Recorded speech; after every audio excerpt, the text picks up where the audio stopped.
Out of the Wilderness. I. In the early years of the Cold War between the United States and the Soviet Union, the Central Intelligence Agency harbored an uncomfortable secret about itself. The CIA had never really gained an espionage foothold on the streets of Moscow. The agency didn't recruit in Moscow, because it was just too dangerous, immensely dangerous, recalled one officer, for any Soviet citizen or official they might enlist. The recruitment process itself, from the first moment a possible spy was identified and approached, was filled with risk of discovery by the KGB, and if caught spying, an agent would face certain death. A few agents who volunteered or were recruited by the CIA outside the Soviet Union continued to report securely once they returned home. But for the most part, the CIA did not lure agents into spying in the heart of darkness. This is the story of an espionage operation that turned the tide. At the center of it is an engineer in a top-secret design laboratory, a specialist in airborne radar who worked deep inside the Soviet military establishment. Driven by anger and vengeance, he passed thousands of pages of secret documents to the United States, even though he had never set foot in America and knew little about it. He met with CIA officers 21 times over 6 years on the streets of Moscow, a city swarming with KGB surveillance, and was never detected. The engineer was one of the CIA's most productive agents of the Cold War, providing the United States with intelligence no other spy had ever obtained. The operation was a coming of age for the CIA, a moment when it accomplished what was long thought unattainable, personally meeting with a spy right under the nose of the KGB. Then the operation was destroyed, not by the KGB, but by betrayal from within. To understand the significance of the operation, one must look back at the CIA's long, difficult struggle to penetrate the Soviet Union. The CIA was born out of the disaster at Pearl Harbor. Despite warning signals, Japan achieved complete and overwhelming surprise in the December 7, 1941, attack that took the lives of more than 2,400 Americans, sunk or damaged 21 ships in the U.S. Pacific Fleet, and thrust the United States into war. Intelligence was splintered among different agencies, and no one pulled all the pieces together. A congressional investigation concluded the fragmented process was seriously at fault. The creation of the CIA in 1947 reflected more than anything else the determination of Congress and President Truman that Pearl Harbor should never happen again. Truman wanted the CIA to provide high-quality, objective analysis. 1. It was to be the first centralized, civilian intelligence agency in American history. 2. But the early plans for the CIA soon changed, largely because of the growing Soviet threat, including the blockade of Berlin, Stalin's tightening grip on Eastern Europe, and Soviet acquisition of the atomic bomb. The CIA rapidly expanded far beyond just intelligence analysis into espionage and covert action. Pursuing a policy of containment, first outlined in George Kennan's long telegram of 1946 from Moscow and later significantly expanded, the United States attempted to counter Soviet efforts to penetrate and subvert governments all over the world. The Cold War began as a rivalry over war-ravaged Europe but spread far and wide, a contest of ideology, politics, culture, economics, geography, and military might.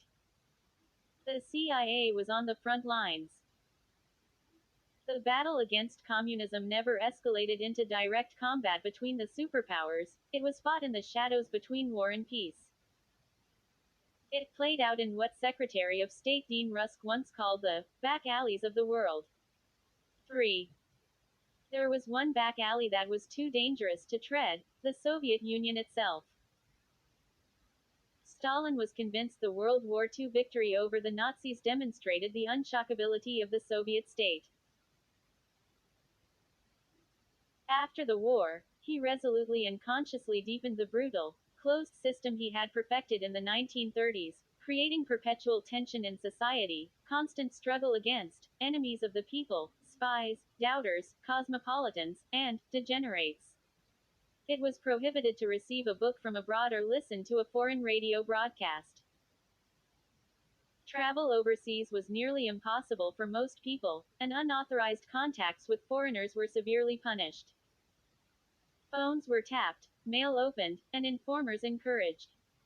The secret police were in every factory and office. It was dangerous for anyone to speak frankly, even in intimate circles. 4. This was a forbidding environment for spying.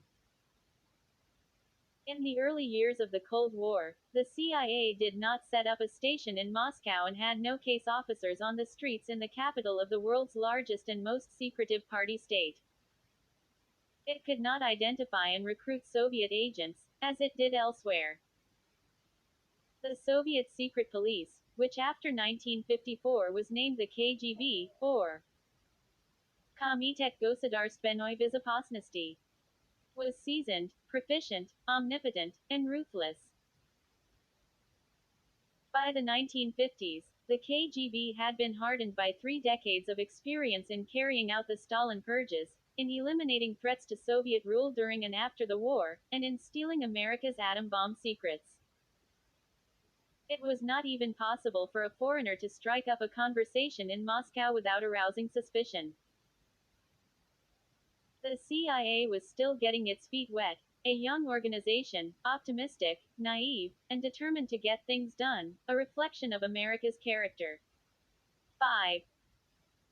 In 1954, the pioneering aviator General James Doolittle warned that the United States needed to be more hard-nosed and cold-blooded.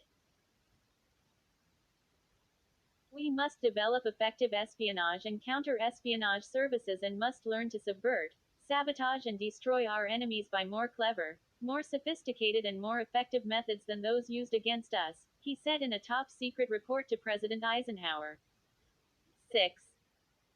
The CIA faced intense and constant pressure for intelligence on the Soviet Union and its satellites. In Washington, policymakers were on edge over possible war in Europe, and anxious for early warning. Much information was available from open sources, but that wasn't the same as genuine, penetrating intelligence.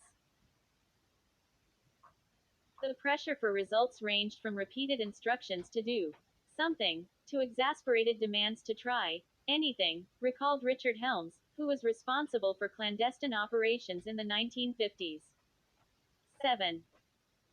Outside the Soviet Union, the CIA diligently collected intelligence from refugees, defectors, and émigrés. Soviet diplomats, soldiers, and intelligence officers were approached in third countries. From refugee camps in Europe, the CIA's Covert Action Unit recruited a secret army. Some 5,000 volunteers were trained as a post-nuclear guerrilla force to invade the Soviet Union after an atomic attack. Separately, the United States dropped lone parachutists into the Soviet bloc to spy or link up with resistance groups. Most of them were caught and killed. The chief of the Covert Action Unit, Frank G. Wisner, dreamed of penetrating the Eastern Bloc and breaking it to pieces. Wisner hoped that through psychological warfare and underground aid, arms caches, radios, propaganda, the peoples of Eastern Europe might be persuaded to throw off their communist oppressors. But almost all of these attempts to get behind enemy lines with covert action were a flop. The intelligence produced was scanty, and the Soviet Union was unshaken. 8. The CIA's sources were still on the outside looking in. The only way to fulfill our mission was to develop inside sources, spies who could sit beside the policymakers, listen to their debates, and read their mail, Helms recalled. But the possibility of recruiting and running agents in Moscow who could warn of decisions made by the Soviet leadership was as improbable as placing resident spies on the planet Mars, Helms said. 9. A comprehensive assessment of the CIA's intelligence on the Soviet bloc, completed in 1953, was grim. We have no reliable inside intelligence on thinking in the Kremlin, it acknowledged. About the military, it added, reliable intelligence of the enemy's long-range plans and intentions is practically non-existent. The assessment cautioned, in the event of a surprise attack, we could not hope to obtain any detailed information of the Soviet military intentions. 10. In the early years of the agency, the CIA found it impossibly difficult to penetrate Stalin's paranoid police state with agents. 11. In those days, said Helms, our information about the Soviet Union was very sparse indeed. 12. For all the difficulties, the CIA scored two breakthroughs in the 1950s and early 1960s. Pyotr Popov and Oleg Penkovsky, both officers of Soviet military intelligence, began to spy for the United States. They were volunteers, not recruited, who came forward separately, spilling secrets to the CIA largely outside Moscow, each demonstrating the immense advantages of a clandestine agent. On New Year's Day 1953 in Vienna, a short and stocky Russian handed an envelope to a U.S. diplomat who was getting into his car in the international zone. At the time, Vienna was under occupation of the American, British, French, and Soviet forces, a city tense with suspicion. The envelope carried a letter, dated December 28, 1952, written in Russian, which said, I am a Soviet officer. I wish to meet with an American officer with the object of offering certain services. The letter specified a place and time to meet. Such offers were common in Vienna in those years. A horde of tricksters tried to make money from fabricated intelligence reports. The CIA had trouble sifting them all, but this time the letter seemed real. On the following Saturday evening, the Russian was waiting where he promised to be, standing in the shadows of a doorway, alone, in a hat and bulky overcoat. He was Pyotr Popov, a 29-year-old major in Soviet military intelligence, the Glavnoy razvedivatelnoy upravlenie, or GRU, a smaller cousin of the KGB. Popov became the CIA's first and, at the time, most valuable clandestine military source on the inner workings of the Soviet Army and security services. He met 66 times with the CIA in Vienna between January 1953 and August 1955. His CIA case officer, George Kissewalter, was a rumpled bear of a man, born in Russia to a prominent family in St. Petersburg, who had immigrated to the United States as a young boy. Over time, Popov revealed to Kissewalter that he was the son of peasants, grew up on a dirt floor of a hut, and had not owned a proper pair of leather shoes until he was 13 years old. He seethed with hatred at what Stalin had done to destroy the Russian peasantry through forced collectivization and famine. His spying was driven by a desire to avenge the injustice inflicted on his parents and his small village near the Volga River. In the CIA safe house in Vienna, Kissewalter kept some magazines spread out, such as Life and Look. But Popov was fascinated by only one.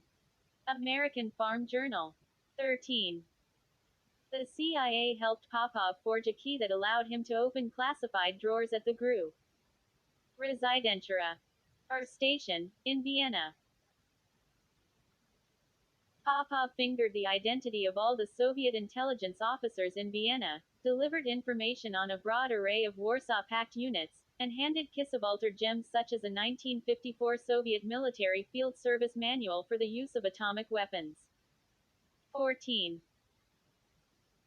When Popov was reassigned to Moscow in 1955, CIA headquarters sent an officer to the city, undercover, to scout for dead drops, or concealed locations, where Popov could leave messages.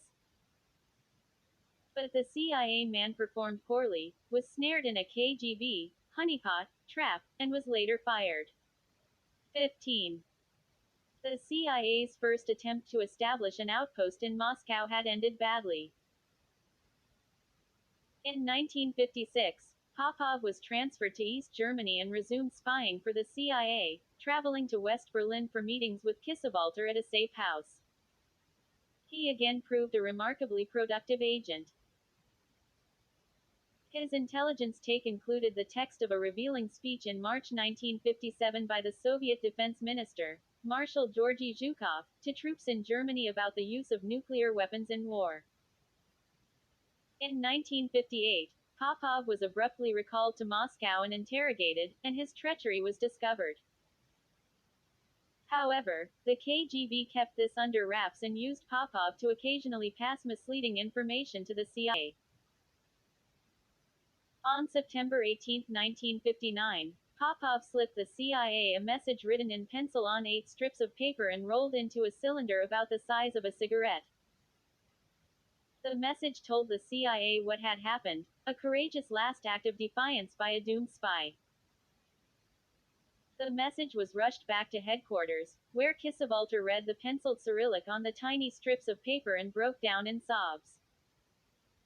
Popov was tried in January 1960 and executed in June by firing squad. The second breakthrough began to unfold just 2 months later in Moscow, on August 12, at about 11 p.m. Two American student tourists, Eldon Cox and Henry Cobb, strolled across Red Square cobblestones, still wet from a light rain, heading back to their hotel after seeing a performance of the Bolshoi Ballet, when a man came up behind them and pulled at Cobb's sleeve, holding a cigarette and asking for a light. The man was of medium build, wearing a suit and tie, with reddish hair showing gray at the temples. He asked if they were Americans, and when they said yes, he began to speak rapidly while looking around to make sure they were not being observed. He pressed an envelope into Cox's hands and pleaded with him to take it immediately to the American embassy. Cox, who spoke Russian, took it to the embassy that night. Inside was a letter. At the present time, said the writer, I have at my disposal very important materials on many subjects of exceptionally great interest and importance to your government. The writer did not identify himself, but enclosed a hint that he had once been stationed in Ankara, Turkey, for Soviet military intelligence. He gave precise instructions for how to contact him, with messages in a matchbox concealed behind a radiator in the entrance hall of a Moscow building. He included a diagram for the dead drop. 16. The writer of the letter was Oleg Penkovsky, a colonel in the GRU, an imaginative, energetic, and self-confident officer who served with distinction in the artillery during World War II. He was now working at the State Committee for Coordination of Scientific Research Work, a government office that oversaw scientific and technical exchanges with the United States, Great Britain, and Canada and provided cover for Soviet industrial espionage and clandestine acquisition of technology in the West. The letter was delivered to the CIA, which was suspicious at first. They knew the Soviets had been deeply embarrassed by the Popov case. Was the letter a trap?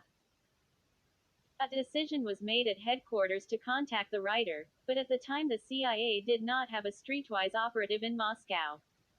The U.S. ambassador in Moscow, Llewellyn Thompson, was adamantly opposed to the assignment of any CIA personnel to the embassy.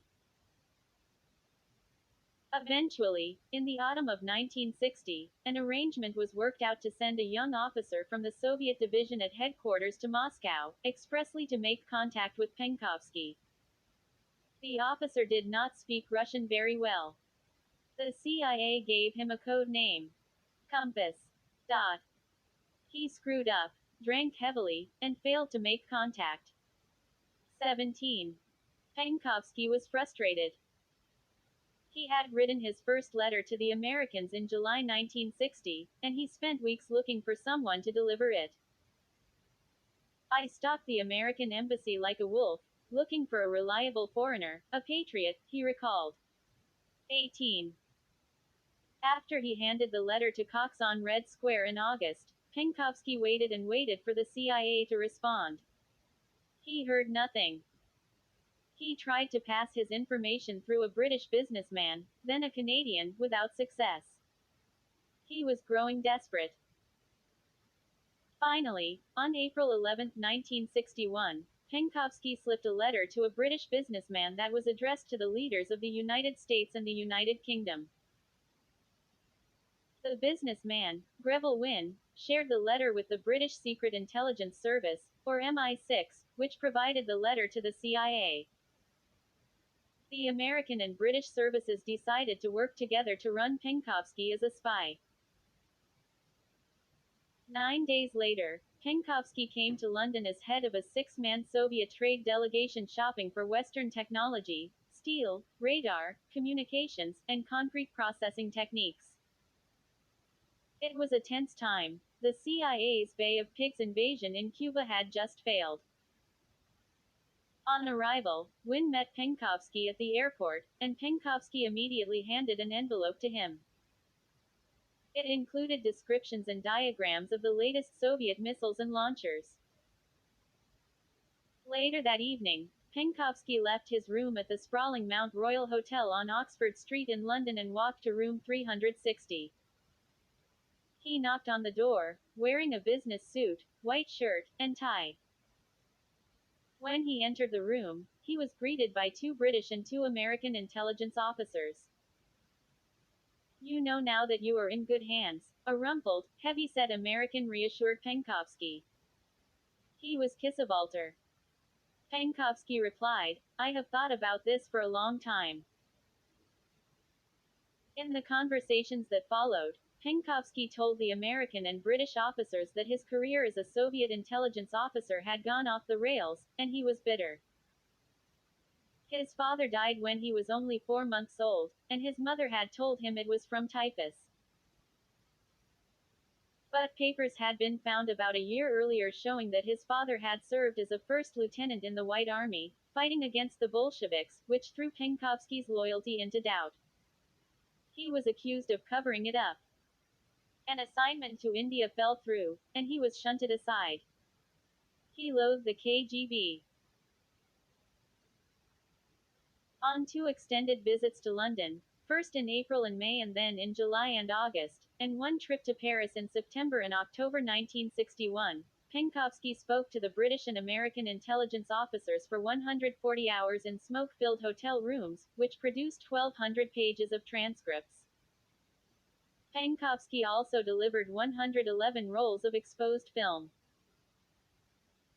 In Moscow, he used a tiny Minox commercial camera to photograph more than 5,000 pages of secret documents, almost all of them about the Soviet military and taken from the GRU and military libraries. Penkovsky was filled with zeal and took risks, once photographing a top-secret report right off the desk of a colonel who had momentarily stepped out of his Moscow office. Not all the conversations with the American and British officers went smoothly. In one of the early sessions at the Mount Royal Hotel, Penkovsky presented a bizarre plan to hold Moscow and the entire Soviet leadership hostage. He wanted to deploy 29 small nuclear weapons in random fashion throughout Moscow in suitcases or garbage cans. The United States was to provide the weapons, instruct him on welding them into the bottom of garbage cans, and provide him with a detonator. With difficulty, he was talked out of the fantasy. 19. But Penkovsky took his espionage mission seriously and demonstrated to the CIA how a single clandestine agent could produce volumes of material. When asked if he could obtain copies of the Soviet General Staff Journal, Military Thought, and urged to look for the secret version, Penkovsky asked if the CIA also wanted the top secret version. The CIA didn't know there was one. Penkovsky provided almost every copy of the journal, in which Soviet generals debated concepts of war in the nuclear age. 20. His reports provided critical insights into Soviet intentions during the 1961 Berlin blockade, informed the West for the first time about the existence of the all-important Military Industrial Commission, which made decisions about weapons systems, and provided key technical details of the R-12 medium-range missiles that the Soviet Union sent to Cuba in the fall of 1962, especially the range of the missiles and time required to make them operational. Penkovsky's intelligence, code-named Ironbark and Chickadee, was a key ingredient in decision-making as President Kennedy stood up to Khrushchev during the Cuban Missile Crisis. 21. Penkovsky's information on the Soviet medium-range missiles was included in the President's daily brief in the third week of October 1962. Additionally, Penkovsky's information, along with the first reports from the New Corona spy satellite, debunked the myth that the Soviet Union was churning out intercontinental ballistic missiles like sausages, as Khrushchev had boasted. The missile gap didn't exist. Penkovsky was, at the time, the most productive agent ever run by the United States in the Soviet Union. 22. The CIA and MI6 agreed to pay him $1,000 a month for intelligence worth millions. 23. After the meetings in the hotel rooms in London and Paris, the operation moved into a second phase in which Penkovsky was run in Moscow. The British businessman Wynne, who visited the Soviet Union periodically, met with Penkovsky, collecting intelligence and passing it to MI6. But Penkovsky was eager to deal directly with the American and British intelligence services in Moscow. The CIA was not ready. Ever since the disaster of Compass, a replacement officer had been in training, but the replacement pulled out at the last minute, leaving the CIA empty-handed at a critical juncture. We had an increasingly desperate and very valuable agent out there and no one in a position to contact him, recalled a CIA officer who was involved at the time. 24. The agency also still lacked suitable spy gear for the operation. 25. While the Americans had played the preeminent role in the meetings in London and Paris hotel rooms, the British came to dominate the operation in Moscow. According to the CIA officer, MI6 was able to do what we could not: devise and carry out a cover operational plan for the case. The British chose Janet Chisholm, wife of the MI6 station chief, to be Penkovsky's case officer.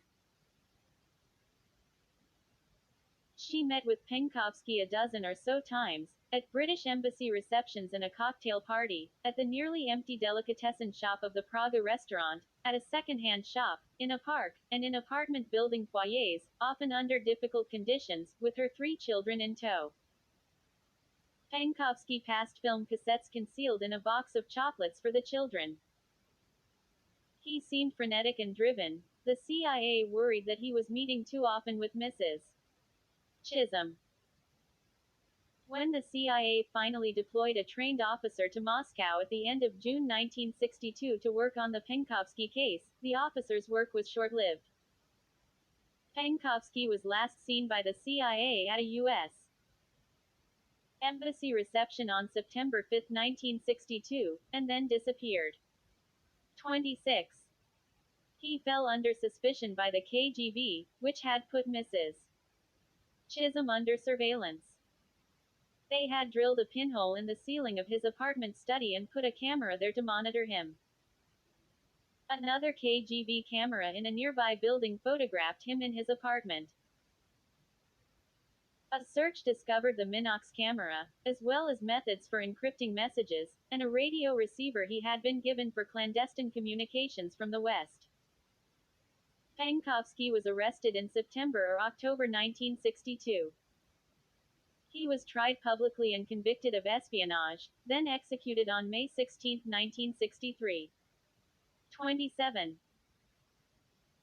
At almost the same time that Penkovsky was talking to the American and British officers in the hotel rooms, 2 more Soviet officers volunteered to become spies for the United States, both outside the Soviet Union.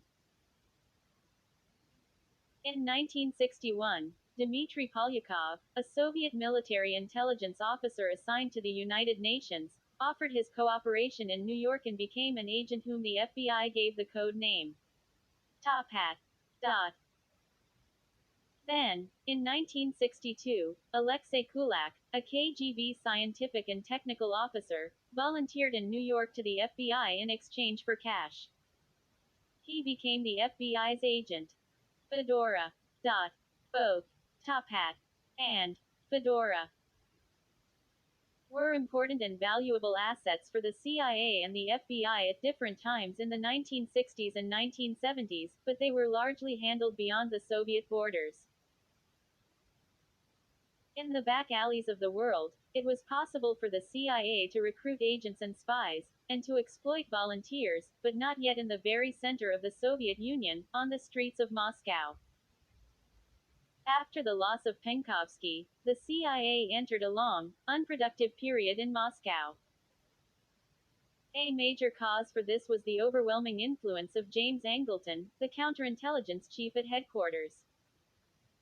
He threw the CIA into a state of high paranoia and operational paralysis. A tall, thin, quirky man, gentle to friends and inscrutable to others, Angleton cut a distinctive figure in owlish eyeglasses, dark suits, and wide-brimmed hats. He lorded over his own autonomous office, keeping his files locked and separate from the rest of the CIA, sitting at a desk piled with dossiers and shrouded in blue haze from chain smoking. He enjoyed two hobbies: growing orchids and twisting elaborate flies for trout fishing. Over 20 years as the CIA's chief of counterintelligence, from 1954 to 1974, Angleton created an extraordinary mystique about himself and his work. Secretive, suspicious, and tenacious, he became obsessed with the belief the KGB had successfully manipulated the CIA in a vast, master plan of deception. He often spoke of a wilderness of mirrors, a phrase he borrowed from T.S.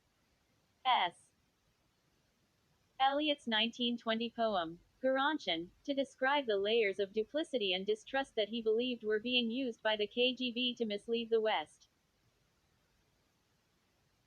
In 1966, Angleton wrote that an integrated and purposeful socialist bloc had sought to spread false stories of splits, evolution, power struggles, economic disasters, and good and bad communism to a confused West. Once this program of strategic deception had succeeded, the Soviet Union would pick off the Western democracies, one by one.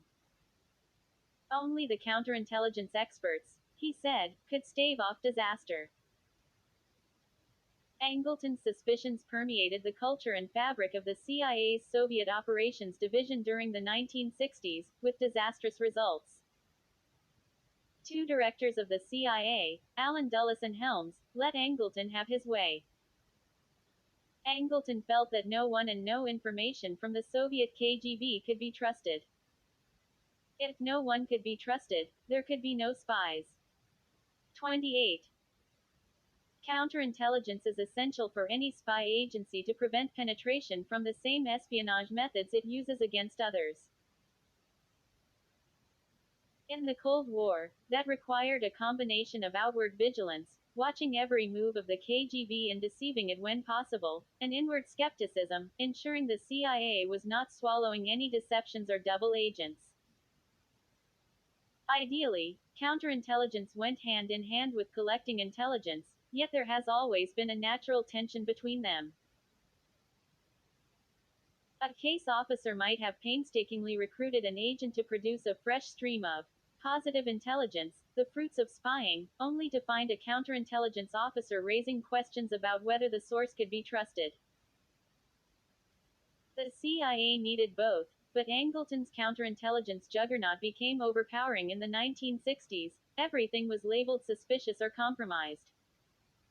Angleton's adult life was forged in the world of deception. After graduating from Yale, he became an elite counterintelligence officer based in London for the Wartime Office of Strategic Services, the OSS. There he witnessed the astonishing British deception operation against the Nazis known as Double Cross. The British identified German agents and turned them against the enemy, effectively neutralizing Nazi intelligence collection. After running agents in Italy, Angleton returned to headquarters to become the CIA's chief counterintelligence officer. He believed a massive KGB strategic deception was being played out against the United States. His friendship with Kim Philby might have played a role. In the 1950s, the British MI6 officer had been a confidant of Angleton's. Then, in 1963, Philby was revealed to have been a KGB spy, and he fled to Moscow. The CIA had long suspected Philby, but the confirmation might have been taken by Angleton as more evidence the KGB was on the march, everywhere. The strongest influence on Angleton, however, was Anatoly Golitsyn, a mid-level KGB officer who defected in 1961. Golitsyn spun a vast web of theories and conjecture that reinforced Angleton's suspicions of a KGB master plan to deceive the West. At the CIA, others called it Angleton's monster plot. Golitsyn said that every defector and volunteer to come after him would be part of the master plan. Certainly, the KGB did attempt deceptions, but Angleton pumped fear to new heights. In 1964, he initiated a hunt for a mole inside the CIA to find what Golitsyn asserted were at least 5 and perhaps as many as 30 agency officers or contractors who were Soviet penetrations. None were ever found, but several careers were ruined. Among those who came under suspicion was the first Moscow station chief and the Soviet division chief. Both were later cleared. When another KGB officer, Yuri Nosenko, defected in 1964, he was incarcerated and interrogated by the CIA for more than 3 years because of doubts raised about his bona fides by Angleton and Golitsyn. Over time, Angleton's suspicions seeped into the CIA's Soviet division. The poisonous distrust and second-guessing became serious obstacles to espionage operations inside the Soviet Union. Neither potential agents nor positive intelligence could get past him. The Moscow station was small, only 4 or 5 case officers, and they were exceedingly cautious, spending a great deal of time preparing dead drop sites, just in case there would be a spy. One case officer spent 2 years in the Moscow station without ever meeting a real agent. Robert M. Gates, who entered the CIA as a Soviet specialist in 1968 and later rose to become CIA director, recalled that, thanks to the excessive zeal of Angleton and his counterintelligence staff, during this period we had very few Soviet agents inside the USSR worthy of the name. 29. A younger generation of CIA case officers, who joined the agency in the 1950s and chafed under the restrictions created by Angleton, wanted to lead the agency out of lethargy and timidity. Burton Gerber was among them. A lanky, curious boy, he grew up in the prosperous small town of Upper Arlington, Ohio, during World War II. Each morning, he delivered the Ohio State Journal, a morning paper in Columbus, on his bicycle. While his mother made breakfast at 5:15 a.m., he folded each of the 100 papers and tucked them in a sack for his route. He often read the front-page stories from the war. He was 13 years old in 1946, infused with a spirit of patriotism, and he often wondered what life was like in those distant lands he read about on the front page. He was determined to see for himself. He went to Michigan State University in East Lansing on a scholarship and earned a degree in international relations. He considered joining the Foreign Service, but in the late spring of 1955, the final quarter of his senior year, he agreed to an interview with a CIA campus recruiter. The CIA in those days was not discussed, nor was much known about it. The recruiter could not tell Gerber anything about the job, but would he be interested? Gerber said yes, took the application back to his fraternity house, filled it out, and mailed it in. Before year's end, Gerber had joined the CIA at 22 years old. After a brief, temporary stint in the Army, He was trained by the CIA for espionage work and then sent to Frankfurt and Berlin. 30. Berlin was a cauldron of espionage on the front lines of the Cold War. The Berlin Operations Base, known as BOB, sat in the middle of the largest concentration of Soviet troops anywhere in the world. The CIA sought to recruit Soviets as agents or defectors, but it was hard, painstaking work.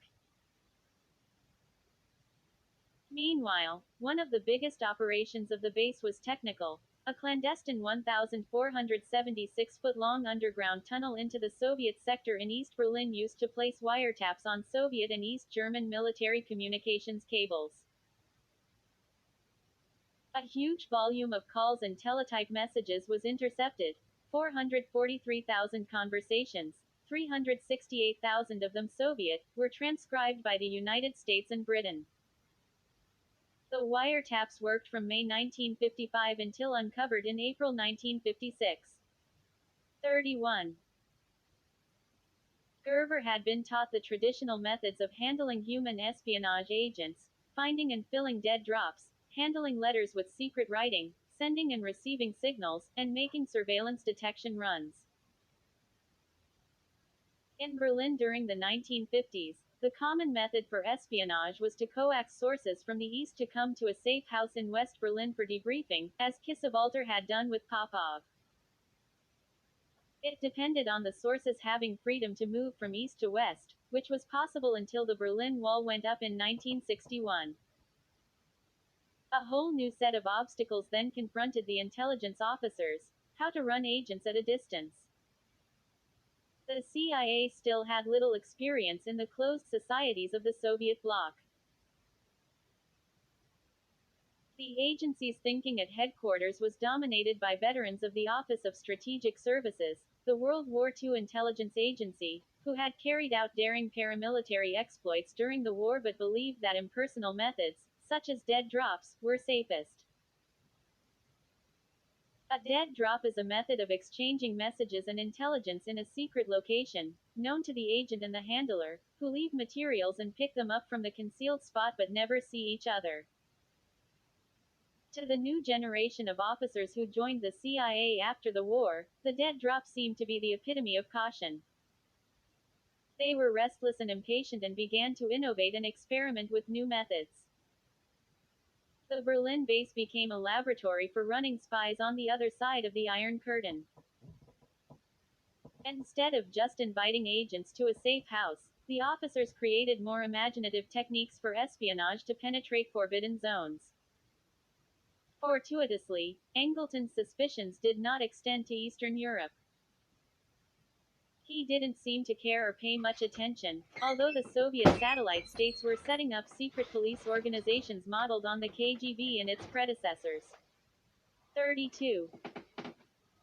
The back alleys of Berlin, Warsaw, Prague, Budapest, Sofia, and other cities of Eastern Europe became a proving ground for younger CIA case officers. They invented new ways to conduct espionage in denied areas, as the CIA called them. The methods were important, but even more significant was the mindset. Gerver had been inspired to do the most important job of the day, which was to fight communism and the Soviet Union. He and his classmates, on their first tours abroad, did not want to sit in their chairs. They were not intimidated by the Iron Curtain.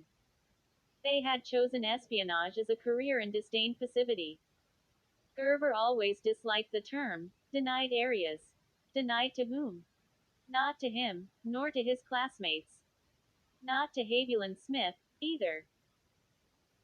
When he arrived at the Berlin base in 1960, he was full of ideas and became a pioneer in the new thinking that he had first developed in Prague. A graduate of Dartmouth, Smith served in the Army Security Agency as a Morse code and Russian language intercept officer from 1951 to 1954 and was later in the graduate program in Russian studies at the University of London, where he did a few odd jobs for the CIA. Smith had a very high language aptitude and spoke French, Russian, and German. He joined the CIA in 1956 and was selected for a tour in Czechoslovakia. While he was deep in language training, headquarters suddenly asked him to take over as Prague station chief in 1958. His predecessor wasn't particularly active and left abruptly. When Smith arrived in March, he had functioning Czech language ability but little preparation for the kinds of clandestine operations he wanted to undertake. He hadn't been trained in the tradecraft of espionage, how to mail secret letters, select and load dead drops, detect and deal with surveillance, or conduct an agent meeting, in a hostile, surveillance-heavy environment. Smith would have to figure it out for himself. 33. Smith discovered there were dozens of sophisticated radios in the Prague station, and his Army intercept experience proved useful. He found the radio frequency used by the Czech Security Service in their surveillance vehicles monitoring the U.S. Embassy and was able to break their voice codes. If Smith had to put down a dead drop or mail a letter, he turned on the radio first, then ran a tape recorder to capture the broadcasts. He put down the drop or message, then went back and checked the tape. If he was under surveillance while filing the drop, he aborted the operation. If there was no evidence of surveillance, he signaled the agent to pick it up. Prague was a perfect place for the kinds of operations we were contemplating, he recalled. A beautiful old Baroque city, it was untouched by war. It was full of narrow, old streets, arcades, and alleys. Through trial and error, Smith found that most of the time he was under surveillance.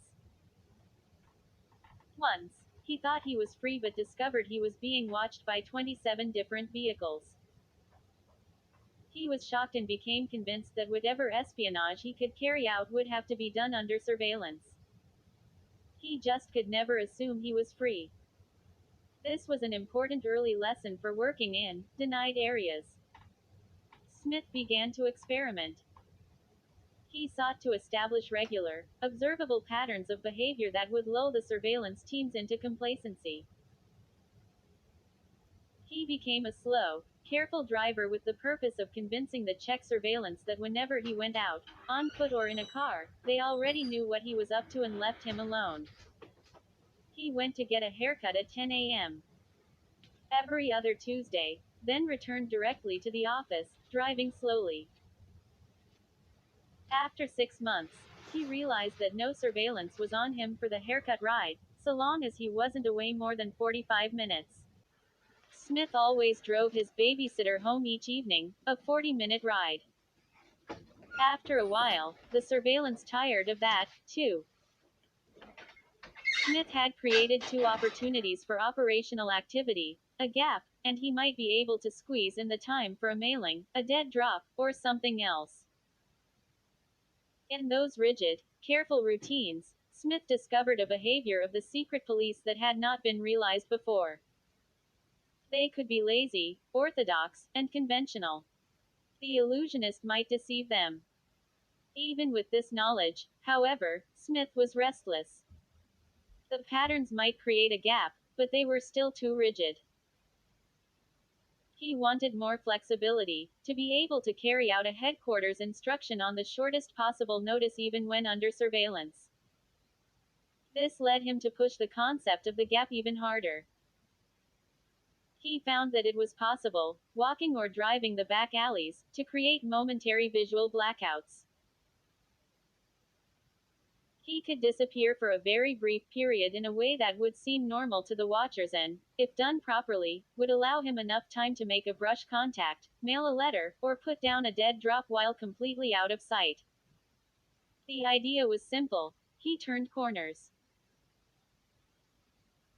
When he was being followed on foot, 2 brisk right turns around a block would string out the surveillance to the point where he would be completely out of sight from the moment he turned the second corner until the lead watcher caught up and came around the same corner, maybe only 15 to 30 seconds. That was enough. Smith also perfected the concept of a brush pass, in which the agent appears at just the right moment in the gap. The agent brushes by the case officer, delivering or accepting a package, then escapes. The secret police would never see the agent on the other end of the brush pass. If it worked right, the agent would be gone in a flash.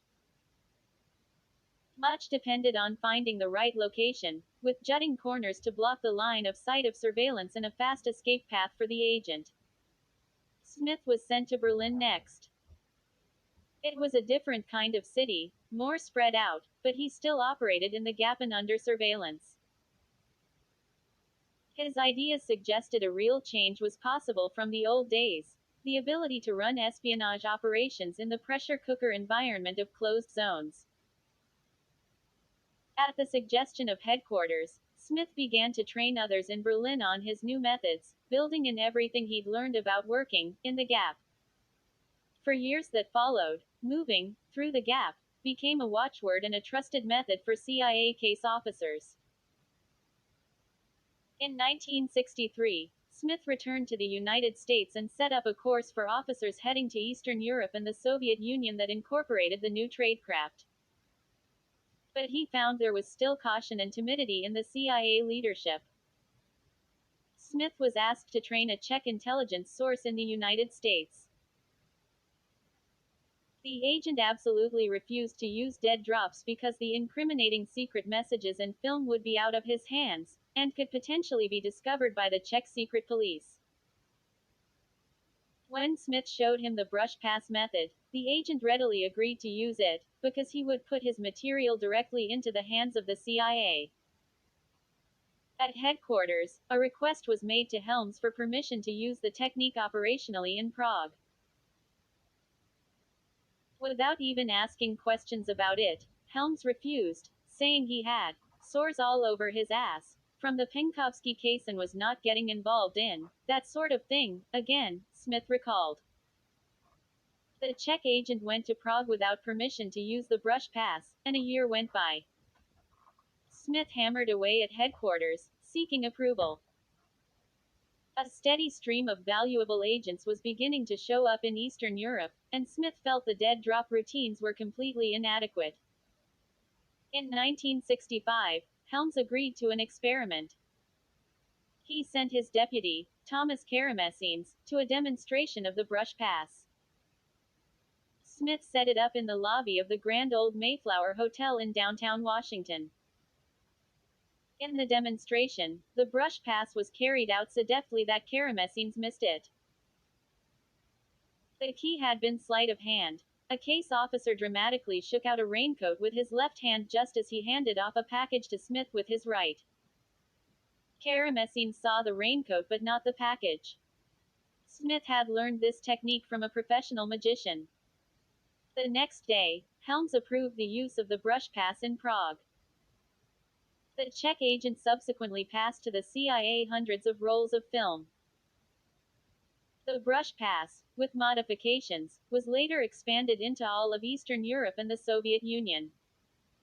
The younger generation adapted as they went along.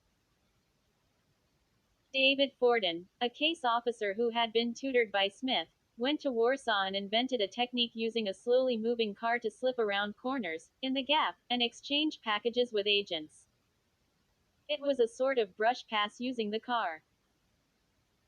I submitted a proposal for what I thought was a valuable tradecraft tool to meet people in areas which were heavy in surveillance against American spies, Forden recalled. I got a response from the front office of the division, risky. Dangerous. Won't work. To which I replied, look, all this is risky and dangerous. But it will work. Forden later became the case officer for one of the CIA's most productive and significant agents, Ryszard Kuklinski, a Polish army colonel who provided critical intelligence on the Warsaw Pact. 34. Gerber experimented with an even more radical idea than the brush pass, meeting with an agent personally. The brush pass was a very swift transaction while under surveillance. Gerber's ambition was to bring off a real meeting with the agent, away from surveillance. Headquarters was aghast, but Gerber thought he could make it work during his next assignment, to Sofia, Bulgaria. The personal meetings wouldn't be long, and Gerber thought they could be managed with care. A written message passed in a dead drop was limited to what was on the page, but in person Gerber could look in the eyes of the agent, ask a question, absorb the body language and the mood. He also concluded that being a case officer and a station chief meant taking calculated risks. Espionage required going out on a limb. Gerber's enthusiasm for meeting agents in person never dimmed. In the first years of the Cold War, the dearth of human source intelligence from inside the Soviet Union forced the United States to turn instead to technology and American strength. First with the U-2 spy plane in the 1950s, and then with satellites known as Corona, Gambit, and Hexagon, launched in the 1960s and 1970s, overhead photography and signals intelligence opened vast new spying vistas.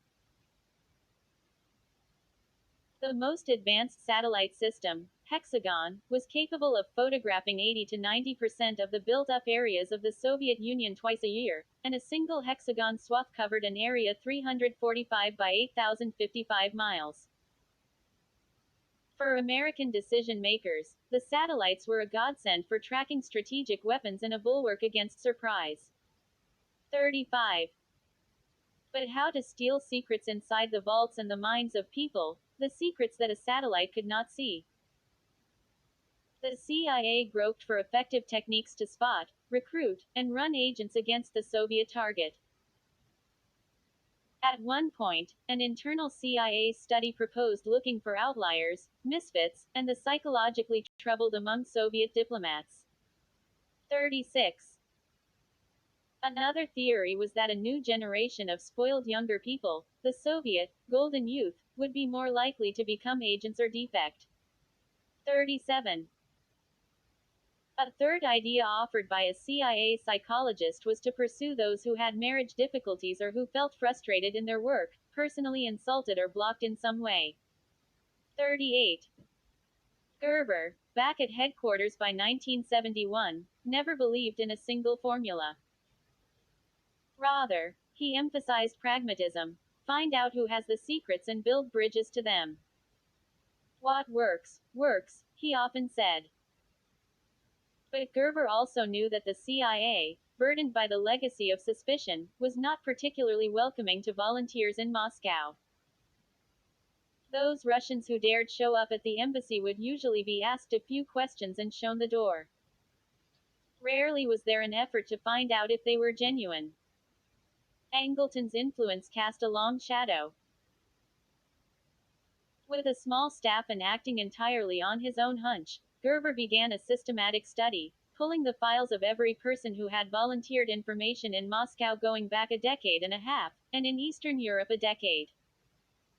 He yanked the dossiers and cable traffic, scrutinizing every scrap.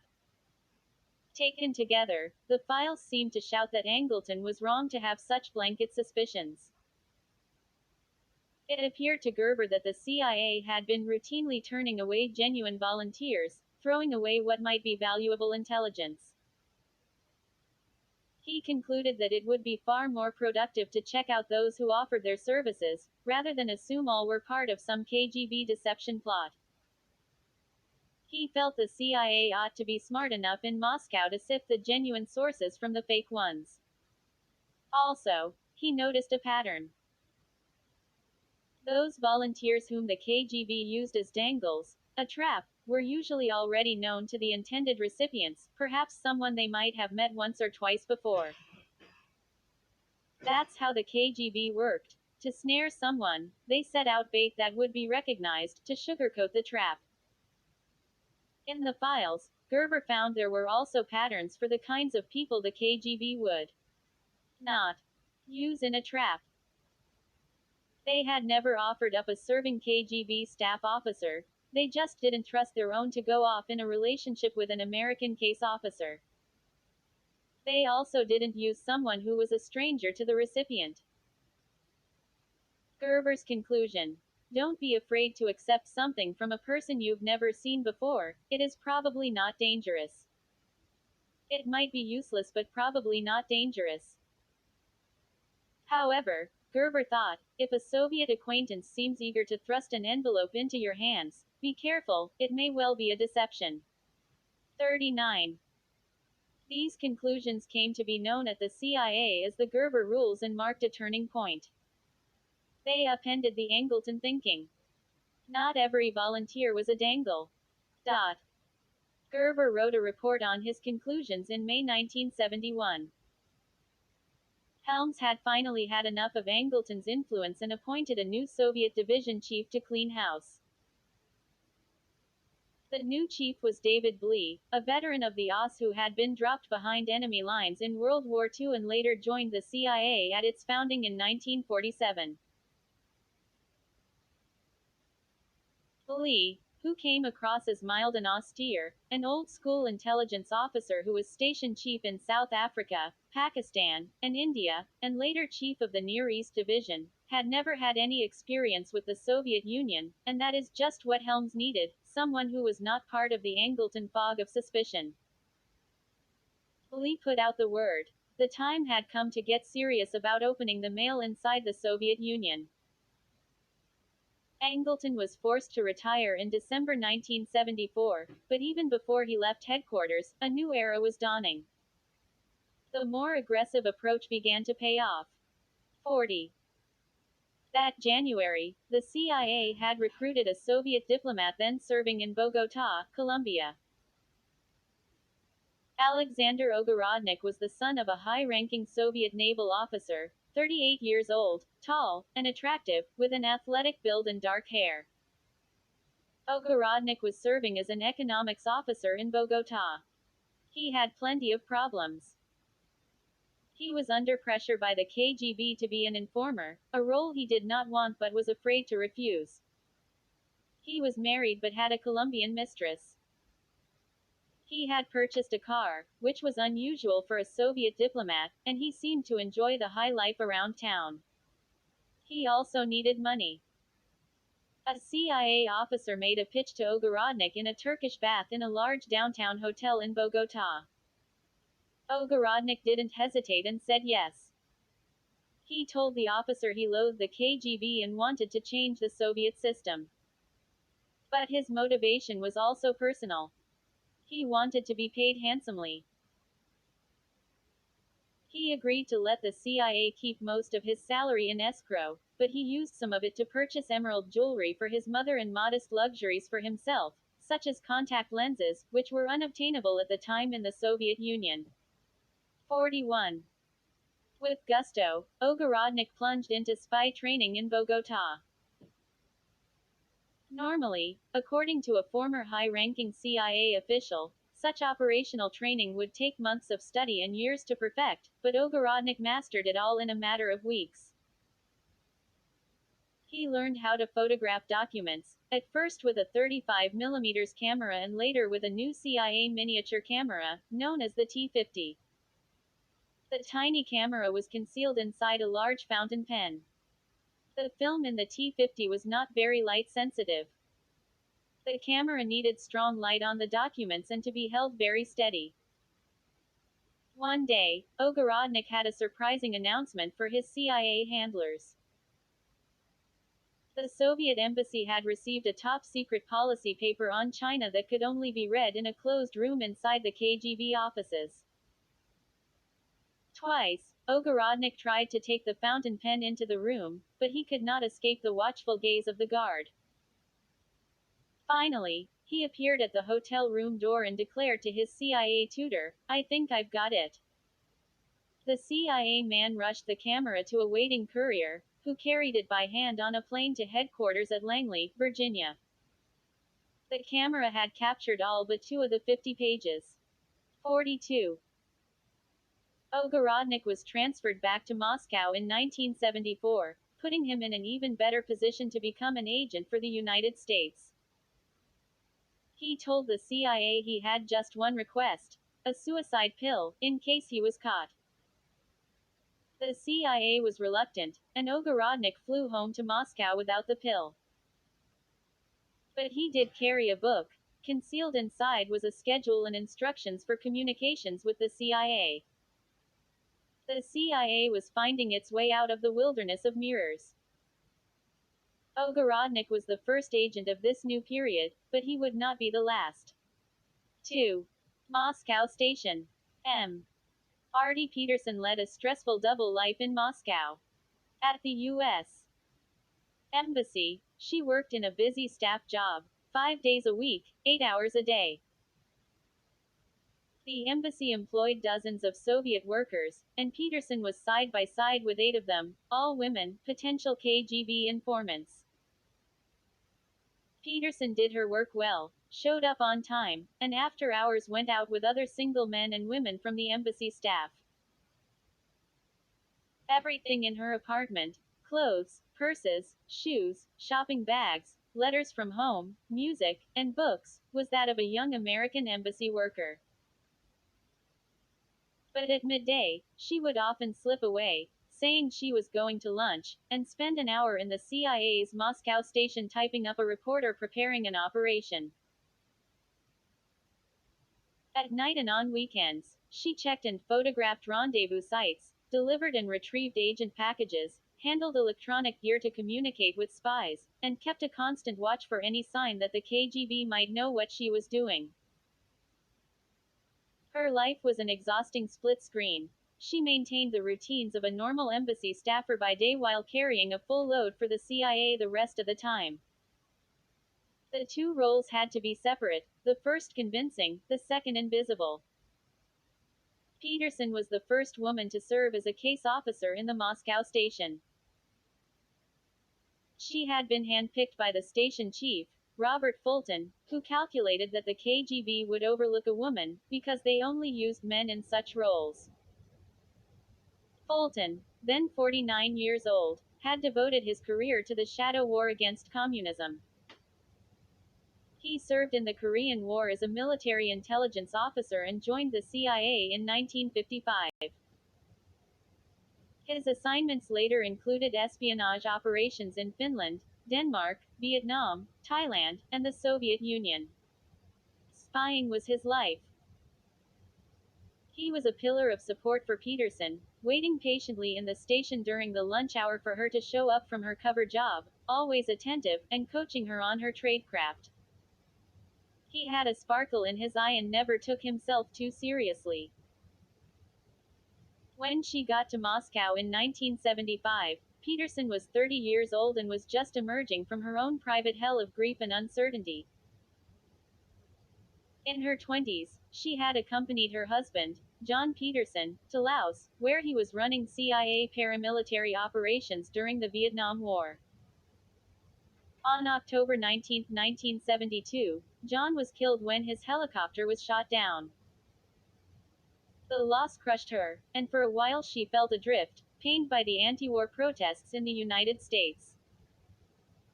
Eventually, she decided to follow in John's footsteps and joined the CIA in 1973. She was the daughter of a Connecticut businessman with a liberal arts education, a product of the Cold War years, with strong memories of air raid drills in school. She was motivated more by a can-do spirit than by any ideology. When a friend suggested she go into clandestine operations, she seized the chance. Peterson was attractive and single, and Fulton had guessed correctly. On her arrival in Moscow, the KGB failed to detect she was an intelligence officer. 1. The Moscow station was a cramped box of a room on the 7th floor of the embassy, the only place Peterson could be herself. Outside, she had to live her cover, and the rules were strict. She could not even share a cup of coffee in the cafeteria with the other CIA people, nor socialize with them, because there were Soviet employees all around who might inform the KGB. Once safely inside the station, she could relax, unwind, and talk openly. She took the CIA's training courses before leaving the United States, practicing such things as how to put down a message for an agent, using a beanbag tossed from a moving car at the Hecht's department store parking garage in Northern Virginia. Her beanbags hit the target, but real operations were far more difficult and stressful. Her first weeks in Moscow were spent learning the streets, driving her boxy Zhiguli car all over the city, often accompanied by a female friend. A small CIA-built radio receiver allowed case officers to monitor KGB surveillance broadcasts while on the street. Peterson heard nothing. The men in the station envied her ability to move around unfettered. Peterson realized that some suspected she just didn't see the surveillance. She was determined to prove herself, but at the same time suffered her own insecurities. Could it be that she didn't see the KGB was watching her from the window of an apartment building, or maybe it was the policeman up in the bird's nest on the boulevard intersection? It would have been much easier to just give in and say yes, that she was under surveillance, than to keep trying to prove there was none. But she saw none, and that's what she told them. Peterson often used John's Nikon SLR camera with a wide-angle lens to photograph sites for possible dead drops or clandestine meetings. No one on the street ever asked her what she was doing. 2. When Peterson arrived at the Moscow station, the Ogorodnik operation was already in full swing. The spy had been given a code name. CK-Trigon. The CK was a digraph that indicated the Soviet division. When Ogorodnik left Bogota and returned to Moscow, he drew an assignment in the Soviet Foreign Ministry. It wasn't at a high level, but it gave him direct access to secret cables arriving from and going out to Soviet embassies around the world. For the CIA, that was just perfect. After a delay, Ogorodnik provided a steady stream of secret documents from the Foreign Ministry. He mastered the T-50, and his photographs were always in focus and proper alignment. He followed procedures agreed on in Bogota and made signals to the CIA by parking his car between 7 o'clock and 7:15 p.m. in front of his mother's apartment building. Once, when Ogorodnik signaled he was ready to deliver a package, Fulton went to collect it himself. Calmly, he put his dog, Goliath, in the car and set off for a forest on a wooded hill overlooking the city near Moscow State University. As Fulton drove there, he saw the KGB surveillance team lazily tailing him. He often walked his dog in the woods, so they did not suspect anything unusual. When Fulton opened his car door, the dog suddenly bounded into the forest of birches and pines, Fulton chasing him. The dog urinated on a tree, precisely where the package had been left. Fulton quickly snatched it up and stuffed it into his coat pocket before the KGB could see what was happening. He took it home but did not open it, suspecting the KGB might have a video camera in his apartment. The next morning, it was opened in the station. It contained 10 rolls of film and a note. 3. In 1976, fresh signs of difficulty cropped up.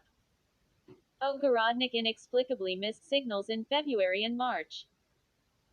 Then, in April, Peterson was assigned to fill a dead drop, her first operational act in Moscow. The package was to be placed at the foot of a light pole on a cold and snowy evening. Carefully constructed by the CIA technical operations officers, the package looked like a crushed cigarette pack, but inside were a miniature camera, rolls of film, and a message. Peterson deftly laid down the package as she simultaneously pretended to pause to blow her nose and adjust her boot. Cold and anxious, she walked on for an hour, following the plan agreed to earlier in the Moscow station, then returned to the site to see if the package had been retrieved. It was still there. Ogorodnik had not come. She picked it up and headed home, uncertain and worried. When Peterson went on another foray on June 21, she was carrying the most important package the CIA had ever prepared for Ogorodnik, the suicide pill he requested. Concealed inside a large hollowed-out log created by the CIA was a handsome black fountain pen, with a cyanide fluid capsule inside, and another pen, identical on the outside, with the T-50 miniature camera inside. The cyanide cartridge in the pen was fragile and could easily be crushed by biting down on it. Peterson had cradled the hollowed-out log under her arm, set it down near a lamppost in a wooded area, and left the spot. Then Ogorodnik arrived, picked it up, and left behind what looked like a crumpled milk carton smeared with mustard plaster, to resemble vomit and deter anyone from picking it up. An hour and a half later, Peterson returned to the lamppost, scooped up the milk carton, slipped it quickly into a plastic bag in her purse, and walked to a nearby bus shelter. She was elated. The next step was to put a thin red line with lipstick on the bus shelter, to signal Ogorodnik that she had recovered his package. But in her excitement, she pressed too hard, the lipstick smashed in her fist, and left a red blob. She felt a rush of adrenaline from the successful exchange, but a hollow sensation, too. While walking, Peterson had a lot of time to think about Ogorodnik. She had never met him in person. He had to feel terribly alone. She wondered if he feared arrest. Would he find the courage to use the suicide pill? Would he mistakenly think the end was near and commit suicide prematurely? 4. Later in 1976, in a moment of panic, when he thought he was under suspicion, Ogorodnik threw out his pen with the cyanide capsule. He asked for another. Peterson prepared to deliver it again at the same site, in a hollowed-out log. But this time, an hour before he was supposed to pick it up in the forest, Peterson saw Ogorodnik drive by in his car, just as she approached the park. She knew it was his car by the license plate, but what really unnerved her was the sight of a woman with a ponytail on the passenger side. Who was she? Peterson found a remote spot and hid in the woods, tense and motionless. At the proper hour, Ogorodnik came by, alone, carrying a briefcase, and picked up the log. Ponytail was nowhere to be seen. When work got stressful in the long, dark winter months, Peterson sought release in cross-country skiing in the forests outside the city. The Moscow station had selected a dead drop site for Ogorodnik in the forest. He had signaled that he was ready to drop a package on Saturday, January 29, 1977, at 9 a.m. The site was near a boulder. Peterson had seen a sketch of the location. On the morning of the drop, a blizzard covered Moscow. Peterson drove out to the country, seeing almost no one, parked her car, and slipped through the forest on her skis. The boulder, as big as a Volkswagen, was buried in snow. She had hoped to see Ogorodnik's footprints, but the snow was as pristine as white sugar icing. No trace of anyone. Peterson hunted for the package but couldn't find it. She was certain it must be there. Perhaps Ogorodnik left it on the wrong side of the rock. She started digging, and found nothing. Growing frantic, she uncovered and sifted through every bit of snow around the boulder. There was no package. Peterson went home, worried and exhausted. Earlier in January, Fulton, the station chief, was filling up his car at a gas station used by diplomats and other foreigners in Moscow. It was a small pavilion, with pumps out front and a Russian sign, "No smoking." Fulton was just getting back into his car at 6 p.m., and at least 5 vehicles were waiting behind him. People were standing around, talking. As Fulton opened the car door, a man walked up to him. The man spoke in English. "Are you American? I would like to talk to you." Fulton had not noticed the man until he actually spoke. Fulton said it would be difficult to talk right there and asked him what he wanted. "Oh, it would be difficult," the man said, his words stilted, as if he had expected that was what Fulton would say.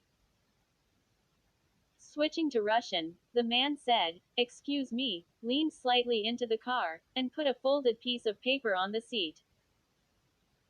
Fulton realized that the man had been holding the note in his palm and seemed to have given some thought to what he was doing.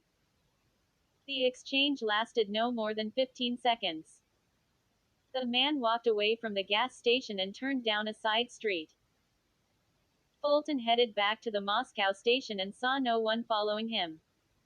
5. Once safely in the station, Fulton examined the note.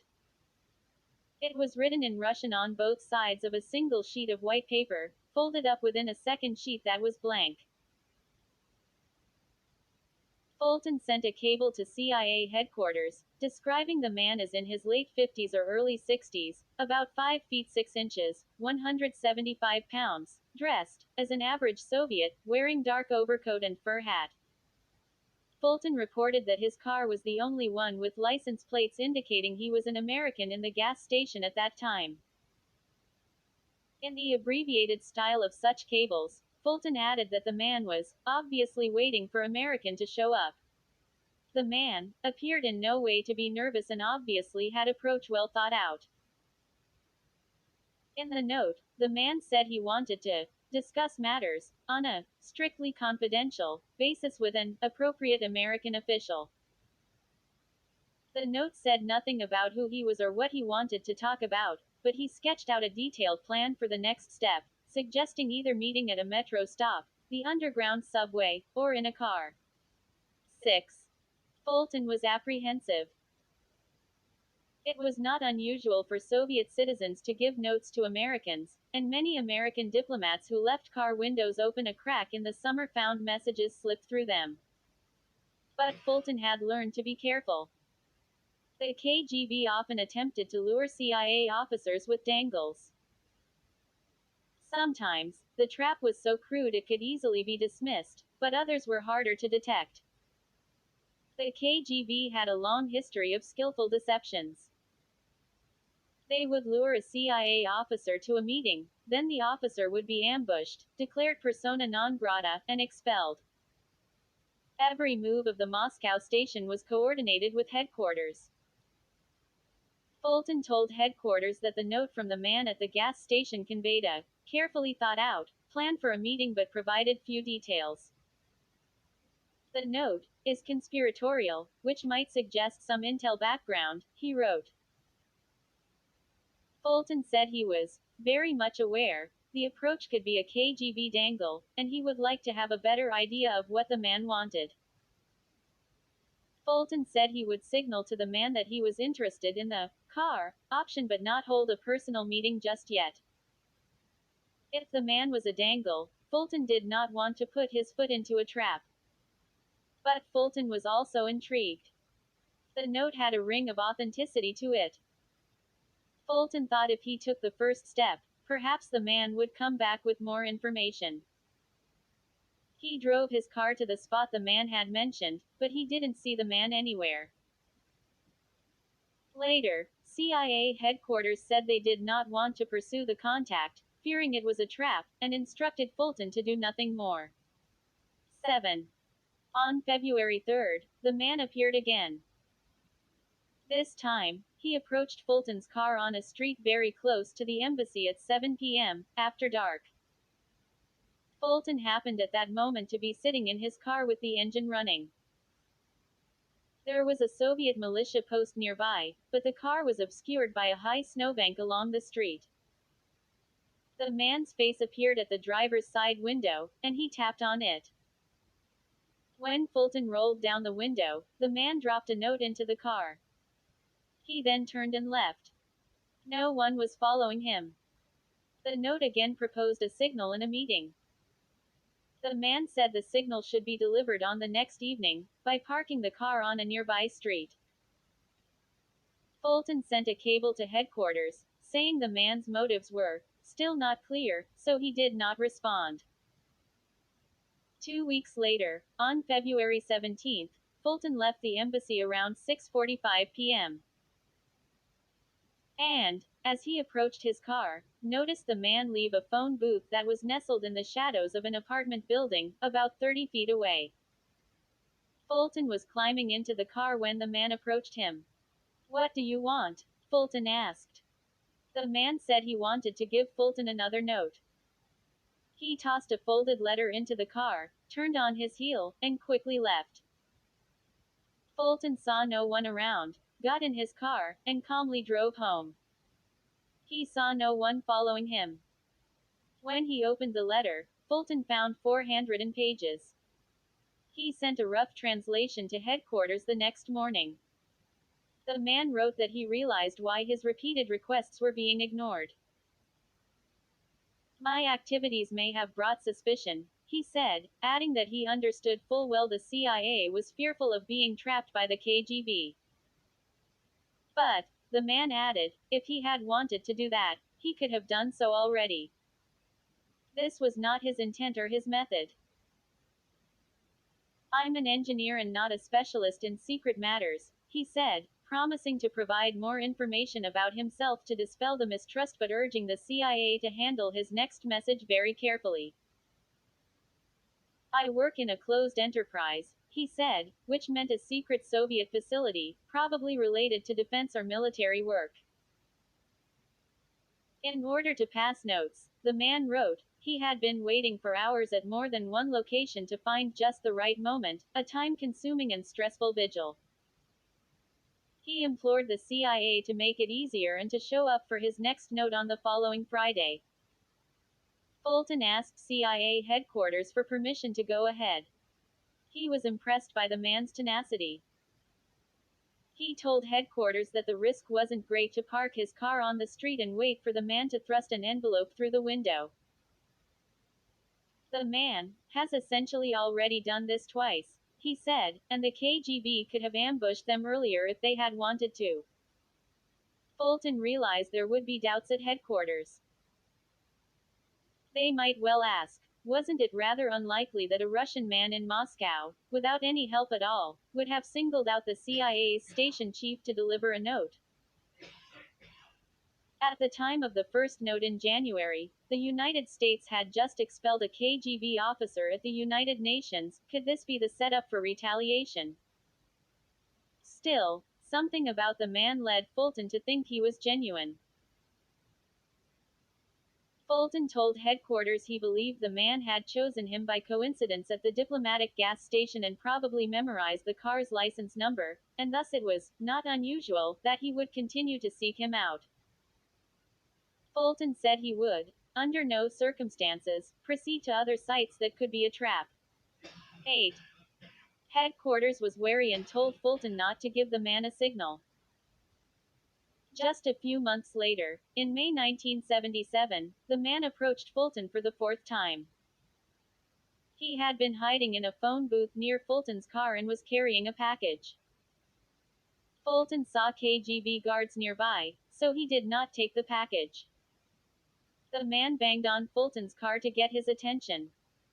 Fulton ignored him, as headquarters instructed. 9. By the summer, Fulton's tour was over. The new chief of the Moscow station was Gardner, Gus Hathaway, who brought a different style. He had grown up in Southern Virginia and never lost his slight accent, with its gentle rolling R.S., or his gentleman's manners, which combined with a powerful sense of mission.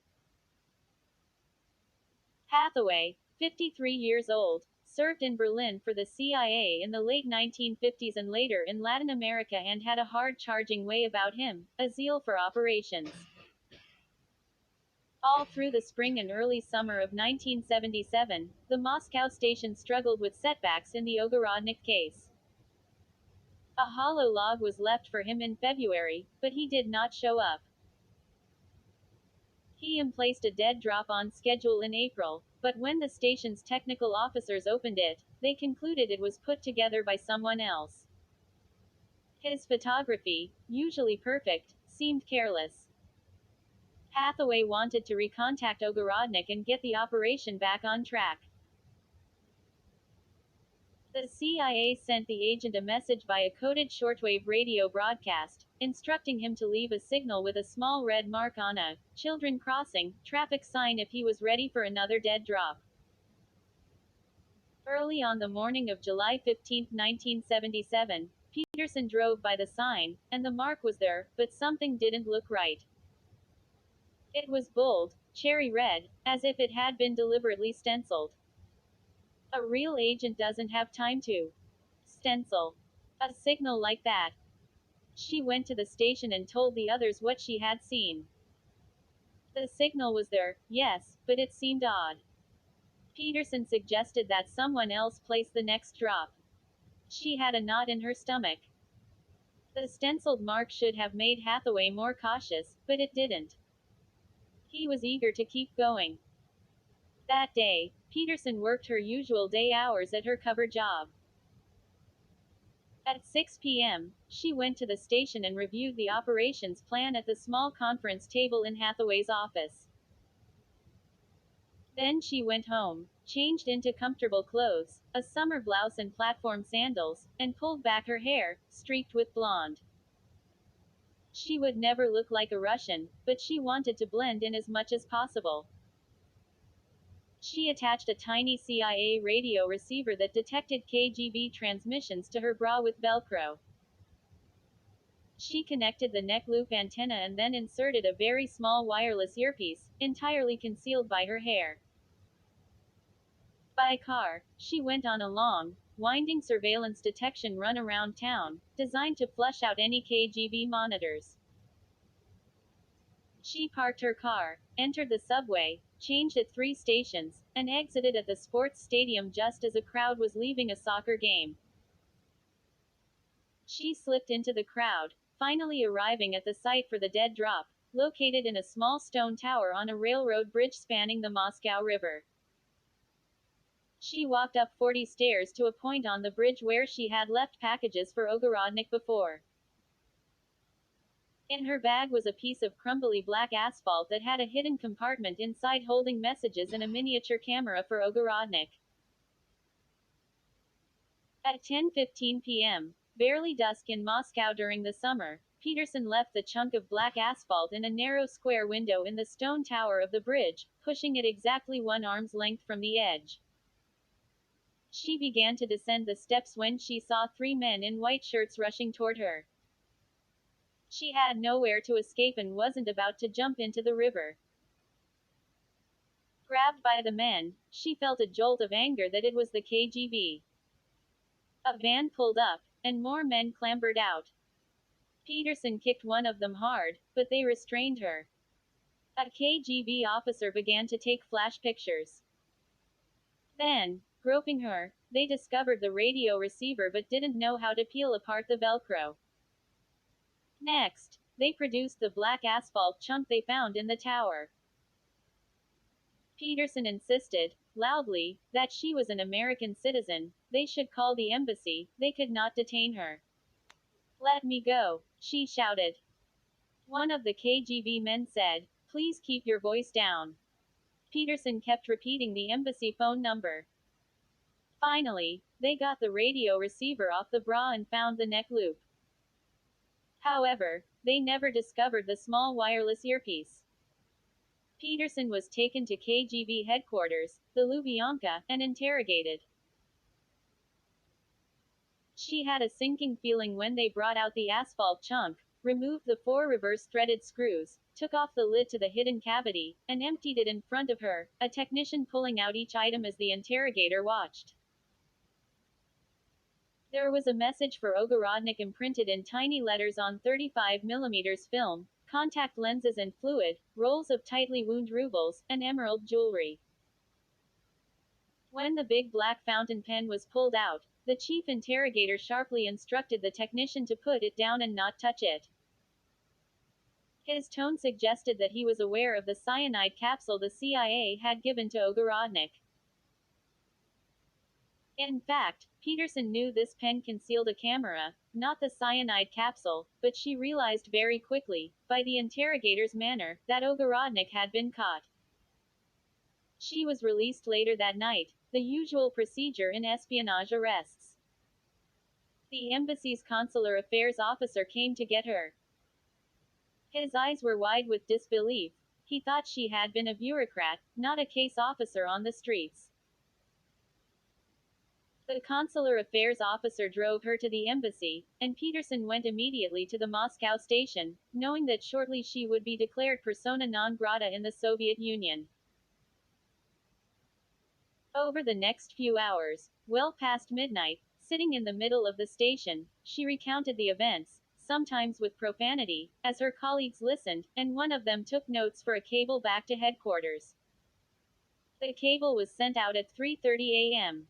Moscow time. Sad, exhausted, and uncertain about how Ogorodnik had been discovered, Peterson had little sleep before she flew out of Moscow the next day, Saturday, July 16. At headquarters, it was a crushing blow. Ogorodnik was a prized agent, the first to show the Angleton years had finally been left behind. He had been lost, and no one knew why. James Olson, a case officer, recalled the scene at headquarters soon after word reached the Soviet desk. The entire USSR desk, from the lowest clerk to the crusty old chief, were all crying, Olson remembered. It was because we lost. Trigon. Dot. We knew. Trigon was gone. 10. Peterson later learned that Ogorodnik had been arrested at his apartment. He was stripped to his underwear. Knowing the KGB would be eager to learn every detail of his work with the CIA, he offered to write a confession. They handed him his pen, and he bit down on the barrel with the cyanide capsule inside. He died on the spot, before the KGB could learn any more. 11. 3. A man called Spear. Oh. And the long trip home, Marty Peterson struggled with the unanswered questions. She didn't know why the case had fallen apart.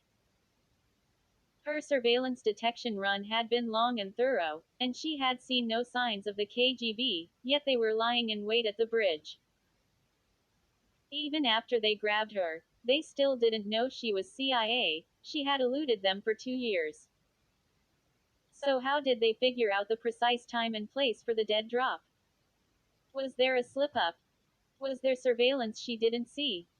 A communications leak? Did Ogorodnik make a mistake? Or something worse? 1. Peterson left Moscow quickly in the clothes she was wearing the night of the ambush. In Washington, she bought a new dress.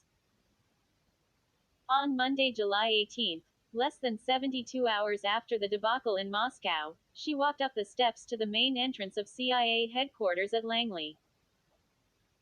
In her new identified photograph taken that morning, she is smiling, a bit hesitantly, her eyes clear and bright. The debriefings revived the same questions she had asked herself about Ogorodnik's missed meetings, the deteriorating quality of his photographs, the inexplicable events in the forest, and the woman with the ponytail. Then, in a corridor at headquarters, she saw Fulton, her mentor, for the first time since he had left the Moscow station. They embraced and fought back tears, no words to speak the sorrow they felt. On the 7th floor of CIA headquarters, Peterson entered the large office suite of Admiral Stansfield Turner, the new director of Central Intelligence, who after 4 months in the job was still finding his way. Turner had a very forceful public presence, but in private he was cordial and reserved. He sat down at the head of a long conference table, dismissed the CIA officer who had brought Peterson, and motioned to her to take a chair at his right. After she recounted everything that had happened, Turner asked her to accompany him to meet President Jimmy Carter at his regular briefing the next day. There would only be 9 or 10 minutes to tell her story. On Tuesday, they entered the Oval Office. On the coffee table in front of Carter, Peterson placed a replica of the black asphalt chunk used to hold the secret messages for Ogorodnik and the CIA's site sketches, to help illustrate what happened. The president was engrossed by her account.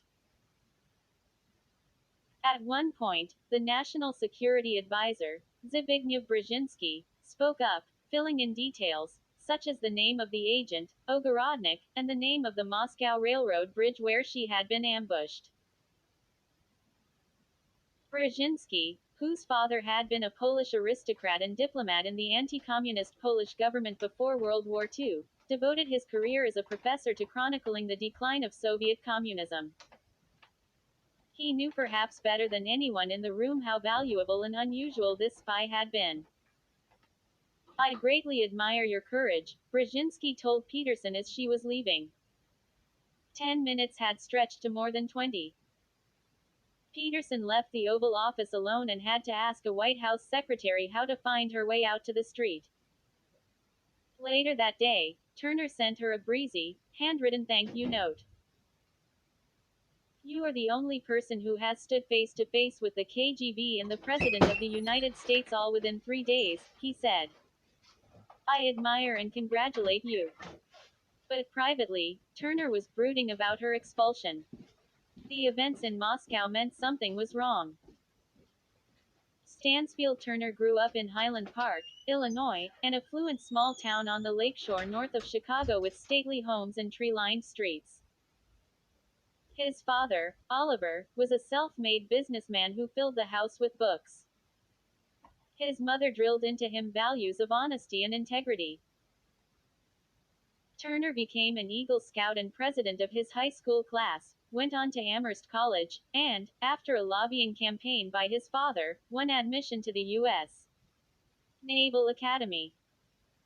When he graduated in June 1946, Turner stood at 25th in a class of 841. He was at the top of the class in aptitude for service, qualities of leadership, integrity, reliability, and other traits of a superior officer. But Turner chafed at the Academy's courses, heavily oriented toward engineering, seamanship, and science.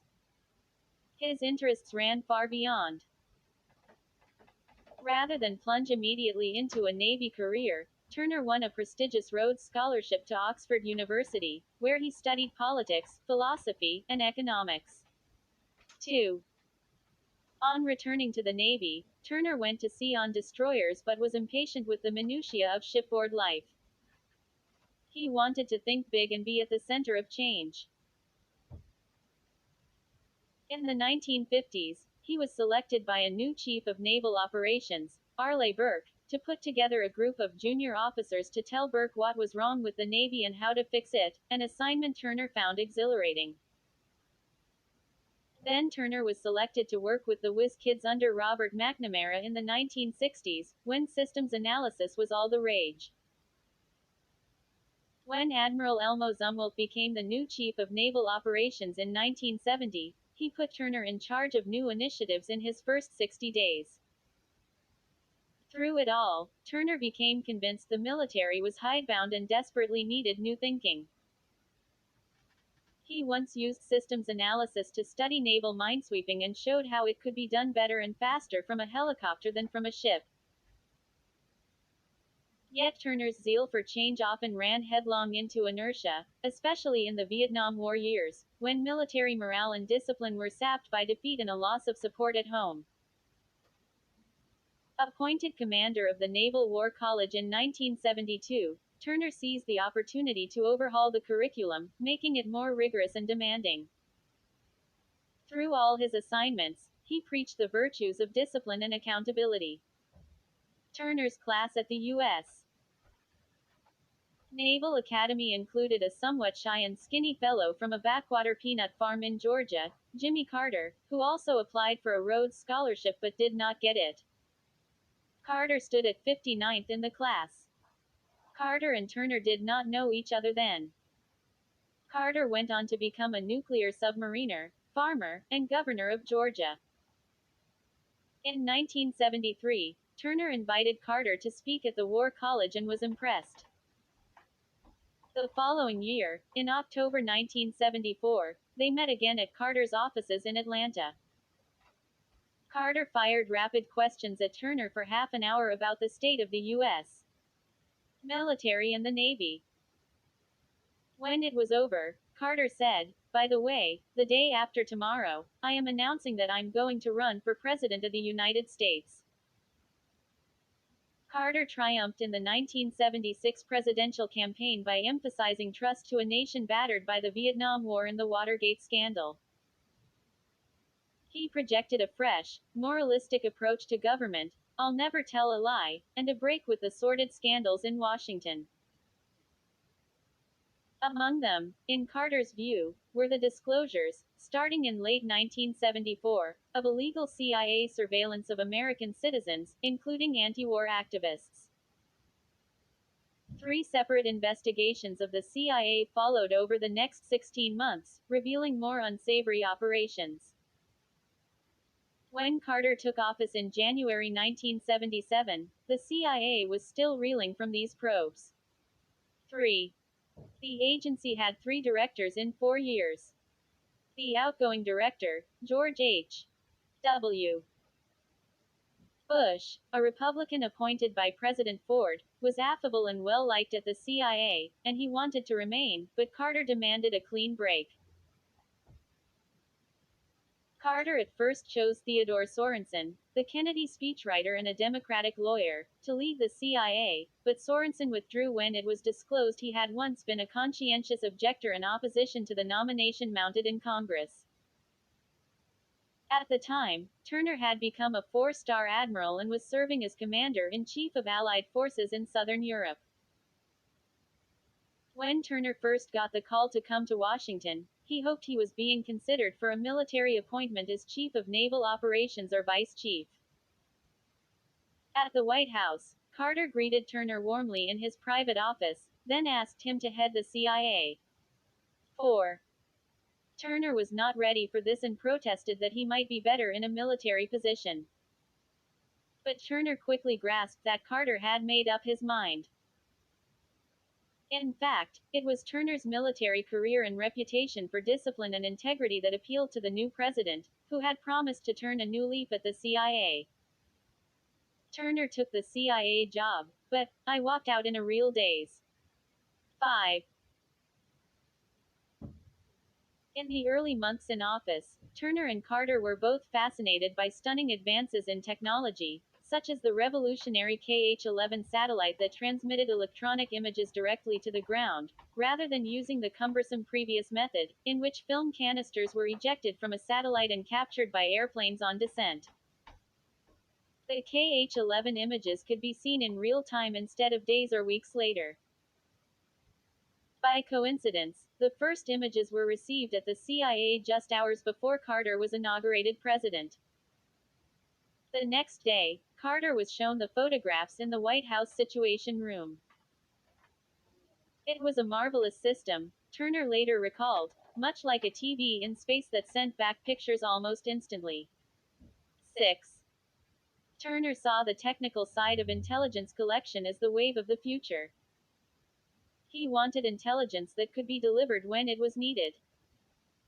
As CIA director, Turner took home draft national intelligence estimates on weekends and marked them up with red pencil. The estimates are the highest product of finished intelligence that the CIA provides to decision makers in government, reflecting the results of espionage as well as analysis, and they are usually created and polished by dozens of officials before being disseminated. It was unheard of for a director to take them home and personally edit them. Separately, Turner displayed an independent streak in his thinking about the world and a fondness for analysis of it. He strongly questioned the U.S. military's gloomy estimates of the expanding Soviet military threat. This deeply irritated the Pentagon, but Turner insisted that aspects of American strength were far superior and should be taken into account. He wanted a genuine balance sheet, not just a catalog of the latest Soviet threats. 7. However, Turner was singularly unprepared for the risky world of running spies. Espionage meant persuading people to betray their country and to steal secrets. Unlike most other agencies in the U.S. government, the CIA's purpose was to violate the laws of other countries. In the clandestine service, the people who engaged in this practice believed they served a noble cause.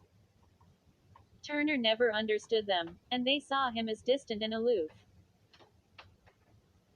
Robert Gates, who served for a while as Turner's executive assistant, recalled that the cultural and philosophical gap between Turner and the clandestine service was simply too wide to be bridged. 8. Turner said he wanted the CIA to have a higher ethical standard and efficient structure, like a corporation. But people in the clandestine service were put off by his preaching and moralism. Their work was often dirty and ruthless. They also resented how one of Turner's coterie of assistants, Robert Rusty Williams, went poking into private lives, asking about affairs and divorces, which were common in the high-stress world of operations. 9. Also, in 1977 Turner eliminated hundreds of positions in the clandestine service. The cuts were overdue. The directorate was overstaffed from the Vietnam War, but Turner was brusque and maladroit in carrying them out. Many old-timers were offended, and resentments ran deep. 10. He was never quite convinced about human intelligence, recalled a CIA official who worked closely with Turner. Sometimes it was good, and sometimes it was bad. He thought we got more out of technical intelligence, it was more reliable. Within weeks of his meeting with Marty Peterson in the Oval Office, Turner's suspicions deepened that something was wrong with the Moscow station. On the evening of August 26, 1977, Dick Combs, a political officer, was working late in the U.S. Embassy in Moscow, writing a report. His office was on the same floor, the 7th, as the CIA station. A Marine guard burst into the office and asked Combs, "Do you smell smoke?" Combs had been puffing on a pipe and did not, aside from his own. But he soon realized a fire was spreading across the 8th floor, just above him. It started after hours when a transformer ignited in the economics section. The embassy had been a fire trap for years. A recent refurbishment used paneling that was highly flammable, and the Marine Guards were unable to stop the flames with fire extinguishers. The Moscow Fire Department did not arrive immediately, and the first firemen on the scene seemed poorly trained, with outdated equipment and leaky hoses. The ambassador, Malcolm Toon, rushed to the building from a diplomatic dinner, still in black tie, and was on the street below, while the deputy chief of mission, Jack Matlock, hustled to the 9th floor. Matlock loved books and tried to save his library as the fire worsened. Later, more experienced firemen arrived, some of them KGB officers, certainly aware that the CIA's Moscow station was in the building, hoping to scoop up sensitive documents or enter classified areas. At one point, when it looked as if the entire building might be consumed in fire, the ambassador gave orders to find the CIA station chief, Hathaway, and order him to leave. A staffer found Hathaway guarding the station on the 7th floor, dressed in a London fog raincoat, his face smudged with soot, blocking the way for any KGB fireman who might try to break in. He refused to budge, despite the ambassador's order. 11. How did the fire start? At headquarters, the CIA knew that the Soviets routinely bombarded the U.S. embassy in Moscow with microwave signals. Turner brought this up constantly, saying he was worried about the beams at the embassy. Separately, after the fire, Turner wondered if the KGB could have deliberately caused the spark that started it, if not using the beams, then some other way. What was going on in Moscow? First, the loss of Ogorodnik. Now a mysterious fire and KGB firemen. Still more trouble followed. In September, the Moscow station lost another agent, Anatoly Filatov, a colonel in Soviet military intelligence who had begun working for the CIA while stationed in Algiers in earlier years. Filatov was swapping a package with a CIA case officer, a car toss, or quick exchange as two vehicles pulled alongside each other. The KGB was lying in wait. They arrested Filatov, and the CIA case officer and his wife were expelled. 12.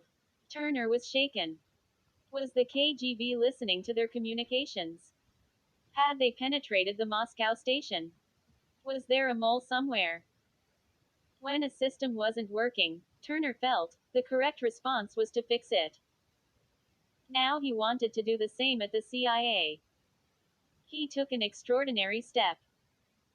He ordered a freeze on CIA operations in Moscow, a total stand down.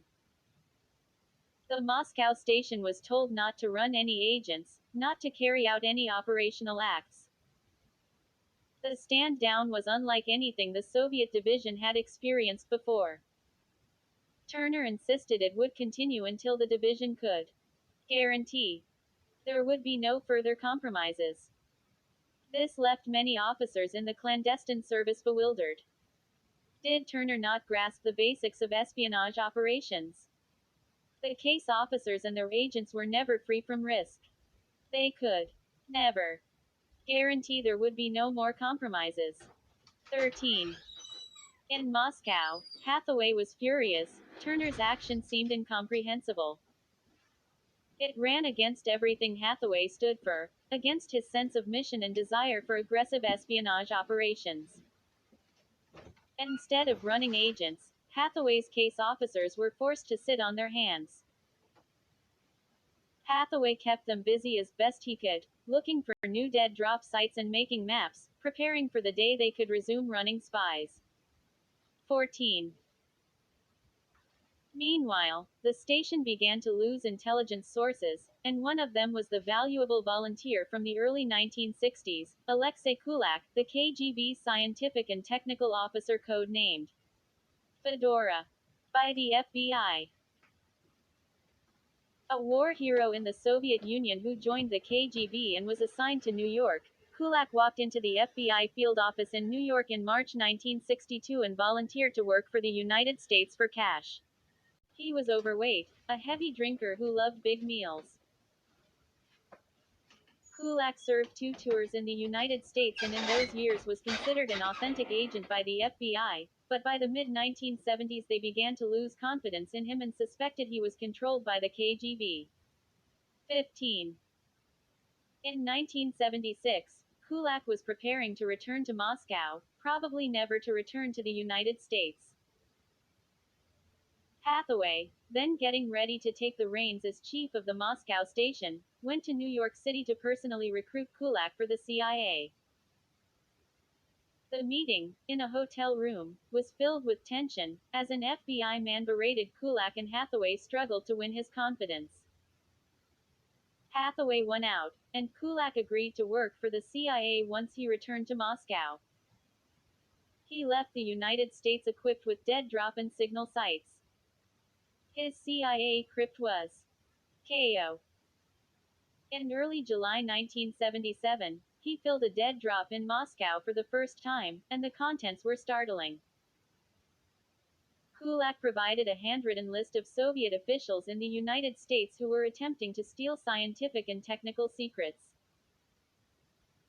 Even more promising, he said in the fall he would provide lists of all Soviet officials and scientists worldwide involved in the collection of U.S. scientific and technical information, as well as 5- and 10-year plans of the KGB's Scientific and Technical Directorate. This would be a gold mine, a KGB blueprint 10 years into the future on one of the biggest issues of the day, Soviet theft of Western technology. Right on schedule in the autumn, Kulak signaled for the dead drop.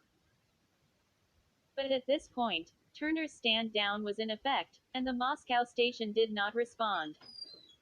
Kulak signaled a second time. The station did nothing. Hathaway was forced to watch as a valuable source was frittered away. The Kulak operation withered. 16.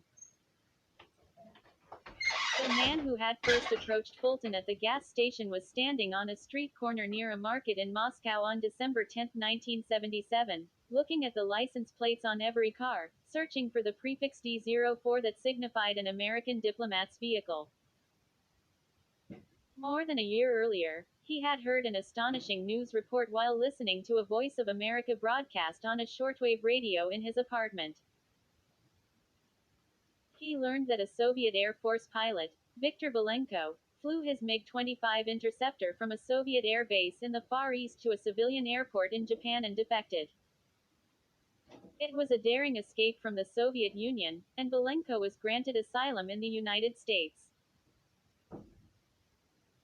As a defector, Belenko provided the Americans with an intelligence windfall, surprising new details about the feared and mysterious Soviet interceptor, designed to chase and shoot down the high-flying State Route 71, Blackbird, U.S.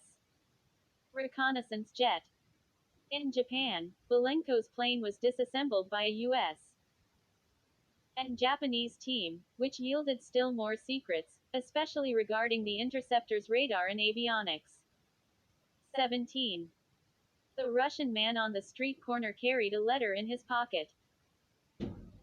Since January, he had been trying to contact the CIA by spotting cars used by the Americans. Starting with his approach to Fulton at the gas station, he had made 4 approaches, but all were ignored or rebuffed. Then he went on a long work trip out of town and lost track of his quarry. Now he was searching again for the Americans. At the market, he spotted a car with the plates. An embassy employee got out of the car.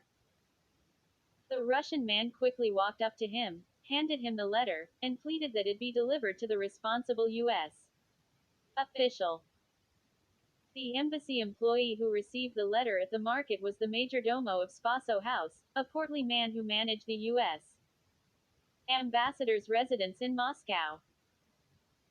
When he brought the letter to the CIA's Moscow station, Hathaway opened it and found 2 typewritten pages of intelligence about radars for Soviet military aircraft.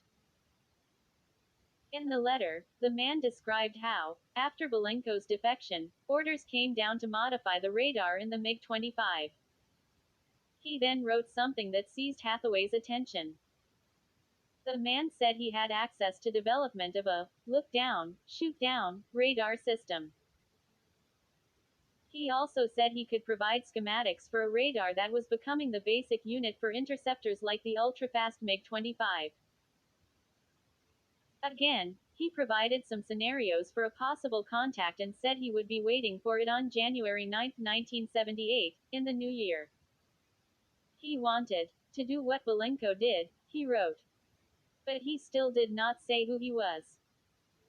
The next morning, Hathaway went to visit a friend who was a defense attaché in the embassy. What the hell is look down, shoot down radar? Hathaway asked, getting right to the point. The friend replied, are you kidding? That's one of the most important damn things in the world. 18. Such a radar would allow Soviet aircraft at a higher altitude to spot low-flying planes or missiles against the contours of the Earth. At the time, it was believed the Soviet warplanes lacked the capability. The MiG-25 flown by Belenko did not have it. Moreover, Soviet ground-based radars also couldn't see targets at low altitude, and the United States had spent years preparing to exploit this vulnerability, either with low-altitude bombers or with advanced cruise missiles to fly under the Soviet radars. Hathaway was frustrated by the stand-down and by Turner's fears. What the hell is wrong with headquarters? He asked. They have lost their mind. What are we going to do? Sit on our ass? While he had a healthy respect for the KGB, Hathaway knew they weren't perfect, and he felt confident the CIA could run agents in Moscow. You have to understand, everyone in the station, to a man, knew exactly, we can operate against these people, he said. Hathaway felt Turner wasn't getting good advice. He insisted that Turner send his close aide, Williams, to Moscow. Once he arrived, Hathaway took him out on a surveillance detection run, to see the KGB's methods firsthand, methods that were sloppy, even if the surveillance was pervasive. Hathaway and Williams listened to the KGB radio transmissions with the small CIA scanners. We hit a red light, and we could hear Pomodoro, tomato. They were dumb enough to yell, red light, Hathaway recalled. He sent Williams back to Langley with a plea, let the Moscow station come back to life. Williams seemed to get the point. But Turner was unmoved, and there was no change in the stand down. After delivering the note in December 1977 about look down, shoot down, radar, the man at the gas station was given a CIA code name. CK Sphere. Hathaway pressed headquarters to examine the information CK Sphere had provided. From the notes earlier in the year and in December, Hathaway saw the man was an engineer at a top-secret military research laboratory. In an internal memo on December 29, headquarters responded with an evaluation. At this point, it was critical to decide, did the engineer have anything really important to offer? The headquarters evaluation was equivocal. The subject matter of sources reporting, airborne radio location stations, i.e., radars, is extremely important. When he talks about a radar that can work against the background of the Earth, he is talking about a look down, shoot down radar. We know that the Soviets do not have a particularly effective look down, shoot down radar and that they are working very hard to solve this problem. An effective look down, shoot down would pose a serious threat to both the B-52 bomber and the cruise missile, and information on Soviet state-of-the-art in this field is responsive to very high-priority intelligence requirements. His offer to provide schematics and sketches of current systems would be of considerable assistance to the analysts. But the evaluation concluded. The information provided by CK Sphere is of intelligence value, but its possession by the U.S. government does not do grave damage to the USSR. 19. Hathaway was stunned. How could headquarters miss the obvious fact that the engineer's information would indeed do grave damage to the Soviet Union? On January 3, 1978, just 6 days before the planned meeting, Hathaway sent his own argument to headquarters. If CK Sphere S information on the current state of Soviet look-down, shoot-down radar is accurate, the development of an effective LDSD radar must be a very high-priority Soviet goal in view of the cruise missile threat. Should the Soviets develop an effective LDSD radar, would detailed information on it be considered in the category of grave damage to the USSR? Would detailed information on it enable the US to counter its effectiveness? In other words, assuming CK Sphere is who he says he is, and is in a position to monitor Soviet attempts to develop an effective radar, would it be worth the risk of a PNG? 20. The last line about a PNG referred to the risk of a case officers being expelled or declared persona non grata, as had happened to Peterson. Hathaway believed the information from CK Sphere was far too valuable for a KGB dangle. They wouldn't waste military secrets that way. In preparation for a meeting on January 9, Hathaway's team sent a detailed scenario to headquarters, seeking approval to meet CK Sphere. They proposed a face-to-face walk, to ask the engineer who he was, what he wanted, and whether he had more information to provide. In particular, the station wanted to ask him about a weapons system mentioned in the December note. The engineer had indicated he could obtain schematics for a Soviet radar package code named Amethyst or Amethyst, that he had described as becoming the basic unit for interceptor aircraft like the MiG-25. They would also press him for more about look-down, shoot-down radar. Depending on how long that might take, they would set up a schedule for future meetings, with 4 possible sites designated at 30-day intervals. The engineer would be encouraged to stuff envelopes through the window of a car, as he had done before. 21. Hathaway was eager to resume espionage operations, to get back in the spying business. He was following the Gerber rules, which meant check out a volunteer, don't dismiss him out of hand. The plan went all the way to Turner on January 3, 1978, stamped, secret, and, warning notice, sensitive intelligence sources and methods involved. In a summary memo describing the plan, Turner was told that CK Sphere was a middle-aged Soviet engineer who has made 5 approaches to Moscow station since January 1977. The summary memo recalled that the Moscow station did not follow up on these approaches because the man did nothing. In the first 4 attempts to establish who he was and out of concern that it was a KGB provocation. Also, there was a desire to avoid an incident while the Carter administration was just settling in. But the summary memo noted that CK Sphere had been more forthcoming in his last note, passed at the market on December 10, 1977. Was the intelligence really that good? The summary memo, like the earlier headquarters evaluation, was not overly enthusiastic. The MiG-25 radar update does not do serious harm to the Soviet government, it said, although look down, shoot down radar is of high priority intelligence interest. Under a section titled Risks, the memo advised caution. Turner was told, "We have no proof that CK Sphere is a provocation, but his approach to us has many of the earmarks of previous cases that we found to be under KGB control. Even if he was bona fide in the beginning, his several attempts to contact us could have brought him under discreet coverage by the KGB.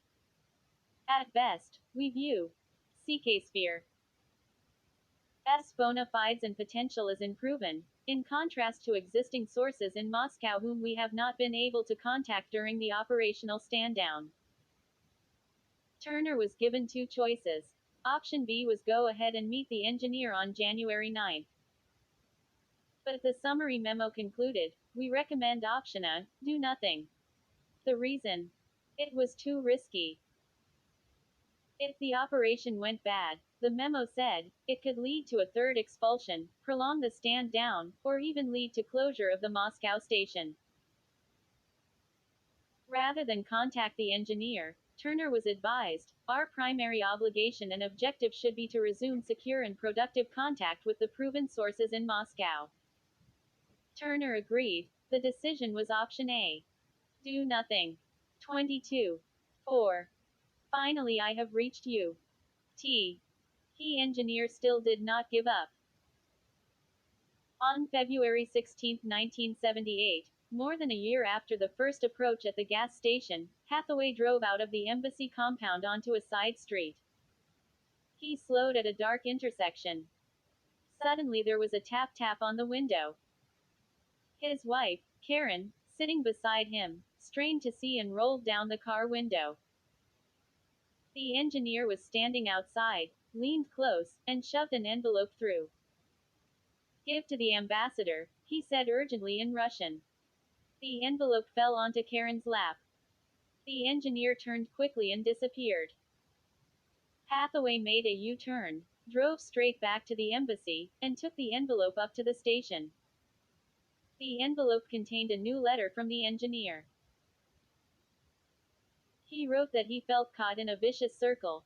"I'm afraid for security reasons to put down on paper much about myself, and, without this information, for security reasons you are afraid to contact me, fearing a provocation." He then scribbled out his home phone number, except for the last 2 digits. At a given hour in the coming weeks, he promised to stand on a street at a bus stop, holding a plywood board. Written on it would be the last 2 digits. Not taking any chances, the Moscow station sent a case officer on foot to look for the numbers, and also sent Hathaway's wife, Karen. She drove their car by the bus stop, spotted the man, and noted the 2 numbers. 1. Hathaway again pushed headquarters for permission to respond. The stand down was still in effect, but Hathaway wanted approval to carry out a simple operational act, to make a contact. As it happened, just as the engineer made his last overture to Hathaway, the Pentagon sent a memo to the CIA expressing great interest in any intelligence about Soviet aircraft electronics and weapons control systems. That tipped the balance. Headquarters relented and gave the green light to the station for a contact with the engineer. Hathaway decided they would call him from a public phone on the street, but he knew it was risky. If a CIA officer was spotted by the KGB using a public phone, it might be traced. All the pay phone booths were numbered, and KGB surveillance could easily ask for an immediate trace of the call.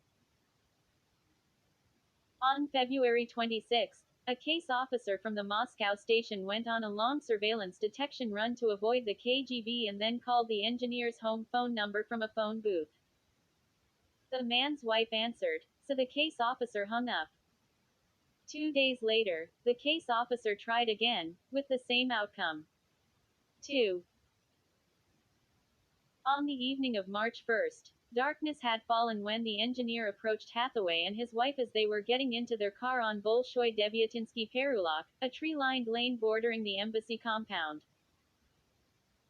Hathaway was unlocking the car door on the driver's side when he saw the engineer coming, recognized him, and extended his left hand. The engineer quickly placed a packet of taped paper into his hand. In Russian, the engineer said, "Pожалуйста," or, "Here you go," and Hathaway responded, "Spasibo," or, "Thank you." Hathaway noticed a pedestrian about 20 yards behind the engineer but did not think the handoff was visible in the dark.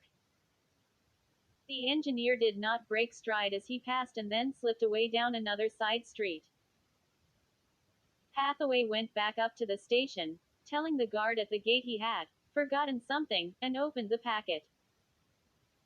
Inside, he found 11 handwritten pages, in Russian, on both sides of 6 large sheets of paper.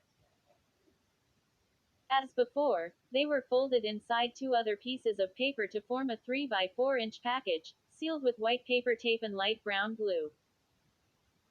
There were a few words in English on the outside saying please pass to the responsible person at the American embassy.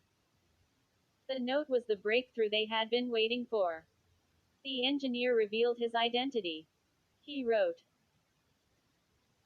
"Since on the 21st of February 78, you did not call me either from 1100 to 1300, nor later, and since on that same evening Auto D04-661 was parked by house number 5 on Bolshoi Devyatinsky Perulok, I assumed, although this seems improbable, that the missing phone, shown on the board by house number 32, were not observed from a passing car and could not be written down. To eliminate any doubt, I am submitting basic information about myself. I, Tolkachev, Adolf Georgievich, was born in 1927 in the city of Aktubinsk, Kazakhskaya SSR. Since 1929, I have lived in Moscow. In 1948, I completed the Optical Mechanical Technicum, Radar Department, and in 1954, the Kharkovsky Polytechnichesky Institute Radio Technical Department. Since 1954, I have worked at the NIIRP. O. Box A1427. At present I work in a combined laboratory in the position of leading designer. In the laboratory there exists the following hierarchy of positions: lab assistant, engineer, senior engineer, leading designer, chief of the laboratory. My work phone: 254-8580. Work day is from 0800 to 1700. Lunch from 11:45 to 12:30. My family: wife Kuzmina, Natalia Ivanovna, 12-year-old son Tolkachev, Oleg. 3. Just to be sure, Adolf Tolkachev wrote down his home phone number again, 255-4415. He gave his home address, 1 Ploshchad Bostania, apartment No. 57, 9th floor, a distinctive high-rise tower near the embassy, where he had lived since 1955. The building had multiple entrances, so he added, entry in the middle of the building from the side of the square. Tolkachev also volunteered instructions for how to call him without being detected. If a man phoned, he should identify himself as Nikolai. If a woman, as Katya. Tolkachev said he had spent hours and hours roaming the streets, in search of U.S. diplomatic cars and, even when he found one, often did not leave a note right away out of fear of being detected. He said he was now desperate for a positive response to his prolonged effort, and if he did not get one this time, he would give up. 4. In the note, Tolkachev provided precious new intelligence, far superior to what could be gained by other means. He reproduced quotations from top-secret documents and offered more details about look-down, shoot-down radar. The note included an extremely important piece of identifying information. The postbox number of the institute where Tolkachev worked, A-1427. The CIA now confirmed that Tolkachev was a designer at one of the two research institutes for Soviet military radars, especially those deployed on fighter aircraft. He worked at the Scientific Research Institute for Radio Engineering, known by its Russian acronym, NIIR. It was about a 20-minute walk from his apartment. The time had come to give him a positive response. At last, the Moscow station was revving up again. The case officer who had made the phone call from the pay phone was John Gilsher. A handsome man, 47 years old, with dark eyebrows and graying hair swept straight back, he was quiet and reserved. He loved the outdoors and once aspired to be a forest ranger, but Russia took him in a different direction. Gilsher's parents and grandparents had seen their families and fortunes destroyed by the upheavals of the last century in Russia, war, revolution, and exile. Gilsher's parents, George and Nina, grew up in Petrograd, children of the nobility in the twilight years of the imperial court. They had known each other from childhood. George attended the Imperial Lycée and worked in the Tsar's Ministry of Finance. He later fought against the Bolsheviks after they seized power, serving in one of the White Armies that were supplied by the Americans and the British. A brother also served with the Whites and was killed early in the conflict. George was the only member of the immediate family to survive the war. He fled with the defeated white soldiers to Constantinople, landed in New York City in 1923, and was reunited with Nina, who had suffered her own harrowing escape after 5 years of impoverished, desperate existence in revolutionary Petrograd. They were married in 1927 in New York, where George became a production manager for the equipment manufacturer Ingersoll Rand. They had 3 children. John was their second son. He grew up on 122nd Street in New York City in the years before World War II. Then the family moved to Sea Cliff, Long Island, after the war. They escaped the summer heat at an aunt's house in Cornwall, Connecticut. Although they came from well-off families in Russia, they arrived penniless in America, and the early years were lean. When John and his brother were very young, their sister recalled, they were often seen wearing clean and crisp little boy sailor suits, suggesting a certain prosperity. In truth, they each had only one, and their mother washed and ironed them every night. Russian was spoken at home, and their father was often deep in conversation with friends about literature and politics in the Old World. He kept a diary in which he tracked all the historical events of Russia, including specific decrees, birth dates of famous writers and other historical people, and also the saints of the day. He collected Russian stamps and took his sons to museums. John Gilsher had never been to Russia, but Russia was all around him. 5.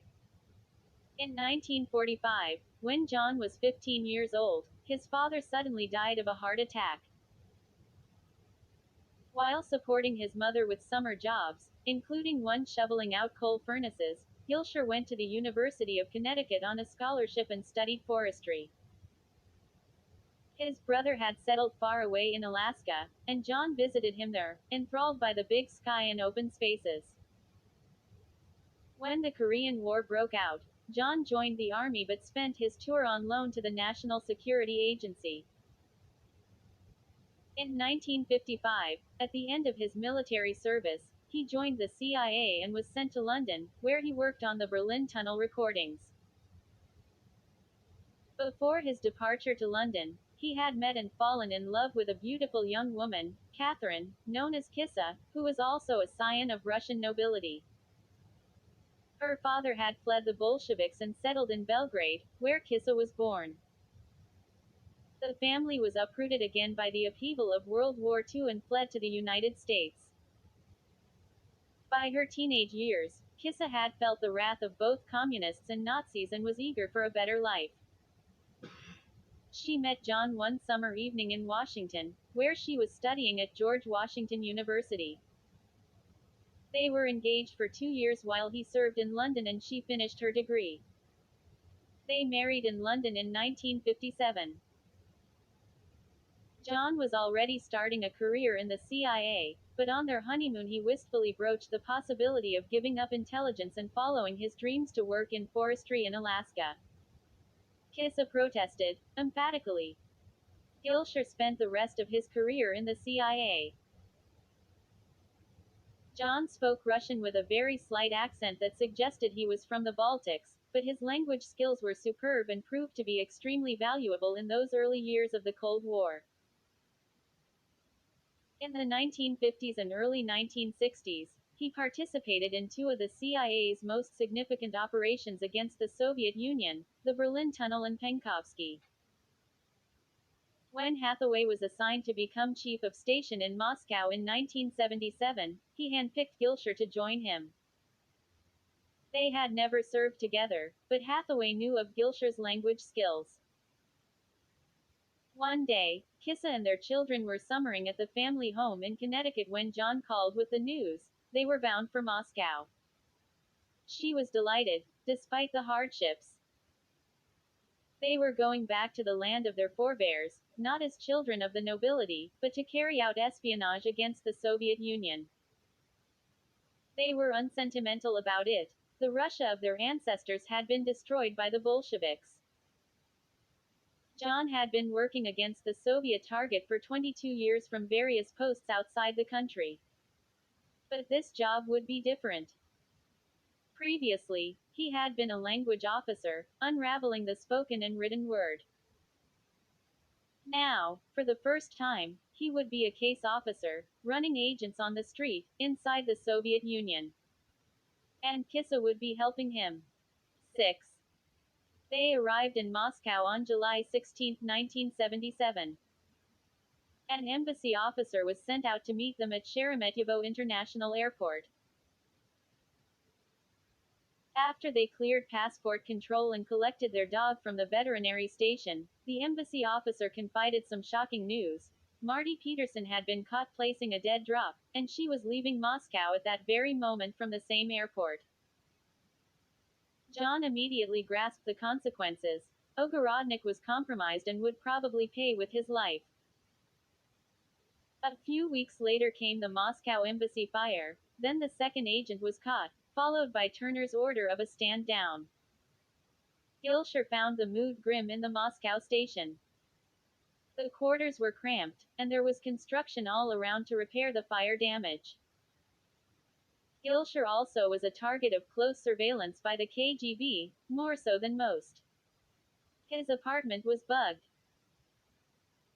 When John and Kissa wanted to talk about anything sensitive, they wrote notes to each other, but carefully, on wood or metal, so as not to leave an impression on the page underneath that could be read later by the KGB.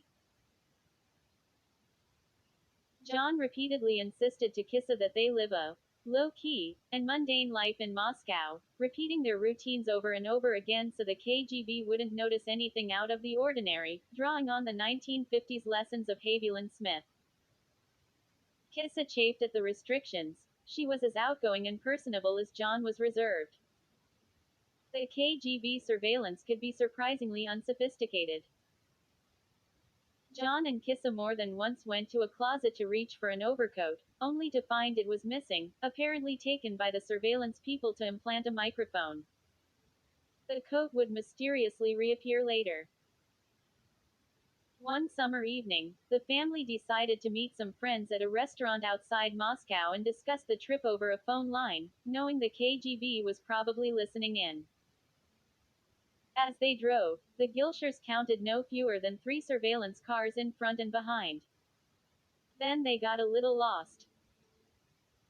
One of the KGB surveillance cars pulled off to a side road unexpectedly. The Gilshers didn't know where they were going, so they just followed.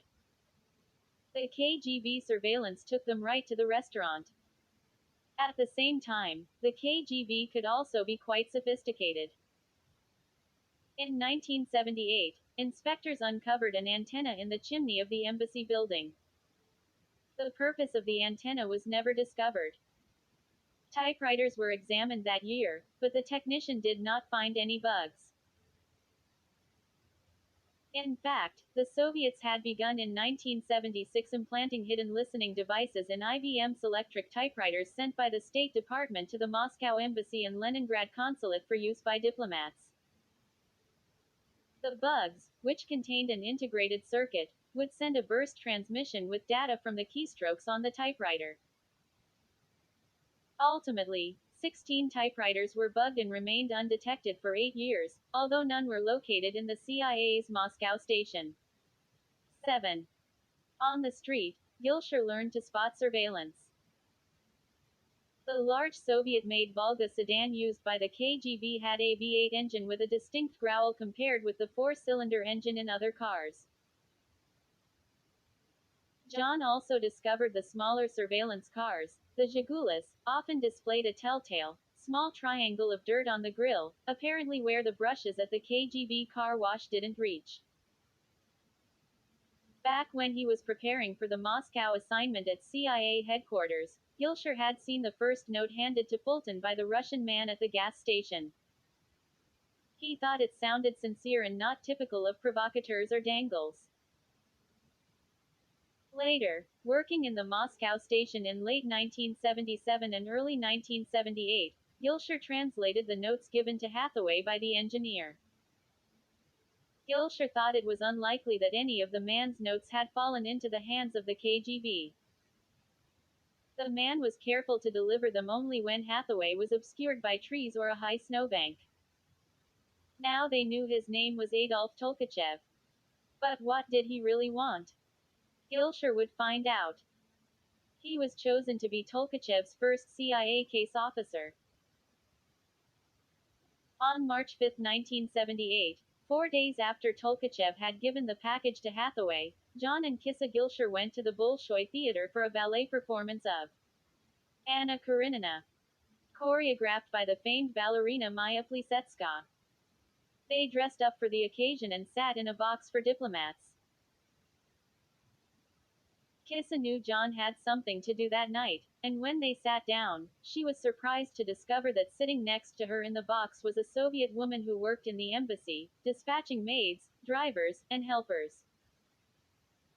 Her name was Galina, a slight, thin woman with dark hair whom Kissa knew well and believed to be working for the KGB. 8. John had told Kissa that at intermission he would go make a phone call. He would be free from surveillance for a few minutes, he thought, and he had already staked out the phone booth. As soon as the lights went up, he excused himself. When John got up, Galina saw him, and she started to rise out of her seat, too. Kissa had to think fast. Where are you going? She asked. Galina said she was going to the ladies' room. Kissa then tried to talk her out a bit. There would be big crowds during intermission, she said. Who wants to mingle with them? It worked. Galina agreed it would be better to wait a few minutes. The delay was just enough time for John to reach the payphone and call Tolkachev. Gilshir decided to follow Tolkachev's instructions and introduce himself as Nikolai. He needed to reassure Tolkachev that the proper people had received all the materials that Tolkachev had provided and that the United States was interested in learning more.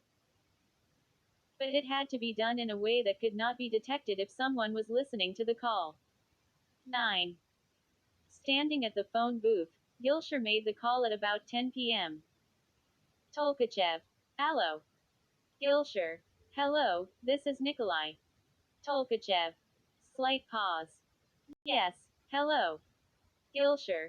Finally I have reached you. I have received all your letters, thank you.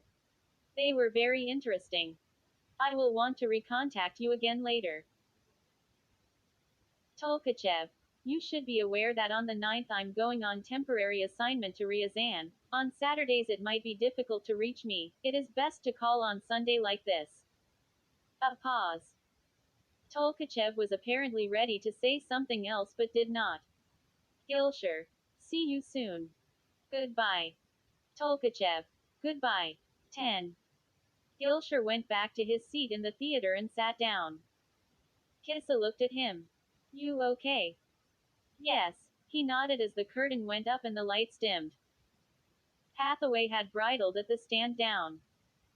He felt Turner's order to stop operations in Moscow was wrong-headed and costly. Certainly, the tantalizing first contact with Tolkachev suggested they should resume full espionage operations. In March, a crisis erupted involving Alexei Kulak, the overweight KGB officer who had been abandoned because of the stand down. A message from headquarters informed Hathaway that Kulak, then living in Moscow, might face arrest and could be exposed as a spy for the United States. Hathaway felt a special obligation to Kulak, whom he had personally recruited in a New York hotel room.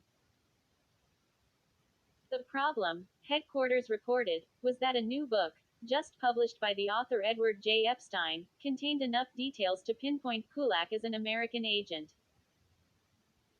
If the KGB followed up on details in the book and arrested him, Kulak would certainly face charges of treason, punishable by death. Headquarters decided that Kulak must be contacted and warned of the breach. A high-risk operation was hastily put together to spirit Kulak out of the Soviet Union, if necessary. Despite his misgivings about Moscow operations, and despite the stand down, Turner approved the mission to warn Kulak. 11. To carry it out, Hathaway would have to evade KGB surveillance at all costs. Once a week, Hathaway's secretary had set a familiar pattern of going ice skating with her husband. Hathaway put on a disguise to look like his secretary, complete with a mask, and left the compound posing as her, with her ice skates in his lap and her husband driving. The militiaman at the gate didn't notice. Once the car was far enough away from the gate, he ripped off the mask and, filled with anxiety, leapt out of the car. He didn't know what to expect. When he saw all was quiet, he began a long, winding surveillance detection run for several hours on a cold Moscow night. His plan was to offer Kulak an escape from the Soviet Union, known as exfiltration. Hathaway carried a camera in order to get a recent photograph of Kulak for a new passport. In fact, the Moscow station had never before carried out an exfiltration. Such operations required months of planning, and Hathaway had only days. After hours of walking the Moscow streets to make sure he was free from surveillance, Hathaway climbed the steps of Kulak's building, planning to knock on the door. But Deshernaya, a female attendant, was sitting there, and she stopped Hathaway.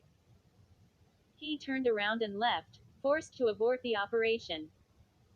The next night, he made another attempt and called Kulak on a pay phone from the street. Kulak immediately recognized Hathaway's distinctive Southern Virginia drawl. Hathaway delivered the news about the breach, and Kulak responded quietly, without hesitation or a sense of fear. He thanked Hathaway for the effort but said he would be fine and did not want to be smuggled out of the country. There was nothing more Hathaway could do. Hathaway and the CIA had lost Kulak as an intelligence source. 12. Despite the setback, Hathaway was eager to move ahead with Tolkachev. On March 21, 1978, he sent a cable to headquarters suggesting they move at full speed. At the start, he proposed to pull together a basic commo package which we can first put down black, meaning by a case officer who was not under KGB surveillance. Then the CIA would telephone Tolkachev and tell him where to pick it up. The package would give Tolkachev a basic means to send messages back and forth to the CIA, allowing them to probe deeper into what he knew and what he might be able to give them. Inside the package, Hathaway proposed to include an operations note, known as an ops note, providing Tolkachev instructions on what to do next. Hathaway felt a personal meeting was the fastest way to get answers, and he very much wanted a personal meeting. But it was also the riskiest way. 13. More than one uncertainty hung over the plan. The station did not yet know much about their agent, what he wanted, or what he could do. 14. In a reflective cable to headquarters, Hathaway wrote of Tolkachev. Obviously, his demands or preconditions will have bearing on our choices in how to handle operation. Does he wish to exchange info for money? One time or indefinitely and continuously? Is exfiltration a demand? Non-negotiable. By when? In sum, without first knowing just what he has in view, it will be difficult to make detailed or long-run plans for him. Our impression, however, is that despite his Belenko remark, he is thinking about passing info over a period of time, wants a camera to maximize his productivity, and is eager to establish ongoing long-term relationship. Thus, while we must be prepared to be flexible until we learn just what CK Sphere S terms are, we feel our best bet for now is to proceed with plans for straightforward ongoing communication with motivated agent whose needs can be reasonably and effectively satisfied. At the same time, we would try to learn early on what CK Sphere S needs are, and make necessary adjustments of plans to satisfy them. 15. In the same message, Hathaway also raised the question of whether to issue a CIA miniature camera to Tolkachev at this early stage in an operation. A camera could make it easier for him to copy documents, but there were serious dangers if caught. A spy camera could easily incriminate him. When do we give him one, and what kind do we give him? Hathaway asked headquarters. Obviously, the sooner we give CK Sphere a photo capability, and thereby the means to deliver bulk intel, the sooner we can resolve the bona fides question, a reference to the CIA's need for Tolkachev to prove his credentials. But headquarters remained reluctant. Hathaway was instructed to use as simple an approach as possible. For now, there would be no document camera nor a personal meeting. A cable from headquarters on March 24 acknowledged that the intelligence Tolkachev had provided so far goes beyond what the Soviets would pass to us if this were a controlled case, or a dangle. That was good news. At least Tolkachev's information had passed the first hurdle. The CIA's usual approach to testing the bona fides of an unknown source would be to check any new information and look for that which could be confirmed by what was already known from other sources. However, Tolkachev's notes contained intelligence so new that it could not be verified. It might be a windfall, but it might be a trap. The question could not be easily resolved. 16. Hathaway had no choice but to take it slowly, one step at a time. He and Gilshire put together a new plan. The main purpose would be to clear up the uncertainty about the agent's true identity and access, and secondarily to see what more he could obtain in positive intelligence, the agency's jargon for the fruits of spying.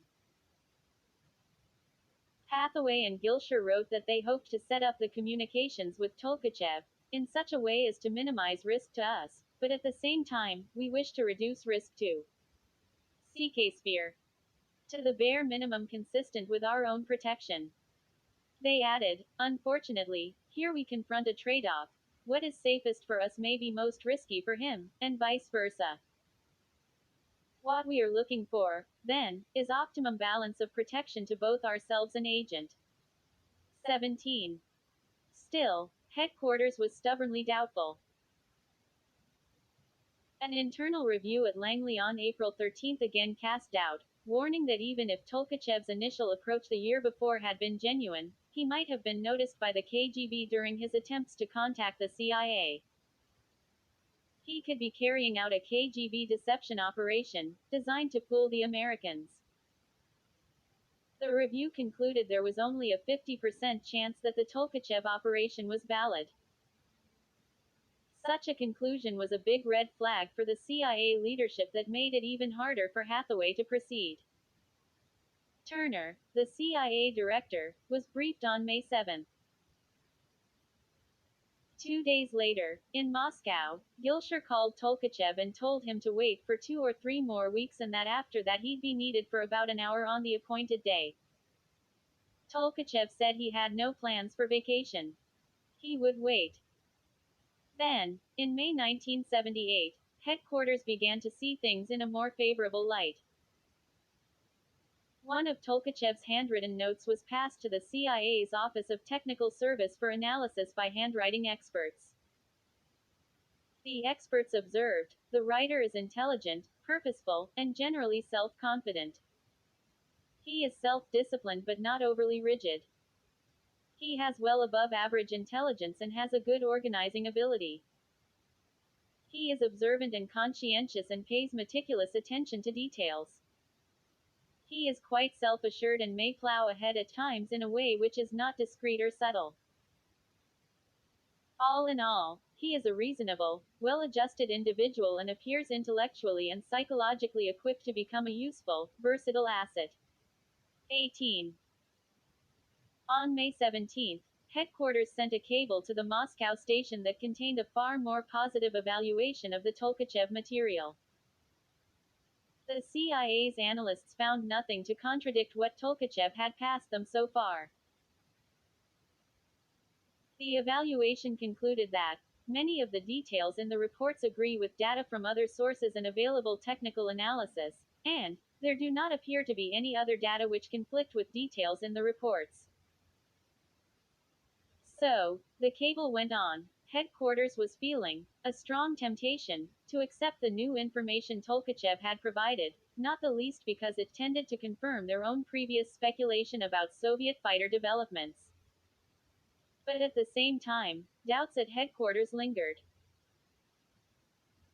The cable reported, since the data would have a major impact on our assessments of air defense capabilities, we are resisting, at least until bona fides are established, the temptations to accept in toto the contents of the reports. 19.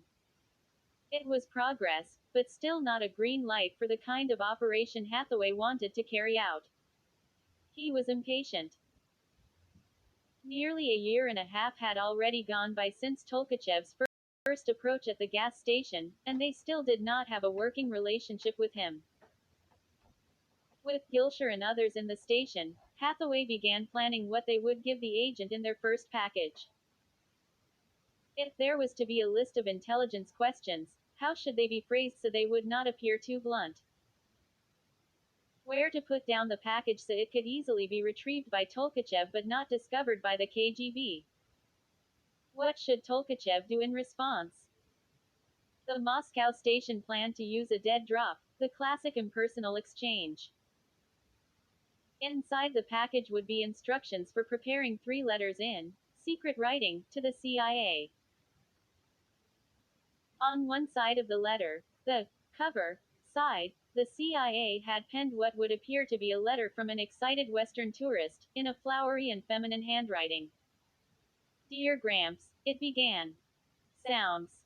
I can't really believe it. But here I am in Russia. Thank you, a million times thank you for convincing Mikey and me to include Russia on our itinerary. It is absolutely fantastic. But on the reverse or secret side, Tolkachev was told he could use concealed writing, answering the CIA's questions and providing more intelligence. The secret writing was imprinted by use of a specially treated carbon paper that the CIA provided to Tolkachev. After writing on the secret side of the Dear Gramps letter, Tolkachev was told to fold it up and put it in the regular mail in Moscow, to an overseas address that looked innocuous but was in fact controlled by the CIA. If all went according to plan, the secret writing would be invisible if the KGB opened the letter, but it could be deciphered by the CIA when the letter was received. Hathaway also insisted on giving Tolkachev a one-time pad. This is a chart of numbers, randomly keyed to letters, that would allow Tolkachev to encrypt his secret writing. It could only be decrypted by someone with the same pad. The CIA would have the other one. It would be used once and discarded. 20. On June 1, 1978, headquarters approved Hathaway's plan. The dead drop would contain the secret writing instructions, intelligence questions, and an ops note. This was to be the CIA's first real communication with Tolkachev, and drafts were sent back and forth between the station and headquarters, revised and polished for weeks. The ops note began. Finally, the moment has come when we can share our thoughts and plans with you, and to take the first steps in arranging what we hope will be a long and mutually beneficial relationship. First of all, we are very thankful that you contacted us and wish to apologize for having taken so long to respond in a more definitive manner to your numerous and well thought out attempts to establish this contact. We were very glad that you, displaying great sensitivity, understood what was required to convince us of your sincerity. We deeply respect your courage and decisiveness in transmitting to us the necessary information about yourself and your work, and your excellent sample of valuable and interesting materials. All this has allowed us to begin working on a plan for future continuous communications with you. 21. On August 24, 1978, Tolkachev's materials were secreted in an oversized, dirty midden like that used by construction workers around Moscow. At 9:15 that evening, Gilshire went out in his car and drove around for a bit, parked it, and took the midden with him, riding the metro until he was in Tolkachev's neighborhood. He stashed the midden behind a telephone booth on a lane just off Krasnaya Presnya, a square with a large metro station close to Tolkachev's building. Then Gilshire, from the phone booth, called Tolkachev at home. Tolkachev. Allo. Gilshire. Adolf. Tolkachev. Yes. Gilshire. This is Nikolai. Do you have a free half hour to leave the house? Tolkachev. Yes. Gilshire. Then depart your building, go towards the rear of the building, pass a metro on your right and another on your left, and follow the main road. Tolkachev. Oh, you mean Krasnaya Presnya? Gilshire. Yes, proceed to the street called Trekgornaya. Tolkachev. You know, I have lived here a long time but I don't know all the streets here. Gilshire. It will be the second street, possibly the third, to the left. Once you turn left into Trekgornaya you will notice a phone booth on your right. I have left a package in a glove for you behind this booth. Tolkachev. Good, I will go at once. Gilshire. I hope to hear from you soon, goodbye. 22. Gilshire then left the site in the direction he expected Tolkachev to approach from. He saw a figure that matched previous descriptions of Tolkachev walking toward the phone booth. Gilshire slipped away. In his cable recounting the conversation, he said he got the impression that Tolkachev was alone when he openly spoke about how to get to the site. In previous calls, Tolkachev had been much more circumspect. Gilshire also noted that Tolkachev sounded like a layman, and, definitely not, a member of the KGB.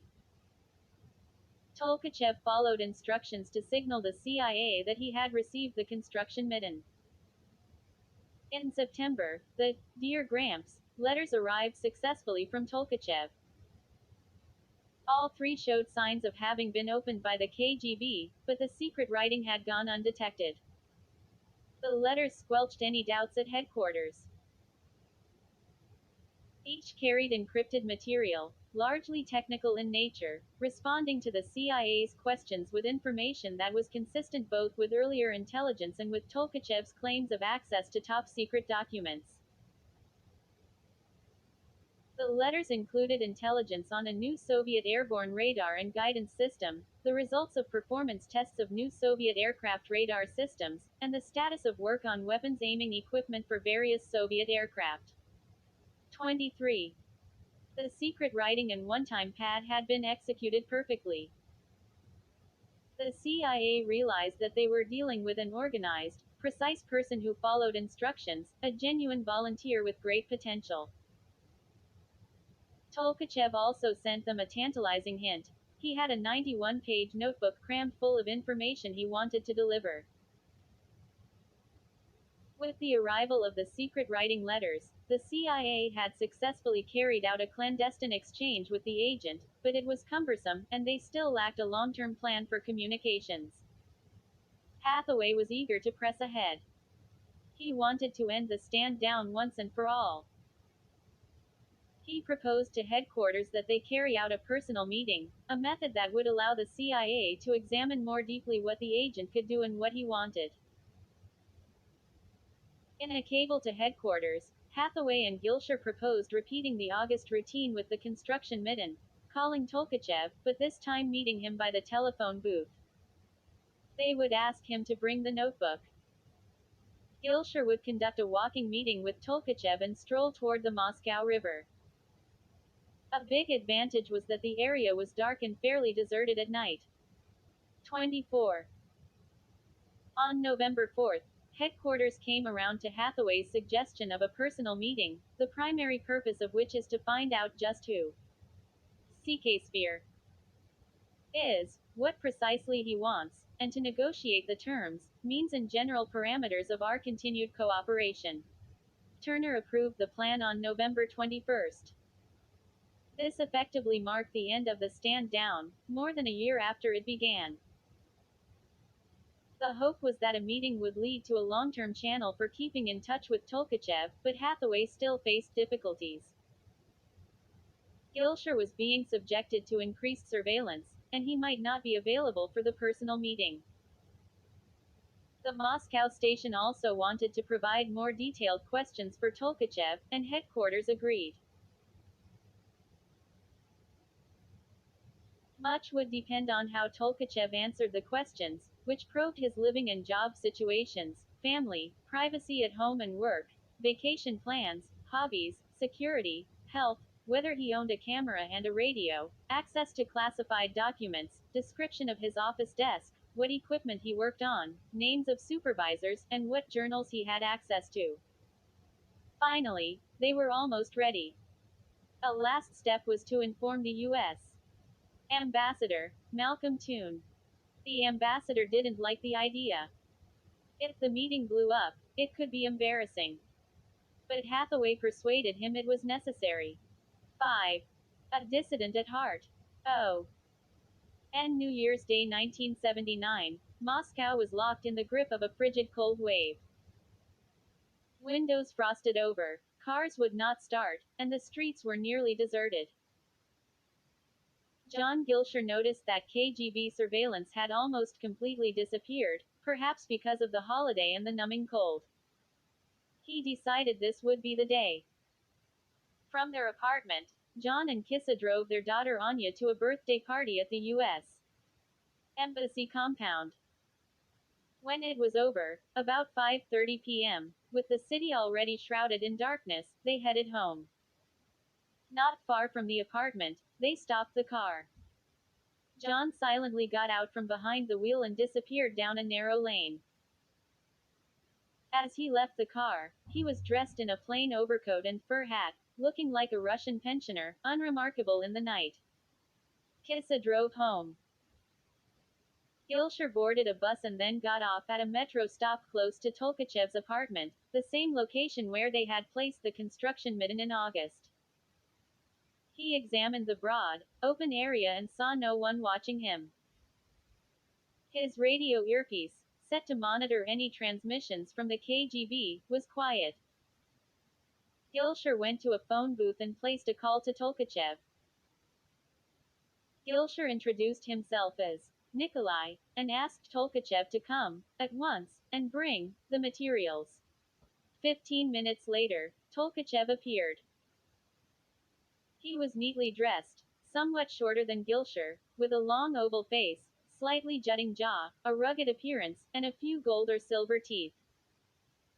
Calm and disciplined, Tolkachev did not look around nervously. He kept to the subject they were discussing and answered questions clearly. When Gilshire asked if he brought the notebook, Tolkachev slipped it out of his coat. Normally, Gilshire carried a briefcase, but he left it at home, thinking that on a holiday it would look out of place.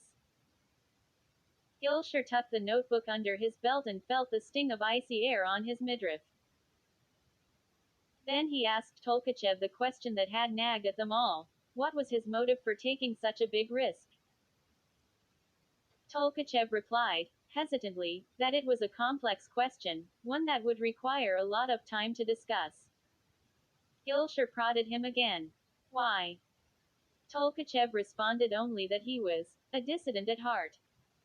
Then Tolkachev had a question for Gilshire. He wanted to know how much the United States had paid Belenko, the MiG-25 pilot who defected from Japan in 1976. Gilshire had anticipated the question. He said he didn't know how much Belenko had been paid but offered Tolkachev 1,000 rubles a month for his cooperation. Tolkachev asked Gilshire for 10,000 rubles for his work so far. Gilshire said it would be no problem and gave Tolkachev 1,000 rubles. It was a ridiculously small sum, perhaps 3 times the monthly salary of a mid-career Soviet academic, while the intelligence Tolkachev had already provided was worth tens of millions of dollars to the United States. Gilshire gave Tolkachev some additional questions to answer next time they met. 1. Gilshire cautioned Tolkachev that money had often been the undoing of agents. He recalled the 1977 arrests of 2 agents in Moscow, which had been written about in the newspapers, saying it was because of money. This was stretching the truth. They were arrested for other reasons, but Gilshire thought it might give Tolkachev second thoughts. Besides, Gilshire said, there was not much to buy in Moscow, which was plagued by shortages. Tolkachev acknowledged the risk, saying he would be careful and sensible. He told Gilshire his family did not really need more money. He could explain any cash as part of an inheritance from his mother, who had died recently. Gilshire got the distinct impression that Tolkachev wanted money as a sign of respect, to show that his efforts were valued. The streets were empty as they walked, 2 men in overcoats, speaking quietly, enveloped in Russia's winter darkness. Their words were terse and to the point. Gilshire, who had never before been a case officer on the street, wanted to get it right. He asked Tolkachev if he had a private office where he could use a camera to photograph documents. No, Tolkachev said, but if he had a camera that was relatively quiet, he could probably linger at the office at the end of the workday, perhaps for 20 or 30 minutes until the doors were locked, and photograph documents. Gilshire was impressed with the answer. It showed Tolkachev knew his limits and how not to raise suspicions. Tolkachev said a camera would relieve him from writing up so much by hand.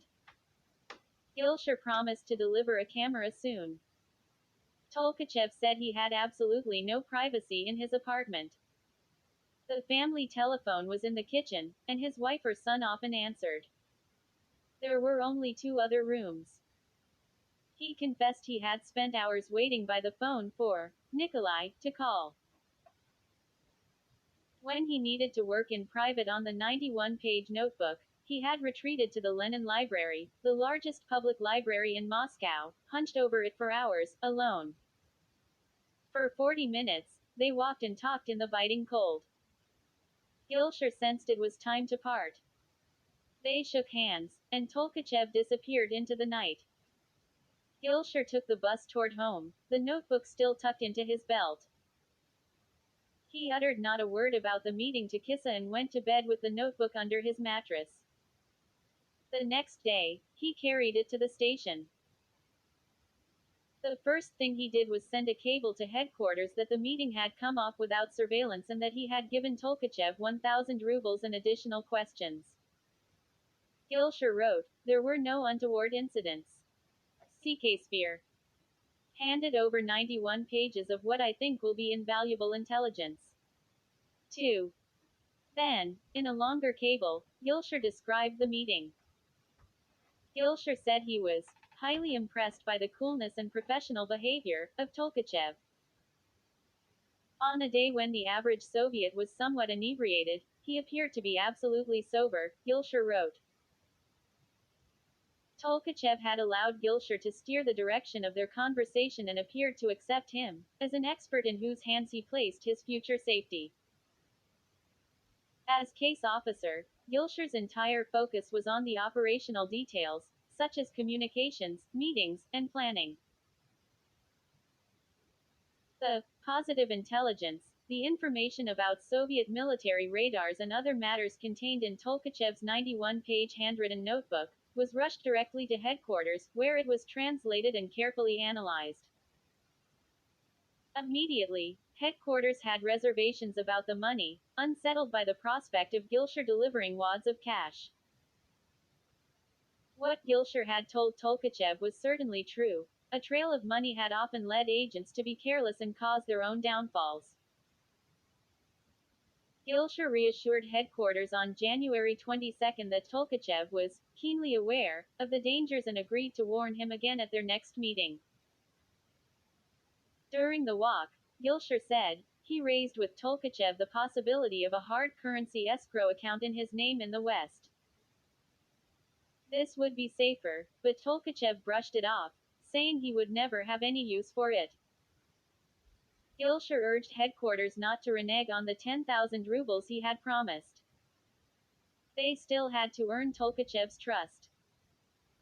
At this point, we feel it is essential to live up to our arrangement and pass him the requested sums, he wrote to headquarters. By delivering the money promptly, he added, we hope to instill in him a complete trust in us, and, once he is confident we will live up to our part of the bargain, we can begin to probe delicately to try to resolve this ticklish topic. Gilshire suggested they wait 6 months before bringing it up again. The first meeting touched off a flurry of activity. Now, at last, the Moscow station was back in the espionage business. Every action of human intelligence collection, putting down a dead drop, such as the construction mitten with secret writing hidden inside, or making a call from a phone, or writing an operations note to an agent, or preparing sites for meetings and signals, demanded intense preparation by the station and frequent cables back and forth to headquarters.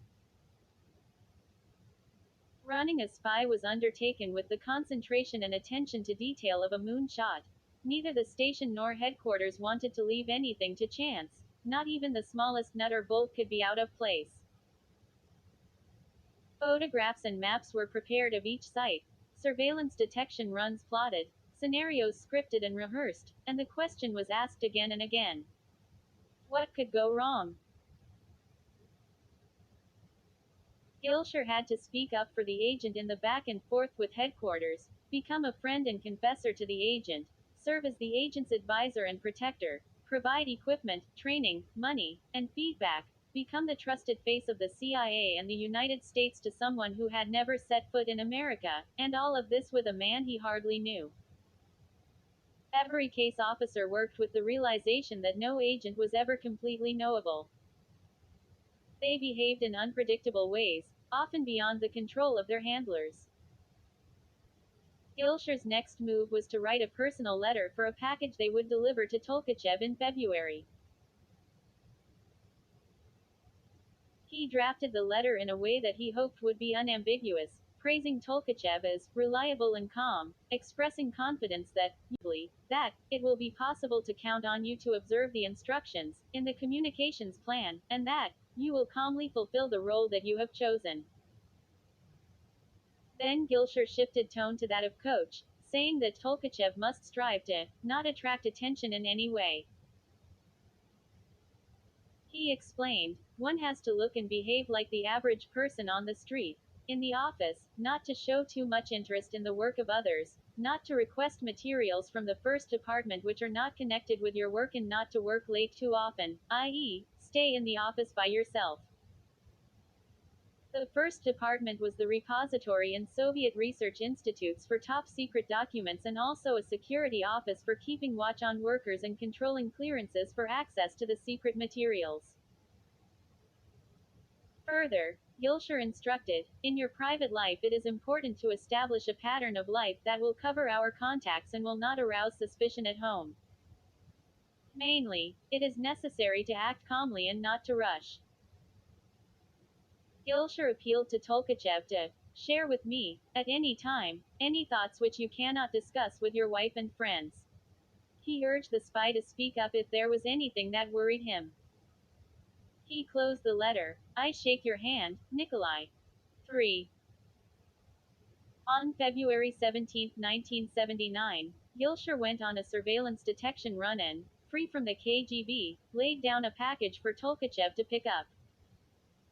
Once again, the package was hidden in the dirty construction midden. This time it contained one miniature camera, known as a Molly, a light meter, film, camera instructions, an operations note, the personal letter from Gilshire, an evaluation note from CIA headquarters, further questions or requirements from the CIA, a communications plan, and 5,000 rubles, or half what Tolkachev had requested for his work so far. The evaluation was upbeat but not specific, saying the secret writing letters had been prepared with fine technique, and the information very well received. The 91-page January notebook showed painstaking effort and dedication, and the CIA was very impressed, but the evaluation stopped short of details, except for one. Tolkachev was given a very specific request to obtain any information he could about a radar known as the RP-23. This would be of utmost value. In March, a cable from the Moscow station to headquarters noted that Tolkachev was now fully operational. But the CIA's agent and his case officer were still finding their way. Gilshire had instructed Tolkachev on the procedure for confirming an impromptu meeting. Under the plan, the CIA provided Tolkachev with a set of quick meeting sites, locations that were close to his apartment building. Each was given a Russian code name, such as Ninochka. The plan was that Gilshire would call Tolkachev's home phone and ask for Ninochka, signaling a desire to meet at that site.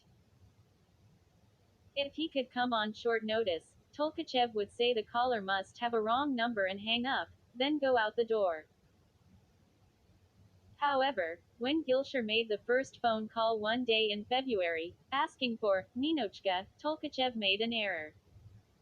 Is this Nikolai calling? He said. That wasn't the right answer. Gilshire hung up. 4. Gilshire tried again on the evening of April 4, asked for Valerie, and this time it worked. Tolkachev was out the door quickly. They met for 15 minutes at site. Valerie. And traded packages. Tolkachev gave Gilshire 5 cassettes of exposed 80-frame film from the Molly miniature camera, 56 pages of handwritten materials, including a long letter to the CIA, and 4 sketches. 5. 7 days later, headquarters sent Hathaway and Gilshire a hint that Tolkachev's material was impressive. You will be interested to know, the cable said, that the material from the January package had been formally distributed in a document over 100 pages in length, and initial reaction from the Air Force is highly enthusiastic, and the material is clearly having a significant impact. In fact, the January notebook had contained a rich harvest of secrets. Tolkachev had included a detailed description of the sensitive work in which he was involved, as well as exact formulas, diagrams, drawings, and specifications of weapons and electronic systems. He copied by hand top secret documents authorizing the construction of new types of aircraft not yet known in the West, such as the Sukhoi Su-27 advanced fighter. He had carefully drawn various diagrams on oversized graph paper. Every document was neatly recorded, every word legible. The notebook contained vital details about aircraft design, speed, radio frequencies, weapons, avionics, radars, a look at blueprints still on the drawing boards, and a glimpse of planes that would not be flying for a decade. 6. Gilsher's 2 meetings with Tolkachev had been productive, but the men had not engaged in the kind of free-flowing conversation that would reveal Tolkachev's motives or thinking in any depth. Gilsher was hungry for more.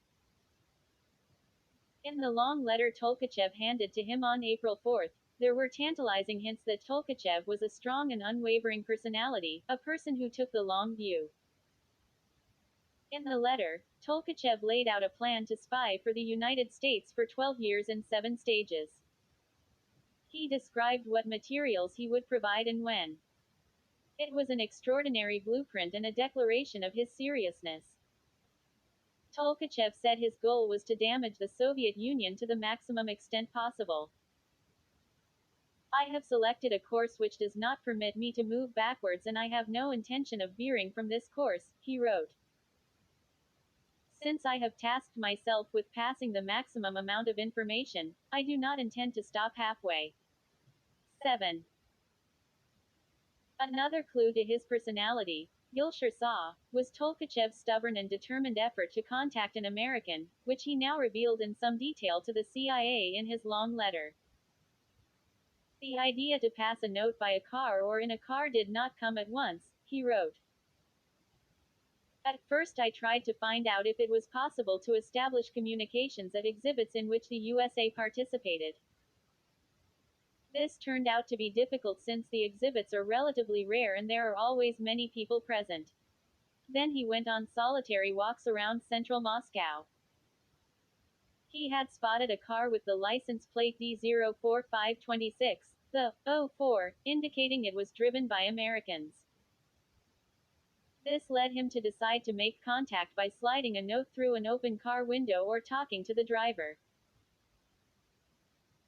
At first, Tolkachev recalled, I naively thought that it is only necessary to select a convenient moment, to come up to the car, to request a conversation, and that I will be welcomed with open arms. He added, I started to search for a place where one could approach a car. Thus started my purposeful walks along the streets of Moscow and along Devyatinsky Lane that lasted many days and many hours. This was the small street along the edge of the embassy compound where he had approached Hathaway. Tolkachev had memorized a few sentences in English, just in case he encountered an American. Finally, he saw the car with the D04526 license plate at the gas station on Krasina Ulitsa, a street just blocks from his apartment building, on that cold evening in January 1977. The moment was suitable, he recalled, deserted. At that moment there were no Soviet and no socialist bloc cars at the gas station. He approached Fulton and repeated the English phrases he had memorized, including the question he asked Fulton, Are you American? I would like to talk to you. On hearing Fulton's rebuff, I passed a note and quickly departed. After dropping the note, Tolkachev recalled, he expected events to unfold rapidly, but nothing happened for months. He kept trying, over and over again, but was getting nowhere. The more Gilsher learned of Tolkachev's story, the more he could sense this was a driven man. What propelled him was not yet entirely clear, but Tolkachev was not a casual walk-in. He was dogged and resolute. Tolkachev also displayed an engineer's exactitude. In his letter to the CIA, he wrote a precise account of how secret documents were handled at his institute. He drew hand sketches to illustrate it. Secret documents were kept in the first departments, in 2 separate buildings. Tolkachev called them Buildings 1 and 2, located on Sketch 4. He described how an employee could receive a secret document at any time during the working day and keep it all day. The document would have to be returned by 5 p.m. As a result, he added, it is possible to leave the institute for 1.5 or 2 hours during the course of the day with a secret document. This must of course be done illegally, for example under an overcoat, raincoat, or suit jacket. Naturally only documents of small size can be taken out in this manner. It was prohibited to bring a briefcase into the building, and shopping bags were checked at random, but often. A separate, classified library held the top secret scientific studies and dissertations, Tolkachev wrote. I can make use of all the materials in the secret library. Thus, both the first department and the library held classified materials. Tolkachev had identified a gaping hole in the security cordon. He could simply walk out of the institute with the documents in his coat pocket. Gilshire had twice used dead drops to communicate with the spy, but now he learned that Tolkachev's patience was running thin. Tolkachev said it was getting hard to explain at home why he had to run out after each phone call. Tolkachev appealed to Gilshire, saying that, psychologically, it would be better for him if they just accepted the risk and met each other periodically in person, not fooling around by stashing a dirty construction mitten behind a phone booth, where it might be found by a stranger. This was another sign of Tolkachev's unflinching personality. If he was going to risk his life in espionage, he wanted to know and meet the person for whom he was putting himself in such danger. The impersonal dead drop gave him no chance for such contact. Then Tolkachev made one more request. He asked the CIA for a lethal cyanide pill, to commit suicide in case he was discovered. This was known at the CIA as an L pill. The L stood for lethal. The L pill had been issued to Ogorodnik 2 years earlier, and he used it to commit suicide soon after his arrest. Gilshire realized that winning CIA headquarters approval for supplying one to Tolkachev was going to be very difficult. There were always fears at headquarters that an agent would panic and take the suicide pill unnecessarily or that it would be discovered and betray the spy. On May 1st, headquarters cabled, as we have on previous occasions, we would like to stall on this question. The cable suggested it would be best for Gilshire to deflect this request in person at the next meeting with Tolkachev. 8. Gilshire wrote back on May 4th that he agreed, and every effort will be made to stall on this question. 9. On May 7th, headquarters offered Gilshire talking points to discourage Tolkachev. A. The mental burden of having this item on his person at all times. B. The problem of concealment. C. The risk of premature use of the item through misjudgment of an actual situation. D. The possession of this item closes all options available in case of apprehension by authorities, even for extraneous reasons. 10. Gilshire now had a sketchy impression of Tolkachev, someone who was committed to espionage, had access to secret documents, with the organized and precise mindset of an engineer. But Tolkachev's requests and desires would test the outer bounds of espionage in Moscow. The CIA felt that the personal meetings that Tolkachev wanted were the riskiest method of all. Just being seen with a foreigner on the street could spell trouble if spotted by a trained KGB surveillance team. Tolkachev's demands for more money were unsettling. His special request, the L pill, carried the risk of a fatal misjudgment. Still, Gilshire concluded that Tolkachev was a solid, straightforward person, someone they could work with. 6. Six figures. I. In his long April letter to the CIA, Tolkachev wrote disdainfully of Soviet ideology and public life. He said that politics, literature, and philosophy had been enmeshed for a long time in such an impassable, hypocritical demagoguery, and ideological empty talk, that he tried to ignore them. Tolkachev said he hadn't been to a theater in a long time. Although he enjoyed classics, contemporary Soviet plays were full of ideological gibberish. It was a common attitude.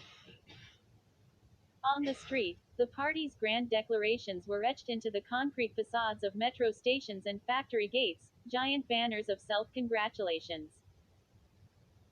But to most Soviet citizens of the late 1970s, the promises of a bright communist future were long forgotten. These were the years of stagnation. The Soviet Union devoted such enormous resources to the arms race that its economy sputtered out only the most shoddy goods for consumers. Shortages were frequent and annoying. People waited in lines for hours to get shoes or a winter coat. Tolkachev's high-rise apartment building at 1 Ploshchad Bostania, one of Moscow's 7 distinctive, spurred towers, had been constructed in 1955 with 4 high-ceiling food shops at the street level, one on each corner for meat, fish, dairy, and bread. Modeled on an elegant turn-of-the-century Russian gastronome in Moscow, the 4 shops were resplendent with red and white inlaid marble, floor-to-ceiling windows, luminescent chandeliers, and mighty central columns. The goods had never been bountiful, but in the years after the shops were built it was possible to just walk in and find smoked fish and sausage. By 1979, the stores were in decay, the shelves nearly empty. Theoretically, the Soviet state provided for almost everything: medical care, schooling, transportation, work. But the system was rotting from within. The shortages forced many people to deal in a vast shadow economy, struggling to survive through friends and connections, always on the lookout for a tin of meat, some good tea, or a delivery of shoes. 1. Tolkachev's work at the Institute offered him some privileges that buffered the misery and drudgery. Once a week, he was entitled to purchase a zakas, a modest food ration distributed at the office, perhaps a can of instant coffee, or scarce tea, and maybe even a smoked sausage. But he was not part of the pampered elite. He did not belong to the Communist Party, kept to himself, and had become something of an ascetic. He did not own a car, nor a country house, or dacha, when he first volunteered to the CIA. He was at the mercy of the shadow economy for such things as medicine and clothing. On weekends or after work, he and his wife would search for goods in stores and markets.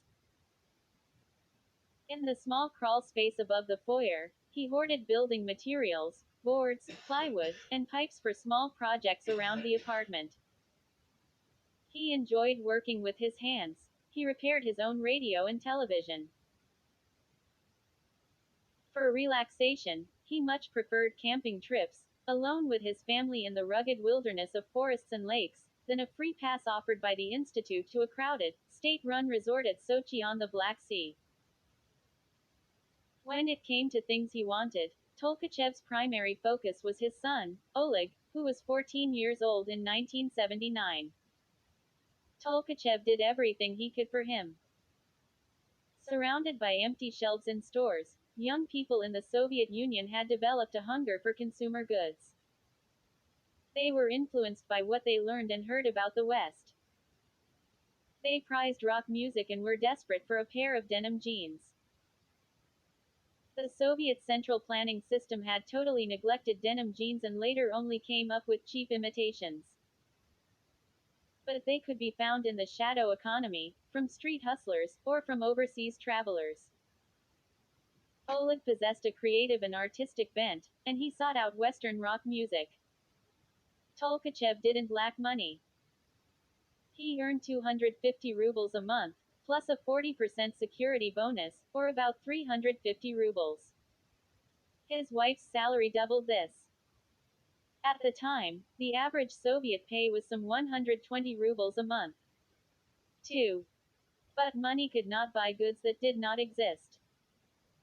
The Russian language has a verb meaning, to get, which was used more commonly at the time than to buy. What you could get often depended not on money but on connections or on the chance that a scarce thing became available unexpectedly. For a while, there was no tea, and then it would suddenly appear. This was the world that Tolkachev knew, a party state that congratulated itself on its greatness but that had, over decades, become a dystopia. When Gilshire read over Tolkachev's April letter, one section stood out. Tolkachev expressed irritation at the CIA's proposals for paying him. Gilshire's offer of 1,000 rubles a month was distressing, hardly enough, Tolkachev wrote. He wanted much more as a sign of the significance and the importance of my work and my labor. He promised Gilsher that he would not be reckless. He lamented, "To the present day, I have not felt adequate valuation of my lonely efforts to break down the wall of mistrust, and also the significance of the information reported by me in 1978. Gilsher knew it was true. But he also knew the CIA was right to be cautious. They could lose the spy by rewarding him with cash when his neighbors were stuck in a daily life of shadows and shortages. Even Hathaway, the station chief, had doubts. What the hell is he going to do with all that money? Hathaway often asked Gilsher. Put it up in his attic and sit there with his feet in it. 3. Tolkachev, however, was stubborn. He at first asked for 10,000 rubles, and later 40,000 to 50,000 rubles, for the secrets he had already provided. 4. He insisted that in the future he be paid handsomely, in dollars. He demanded at least the same dollar amount as the pilot Belenko had received when he flew the Soviet MiG-25 to Japan in 1976. Tolkachev said he heard on a Voice of America broadcast that it was 6 figures. He, too, wanted 6 figures. On May 1, 1979, headquarters sent a cable to Gilsher and Hathaway outlining a new plan for paying Tolkachev a 6-figure salary. We are prepared in principle to offer him a total of $300,000, the cable reported. But because it would be impossible for Tolkachev to store that much cash in Moscow, headquarters proposed putting the money in an interest-bearing account in the West, in either Tolkachev's name or someone else's name, or perhaps opening the account with $100,000 and paying him $50,000 a year for the next 4 years. The cable raised another possibility. Since money is obviously not the only motivation, i.e., his comments about needing a pat on the back, we wonder if some other form of commendation is not in order, the cable said. We have in mind perhaps a medal, membership in our organization, and or a certificate of appreciation. Would any of these rewards be psychologically effective to our cause? 5. When Gilsher drafted the ops note he would give Tolkachev at their next meeting, set for June, he made sure to include a "well done" pat on the back. But over the next few weeks, the uncertainty deepened at headquarters about giving Tolkachev so much money. On May 18, Turner, the director of Central Intelligence, who had harbored such deep skepticism about human sources, approved giving Tolkachev $100,000 for his cooperation to Dayton, as a symbol of our good faith, while spreading payments over 5 years instead of 4. Turner's decision, relayed to Moscow in a cable from headquarters, added a condition, assuming his production continues. 6. Gilsher felt all the hand-wringing at headquarters was senseless. Tolkachev had not been a reluctant spy. He had proposed a 7-stage plan for espionage over a dozen years and seemed hell-bent on carrying it out. On May 22, Gilsher shot back to headquarters that the offer does not dovetail with Tolkachev's desires. Linking the pay to his continuing production was foolish, he said, since CKsphere's principal motivation is not money. He added that Tolkachev preferred an open-ended arrangement, while the headquarters plan would end after 5 years. Gilsher suggested that Tolkachev be offered the $100,000 and then $40,000 a year, without conditions. 7. Gilsher hammered away at the financial details, doing everything possible to deepen Tolkachev's trust, on the one hand, and deal with the concerns of headquarters, on the other. Gilsher wrote to Tolkachev in the ops note for their next meeting that the CIA would pay him $300,000, but the agency was worried about how to deliver it and where to put all the money. Gilsher proposed the CIA would open a savings account for Tolkachev in the West, pay him 8.75% interest a year, allow him to make withdrawals, and show him the passbook every time they met. Gilshire also suggested compensation by some sort of valuables, besides money. 8. In late May 1979, a handful of American intelligence experts, mostly specialists on Soviet weapons systems, gathered for a seminar in Washington in a high-security conference room. The attendees came from the Air Force, the Navy, the CIA, and the Defense Intelligence Agency. They had each read the 100-page secret report circulated in April describing the materials in Tolkachev's handwritten notebook passed to Gilshire on that freezing cold New Year's Day. The time had come to address the hard question: was Tolkachev's information genuine? The purpose of the seminar was to scrub his material for any signs of disinformation. 2.5 years had passed since Tolkachev's first approach at the Moscow intelligence agencies, and the military still harbored skepticism. If Tolkachev was under the control of the KGB, if his documents were fabricated in order to send the United States off in the wrong direction, it would be calamitous to take the bait. The danger was certainly real. The KGB had a long history of skillfully using deception, disinformation, and misdirection. The United States had used the same methods against the Soviet Union. 9. At the same time, the United States was eager for insight and intelligence about Soviet military plans and intentions. If Tolkachev's access was real and his documents genuine, the payoff could be handsome. Blueprints and research files from the most advanced laboratories in the Soviet military-industrial complex. The United States enjoyed an advantage over the Soviet Union in weapons technology, but there was always a fear of surprise by the other side. The spy could provide early warning about Soviet weapons development years in the future.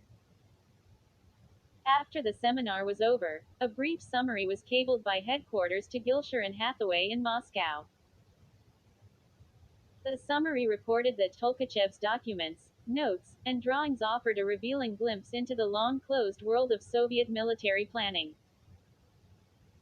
All participants reported that they were impressed with the product, to the extent that all checkable information is considered logical, the summary reported. There is no factual statement that can be refuted. You will be pleased to know that CK Sphere's product provided the frame to pull together all the bits and pieces of apparent extraneous information collected heretofore so that a complete picture can now be made of Soviet advancement in this particular field. It is estimated that the product has saved us 5 years of R&D time. 10. The specific field of Soviet advancement referred to here is not known precisely, but was probably avionics and radars, including look down, shoot down, as this was Tolkachev's area. At that moment, the Defense Department's annual total budget for research and development, testing, and engineering was more than $12 billion, most of it for the Air Force and the Navy to confront the Soviet threat with new and modernized weapons. By saving 5 years of spending, Tolkachev, in his first major delivery to Gilshire, had passed documents worth, at least, millions of dollars to the United States, and likely much more. The experts at the seminar were enthusiastic enough to draw up more questions to be passed to Tolkachev at the next meeting. 11. Hathaway recalled that when Tolkachev's materials arrived at headquarters, people went wild. The military said, "Good God, where did you get that? Let's have more of it." In Moscow, Gilshire was getting ready for the upcoming rendezvous in June. As you well understand, Gilshire wrote to Tolkachev, "Your information is of critical interest to us, and the small group of officials, at the highest levels, who are aware of your work, has asked me to extend their highest appreciation for your work, their highest esteem for you personally, and an assurance that your product is of the highest value." Gilshire knew that Tolkachev was taking huge risks and reassured him that your information, due to its very sensitive nature, is receiving very limited distribution under the highest classification and is only seen by the specialists who have the need to see it. 12. The 100-page summary of Tolkachev's intelligence had been printed in only 7 copies, kept under tight security. The names of those who saw the intelligence were recorded on a registry known as a bigot list, stored with the reports and requirements staff of the CIA's Soviet division. When it was translated and distributed, the Tolkachev material was often blended with other intelligence from other sources from the Soviet Union, so if there was a leak, Tolkachev could not be fingered as the source. 13. When sending cables from Moscow, the station routinely encrypted them, but in the case of Tolkachev extra precautions were taken. Any identifying information such as names, ages, locations, or physical characteristics in the cables was double encrypted. For example, a mention of Oleg would be changed to Alex before the cable was fully scrambled for transmission to headquarters. At Langley, the cable was unscrambled and the proper names or words put back in. That way, if the KGB had managed to intercept the cable, they still would not have a name or clue leading them to the agent's identity. Only a handful of people at headquarters knew the true identity of CK Sphere. 14. On June 6, Gilshir met Tolkachev face to face for the 3rd time. When Gilshir spotted him, Tolkachev was wearing a dark tan raincoat with a yellow and brown plaid shirt.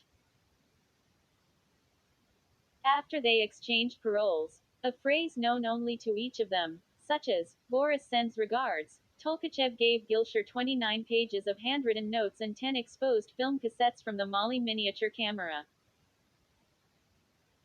When they talked, Gilshir asked about Tolkachev's health, recalling that he mentioned in his April letter that he suffered from leg pains, mostly in his shins, diagnosed as thrombophlebitis. Tolkachev replied there had been a misunderstanding, it was his wife who had the ailment.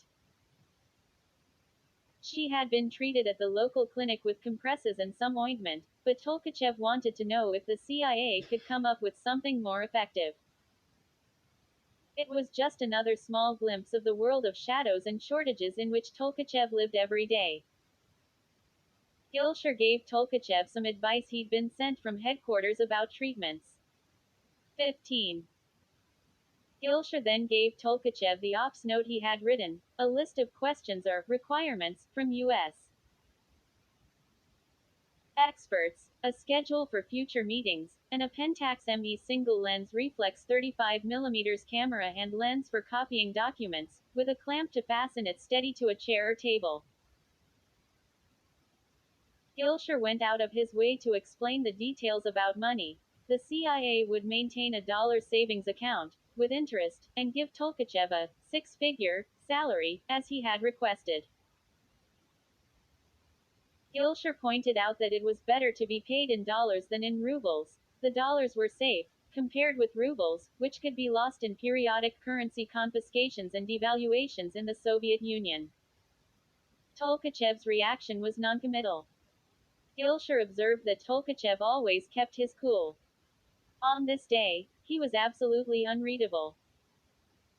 Tolkachev mentioned to Gilshir, almost as an afterthought, that he didn't know what to do with all the money anyway. Gilshir handed him another 5,000 rubles. They were together only 15 minutes. 16. On June 18, 1979, President Jimmy Carter signed the SALT II Strategic Arms Treaty with the Soviet General Secretary, Leonid Brezhnev, at the conclusion of a 3-day summit in Vienna. Carter had come into office brimming with idealism about nuclear arms control, but by 1979 all he could manage was a treaty that barely slowed the arms race. During the negotiations for SALT II, the Soviets repeatedly expressed alarm about a new weapon being developed by the United States, the Strategic Cruise Missile, a pilotless projectile carrying a miniature nuclear warhead that could fly high over hostile territory, then swoop down to 50 feet above ground level and steer toward its target with a sophisticated, terrain-sensitive guidance system. What worried the Soviet Union was the low altitude. It did not have effective radars at low altitude, a gap in air defenses it had simply been unable to close. This vulnerability was one of the most important subjects in Tolkachev's reporting. In a White House meeting during the President Ford years, Under-Secretary of Defense William Clements had once informed the president, "Our cruise missile projects drive them up the wall because their defense will not protect them from our cruise missiles, and they know it. Cruise missiles cause them plenty of pain and agony." 17. By the third year of Carter's presidency, the American cruise missile was fast becoming a reality. On July 17, a month after Carter signed the treaty with Brezhnev, a Tomahawk cruise missile successfully flew its first free flight test by General Dynamics, which was locked in a competition with Boeing to build the new weapons system. The cruise missile didn't fly as fast as an intercontinental ballistic missile, but it was sneaky and nearly unstoppable. Secret tests by the U.S. military, completed in September 1978, showed that current Soviet air defenses were ineffective against it. Still, there was one nagging uncertainty. What were the Soviets going to do about it? 18. Tolkachev's notes and film from the June 6 meeting with Gilshir were sent back to headquarters. The notes were translated, and by June 25 the details were on the desk of George T. Kalaris, chief of the Soviet division. Kalaris was a tall man with a commanding presence who had spent most of his career in the clandestine service as an operations officer, working in Greece, Indonesia, Laos, the Philippines, and Brazil. He had one special admiration for acquiring a warhead and operational manual for a Soviet SA-2 anti-aircraft missile in Indochina. He knew the perils and stress of espionage operations. Later, he had been brought in to clean up the counterintelligence staff after Angleton's reign of paranoia. Then, in 1976, Kalaris was put in charge of the Soviet division. Direct in manner and conversation, he inspired confidence in those who worked with him. 19. The moment he got the notes from Tolkachev, Kalaris realized they were something extraordinary.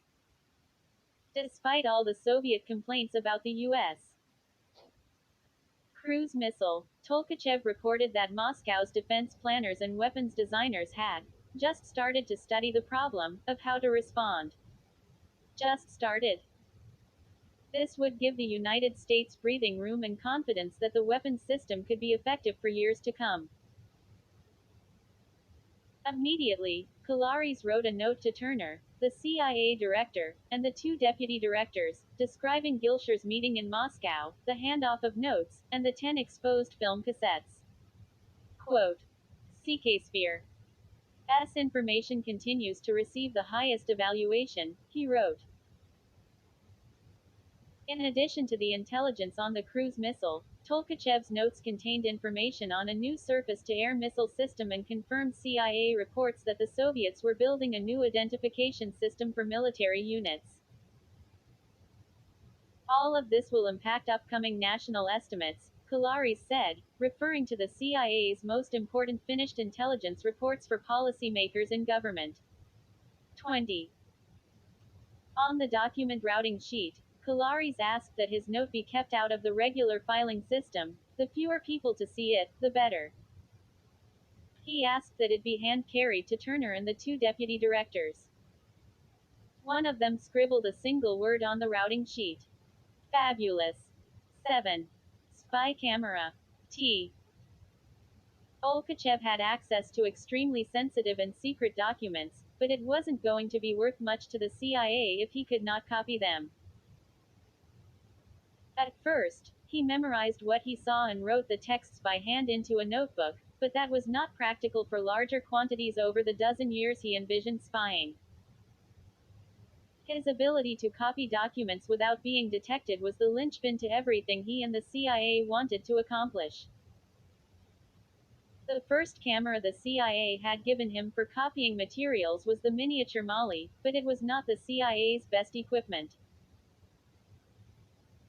Headquarters informed the Moscow station on July 4, 1979, that the 10 cassettes passed by Tolkachev to Gilshir were basically unreadable, except for a handful of legible pages. The reason was poor focus and movement while Tolkachev was holding the tiny camera. This was a frustrating setback, not only for the loss of 800 frames of documents, but for the larger doubts it raised about the Tolkachev operation. Tolkachev could not simply step into a back room at his institute and make photocopies. The Soviet authorities had long feared copiers.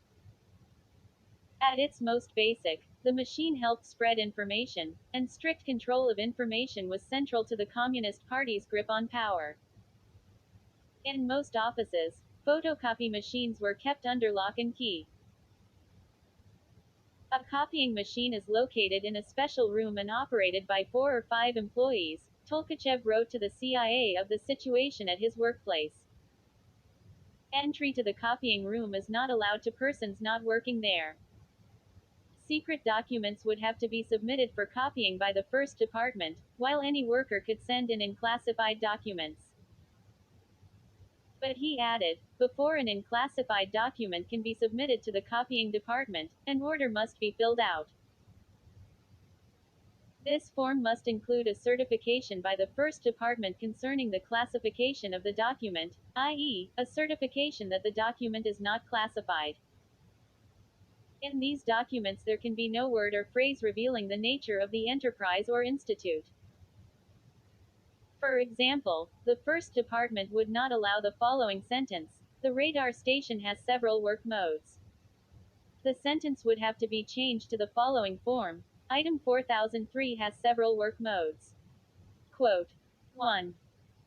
From Tolkachev's note, it was obvious that photocopies were not an option. The CIA would have to rely on cameras and film. When spying for the CIA and the British in the early 1960s, Penkovsky had relied on the commercially available Minox Model 3 camera, which was also widely used by the KGB and other intelligence services. The camera was 3.2 inches long, 1.1 inches wide, and only 0.6 inch deep, small enough to fit in the palm of a man's hand with a 4-element lens that could focus closely. The Minox was excellent for photographing documents, letters, pages of books, and envelopes but could not be easily used without others noticing. The shutter was noisy, it required 2 hands and proper lighting, not the best for covert photography. 2. Penkovsky's arrest was due in part to a lack of sophisticated technology for espionage. After-action reports underscored the absence of effective gear for the operation, particularly in agent communications. There simply were no suitable devices on agency shelves for this type of operation, recalled Robert Wallace and H. Keith Melton in an authoritative history of CIA spycraft. For instance, as late as 1962 the CIA had yet to develop a small, reliable document copy camera for agents. 3. But technology exploded in the years that followed. By 1970, the CIA's experts had begun working on an extremely small and quiet camera. The requirements were almost unimaginable. It had to be able to work effectively inside a KGB office without being detected. That became an urgent need when the CIA recruited Ogorodnik in Colombia in 1973. Under tight security, the agency hired a precision optical contractor to build a tiny camera, designated T100, just 1/6 the size of the Minox, with a small, cylindrical shape that could be concealed in such everyday items as pens, cigarette lighters, or key fobs. The camera was a jewel of watchmaking mechanical precision and optical miniaturization, wrote Wallace and Melton. The lens was made up of 8 minuscule ground glass elements, exactingly stacked one on top of the other to achieve clarity in photographing a standard letter-sized document. The film, lens, and shutter were housed in a single aluminum casing. As each picture was taken, the film automatically advanced to the next frame, up to 100. The assembly was closer to watchmaking than any commercial manufacturing process. Each one was fabricated individually, under a large magnifying glass. The supply was very limited. When the British intelligence service asked if they could borrow the blueprints to open a second supply line, the CIA agreed, but the camera was so complex the British could not replicate it. The camera's small size forced designers to use an extremely thin film. The answer was found in retired stocks of an Eastman Kodak film once made for spy satellites, sliced and wound into the miniature enclosure. After some technical problems with loading the film, the CIA developed a second-generation camera, the T50, which had 50 exposures. With this camera, the agent would not have to fuss with changing film, he would just use the device and return it. For Ogorodnik, a luxury fountain pen was selected as the concealment, with the camera tucked inside. To photograph a document, Ogorodnik was trained to position his elbows on the table, hands together, and aim the pen down toward the document. 11 inches from the page was the perfect distance. The camera was called the Tropel, after the Rochester, New York, company that made it for the CIA, and the camera worked splendidly in the mid-1970s for Ogorodnik. 4. When Tolkachev began spying in early 1979, the CIA was reluctant to give him the elegant little Tropel. Tolkachev was a new agent, untrained and untested. Instead, they gave him the Molly. It was about the size of a matchbox, based on the Minox, built by a contractor to the CIA's specifications, and named after the contractor's daughter. The one given to Tolkachev bore the serial number 018 and came with a separate light meter. The film was wound into special cassettes, each about 80 exposures, packaged in boxes. 5. By April, Tolkachev reported to the CIA he was having trouble with the Molly. He realized it was dated. Having familiarized myself with the camera, I was somewhat disappointed, possibly in with my having more optimistic notions concerning the development of technology in this field, he wrote to the CIA. In response, headquarters decided to give Tolkachev the 35mm camera, the Pentax, and the clamp, which Gilshire passed to Tolkachev on June 6. The Pentax wasn't obviously spy equipment. It was in use all over the world and probably would not look entirely out of place if found in the apartment of a Soviet engineer. With the Pentax and the clamp, there was a good chance that Tolkachev's photography would not suffer from blurs or shake. As tradecraft, it dated back to at least World War II, when a spy for Germany had used a Leica 35mm camera, held in place with a makeshift clamp, to photograph documents. 6. The CIA pondered whether to also give Tolkachev the sophisticated Tropel cameras. In the end, headquarters decided to offer him 2 Tropels, but with the caution that they were only for testing at home. He should not risk taking them to the office. In Moscow, Gilshire juggled these demands and uncertainties. He approved the plan to give Tolkachev the Tropel cameras but insisted that headquarters send to Moscow written instructions for using them, in Russian. The camera came in different sorts of concealments: a pen, a key fob, and a lipstick. It was important to make sure Tolkachev agreed in advance on the concealment and that it not look out of place with other things in his coat pocket. Tolkachev had told them he normally carried a pen and keys. Everything had to be just right. The Tropel camera could be a death warrant if discovered by the KGB. It had no purpose other than espionage. 2 of the miniature Tropel cameras were in the package Gilshire handed to Tolkachev when they met again on October 15, 1979. One camera was red and the other black so that Tolkachev and the CIA could keep track.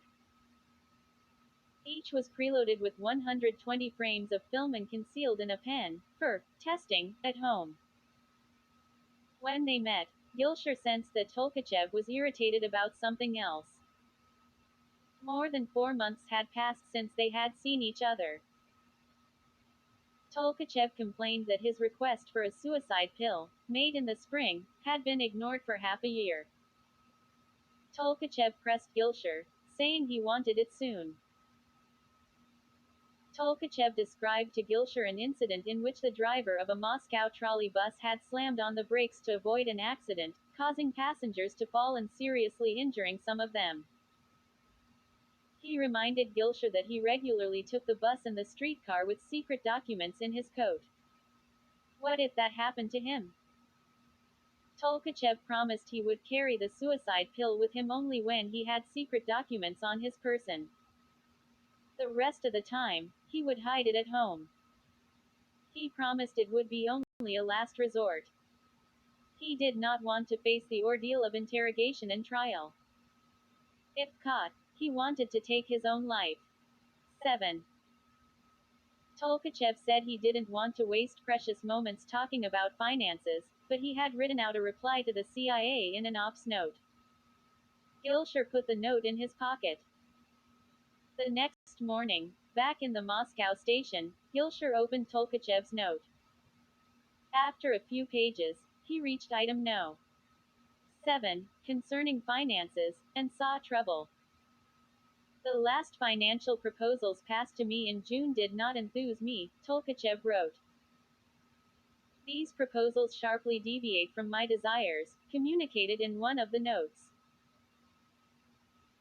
When I wrote about the remuneration of Belenko, like about the sum with 6 digits, I was inaccurate, since I had in mind not a figure with 6 digits, but a number with 6 zeros. According to the information available to me, his sum was equal to $6 million.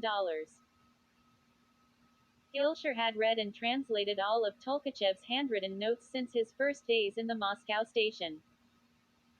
He had met with Tolkachev 4 times and felt he understood him. Yet there were moments when he was floored. Tolkachev wanted millions of dollars. He read on. Sometimes it appears to me that, in the matter of finances, a definite tactic is employed against me, Tolkachev complained. I understand the gradual approach in the question of finances, which you are carrying out with me. However, in order that your tactics in this matter not create stoppages or delays in the passage of information, and would not bring about irreversible negative consequences, I would like you to take into consideration the following factors when examining my financial position. Tolkachev wrote with a strong hand and underlined the words about negative consequences. My basic goal in working with you, Tolkachev went on, consists of passing you the maximum amount of information in the shortest time. I do not limit myself to the passage of information on documents that have direct bearing on my work, but I actively seek out new important documents and try to receive access to them, in order to make photocopies. As you are aware, I started working with you voluntarily. In order to establish contact, from the moment the first note was passed until the first meeting, exactly 2 years was required. During these 2 years, I trained myself to accept the idea of the possible consequences of my actions. Today, just as before, I understood that the end may come at any moment, but it does not frighten me and I will work to the end. However, I will not always work only on a voluntary basis. Quote. Again, Gilshir saw the heavy underline. If I see that some game is being played with me or that I am being pressured, then I will cease my cooperation. Besides, I understand perfectly that I will only be able to end my cooperation by committing suicide. Tolkachev was ratcheting up the pressure with a threat to quit, but he was vaguely suggesting that if he did quit, he would face so many uncertainties, such as arrest by the KGB, that he would have no choice but to commit suicide on his own. I wrote about my approach to finances sincerely and openly. I hope that you will answer me in the same spirit. I will not be discouraged by any answer from you. I suppose, Tolkachev said, that several $1 million is not too fantastic a price for such information. 8.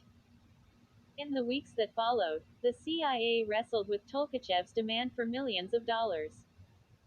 They wondered if he was bluffing. Gilshire sensed that they had reached a delicate moment. The response to Tolkachev had to impress him but could not be the sums he demanded. The CIA had never paid an agent on that scale.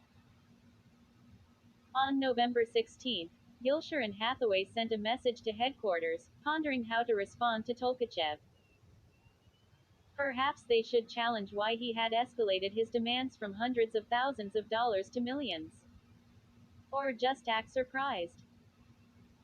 In the end, they thought it best not to antagonize Tolkachev but rather to chalk it up to complete misunderstanding and try to work it out.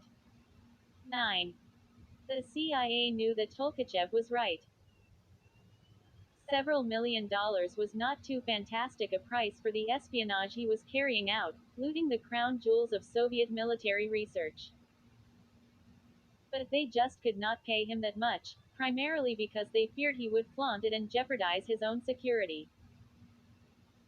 On December 12, Kolaris, the division chief, wrote to Turner about the need to resolve the 6 zeros problem. His memo offered a revealing glimpse of how important the Tolkachev operation had become. As you are aware, Kolaris told the director, I have been involved in this operation since the beginning. We have never had another case like it in SE division. Kolaris said the division was trying to follow operational rules they had developed from running earlier spies, but Tolkachev stood out as unique. In the earlier operations, such as Popov, Penkovsky, and Polyakov, the agents volunteered and largely functioned outside the Soviet Union. Tolkachev, however, was spying right in the heart of Moscow.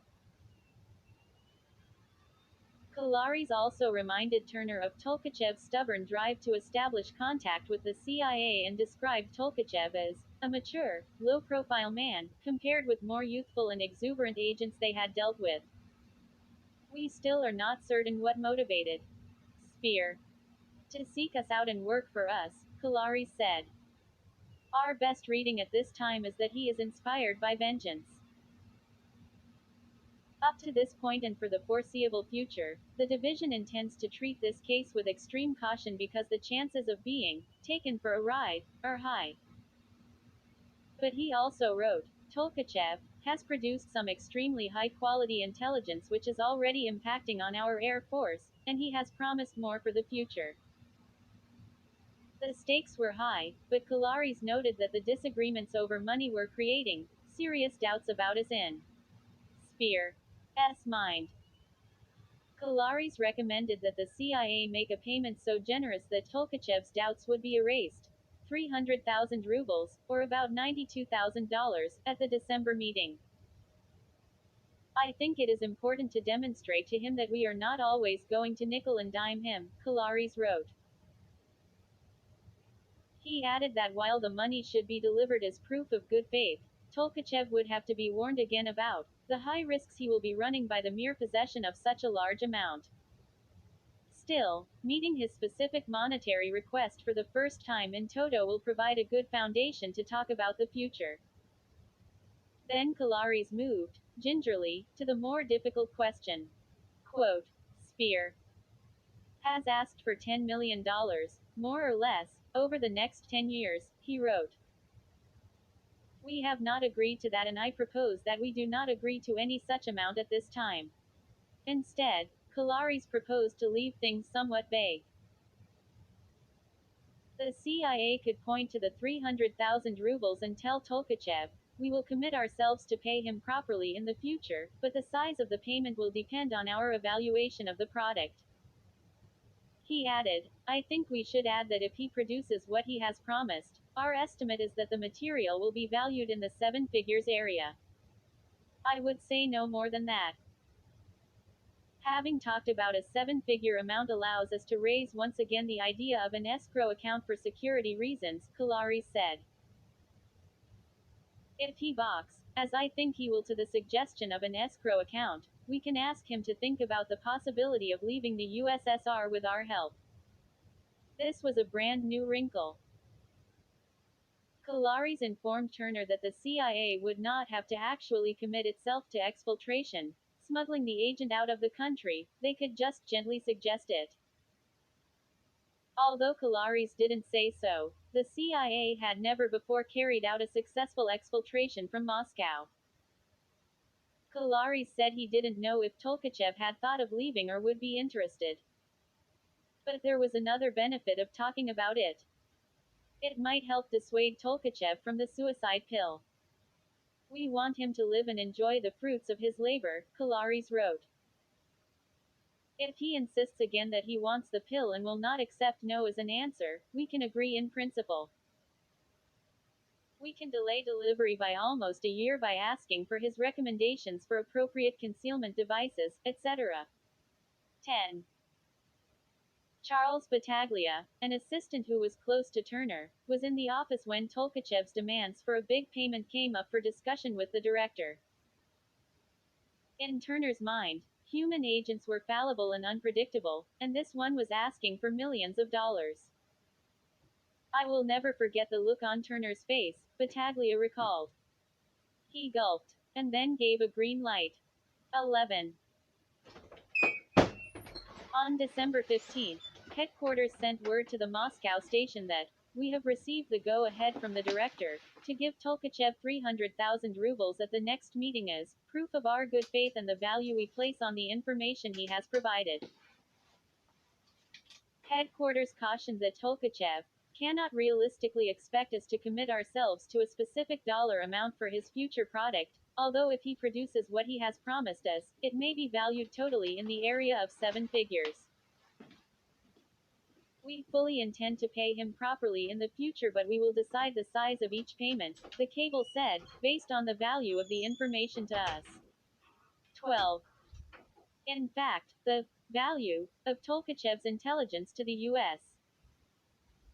military and intelligence agencies was soaring, already considered to be worth hundreds of millions of dollars.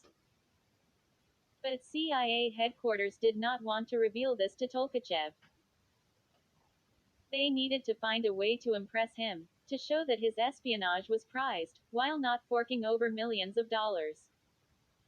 The plan was to deliver a very impressive brick of rubles. 300,000 would seem large enough to a Soviet engineer whose monthly salary was 350 rubles. The value was much less, however, than the $300,000 approved for Tolkachev at headquarters 7 months earlier.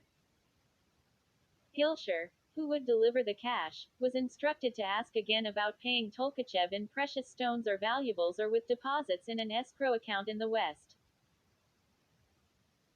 Gilshire was also instructed to suggest the CIA would work out a plan for Tolkachev to escape the Soviet Union, a promise of exfiltration sometime in the future, not immediately. On the sticky question of the suicide pill, Gilshire was told to keep stalling an attempt to discourage Tolkachev. This was the demand that Tolkachev felt strongest about, yet headquarters was most reluctant to meet. You may tell CK Sphere that we are seriously considering his request, headquarters told Gilshire, but still feel he would be making a mistake in having this item in his possession.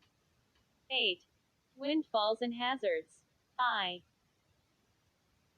Subfreezing cold. Walking for 20 minutes in a vacant lot by some old garages, Gilshire met Tolkachev for the 5th time on December 27, 1979. Tolkachev was in a good mood and seemed glad to see Gilshire again. He had threatened to stop spying for the CIA in his October letter, but Gilshire realized right away that Tolkachev had done just the opposite. He was working with more energy and determination than ever. As they strolled, Tolkachev slipped a package to Gilshire. Inside were 5 electronic components from a Soviet radar and a line diagram with each. Tolkachev told Gilshire they were left over from the time when I worked on experiments finalizing the RP-23 complex. This was the radar the CIA had described as being of utmost value earlier in the year. The electronic components were an intelligence windfall that would help the United States determine how Soviet radars and avionics worked, and build countermeasures to blind them. Tolkachev also gave Gilshire 81 rolls of exposed 35mm film, carrying hundreds of pages of secret documents. The Pentax camera had jammed and wouldn't advance the film, so he returned it to Gilshire, asking for 2 replacements. As they walked, Gilshire handed Tolkachev a package with 4 miniature Tropal spy cameras for the months ahead, color-coded, blue, gold, silver, and green. Tolkachev returned to Gilshire the red and black Tropals he'd been given in October for testing, with exposed film inside. Gilshire, who had taken a briefcase with him, handed Tolkachev the big brick of cash, 150,000 rubles. The CIA had obtained the bills from a banker in Switzerland so they could not be traced to the United States. It was only half the amount that Kalaris had suggested, but the impact was immediate. Tolkachev was pleased by the money and said it was in line with the value of his work, not the paltry 5,000 rubles he'd been given at earlier meetings that year. Tolkachev said that he didn't really need the money and would probably just stash it away somewhere. Then he confessed to Gilshire that his demand for millions of dollars was not realistic, and not meant to be taken literally. Gilshire again raised the possibility of an escrow account in the West. This time, Tolkachev didn't reject it out of hand. Very carefully, Gilshire brought up a possible exfiltration. Tolkachev brushed it off. He said he would never even consider it. Tolkachev brought some worrisome news. The procedures for handling secret documents in his office had tightened. Previously, he could check out classified reports from the first department by signing for them on a permission sheet that remained on file with the department. At lunchtime, he could conceal the documents in his coat, leave the building, photograph them at home when he was alone, return to the institute after lunch, and put the documents back. At the main gate, where he showed his building pass, they would rarely check whether he was carrying anything. Now, Tolkachev said, in order to check out documents from the first department, he was required to leave his building pass with the clerks in that department. Without the pass, he could not leave the building at lunch nor photograph secret documents at home. The only documents he might be able to take home were less sensitive technical journals. Tolkachev boasted to Gilshire he had beat the system. He pulled a ruse on December 24 and slipped some top secret documents out of the building. He photographed them in his apartment. But he was facing a big setback. His usual habit of just walking out with documents in his coat pocket was not going to be possible. Tolkachev sternly reminded Gilshire of his still unfulfilled demand for the suicide pill. He felt he was in more danger. He had been signing out documents that were clearly not related to his current work. If questions about a leak were raised, his signatures were all over the permission sheet. He implored Gilshire to get the suicide pill, no more delays. Before parting, Gilshire surprised Tolkachev. As a gift for the holidays, Gilshire brought him 2 books by dissidents that were unavailable in Moscow, including one by Alexander Solzhenitsyn, who had been exiled from the Soviet Union in 1974. Despite all that had happened that year, Gilshire reported, Tolkachev was delighted. 1. As they parted, Gilshire walked away from the vacant lot, and Tolkachev abruptly came running back in his direction. Gilshire was startled and feared that he was about to be ambushed. But Tolkachev caught up to him and explained that he had written an ops note and forgotten to give it to him. He handed the note to Gilshire and slipped away into the night. 2. Back in the station, Gilshire read the ops note. Tolkachev insisted that the suicide pill was becoming more essential for me. He told Gilshire that he felt increasingly vulnerable to unforeseen circumstances, perhaps even a leak from the United States. Then he explained that every time he took a document from the first department, he signed the permission sheet with his last name and signature. It was on file if the KGB ever decided to investigate. He wrote, "The number of documents drawn by me greatly exceeds my productive needs. For example, I will never be able to explain why I needed the technical descriptions of the ABM-RLS-RP-23, N003, N006, N005. This is also hard to explain because our laboratory has stopped overseeing the RLS-RP-23, N003, N006 in September 1978, and our laboratory was never even involved in issuing the documentation for the RLS N005 or its serial introduction. The listed considerations induce me, already for the third time, to turn to you with the request that I be past the means of self-destruction at once." 3. Behind the codes and numbers in Tolkachev's note lay an astounding intelligence take. He had provided the United States with blueprints for several of the most modern radars then being developed and installed on Soviet interceptors and fighter planes. In December, the Defense Department told the CIA in a memorandum that as a result of Tolkachev's trove of documents, the Air Force had completely reversed its direction on a $70 million electronics package for one of the latest U.S. fighters. 4. But Gilshire could see a larger crisis looming. Tolkachev had signed out so many documents he had left a road map of his own treachery. That permission sheet could wreck the whole operation. And now Tolkachev's easy method of copying documents at home at lunchtime was imperiled by the new restrictions, requiring him to turn in his building pass. For 2.5 years, Gus Hathaway had fought hard to keep the lights on in the Moscow station. He pushed back against Turner and the stand down. He insisted that Tolkachev was genuine. He brought Gilshire to Moscow. He stood guard against KGB intruders during the embassy fire. He suffered through the loss of Ogorodnik and Kulak but knew that losing an agent was a constant risk in the battle against the KGB. Hathaway eventually got the Moscow station back into spy operations, and even with setbacks the CIA had come a long way since the paralysis of the 1960s, when there hadn't been an agent in Moscow worth talking about. Hathaway was preparing to end his tour and return to headquarters to become chief of the Soviet division, but his last weeks in the Moscow station were filled with anxiety. In late December 1979, the Soviet Union invaded Afghanistan, setting off a new period of tension with the West. The decade of détente was over. The SALT II treaty was shelved in the Senate, a new European arms race got underway, and the United States threatened to boycott the upcoming Moscow Olympics. 5. For the Moscow station, the Afghan invasion meant trouble.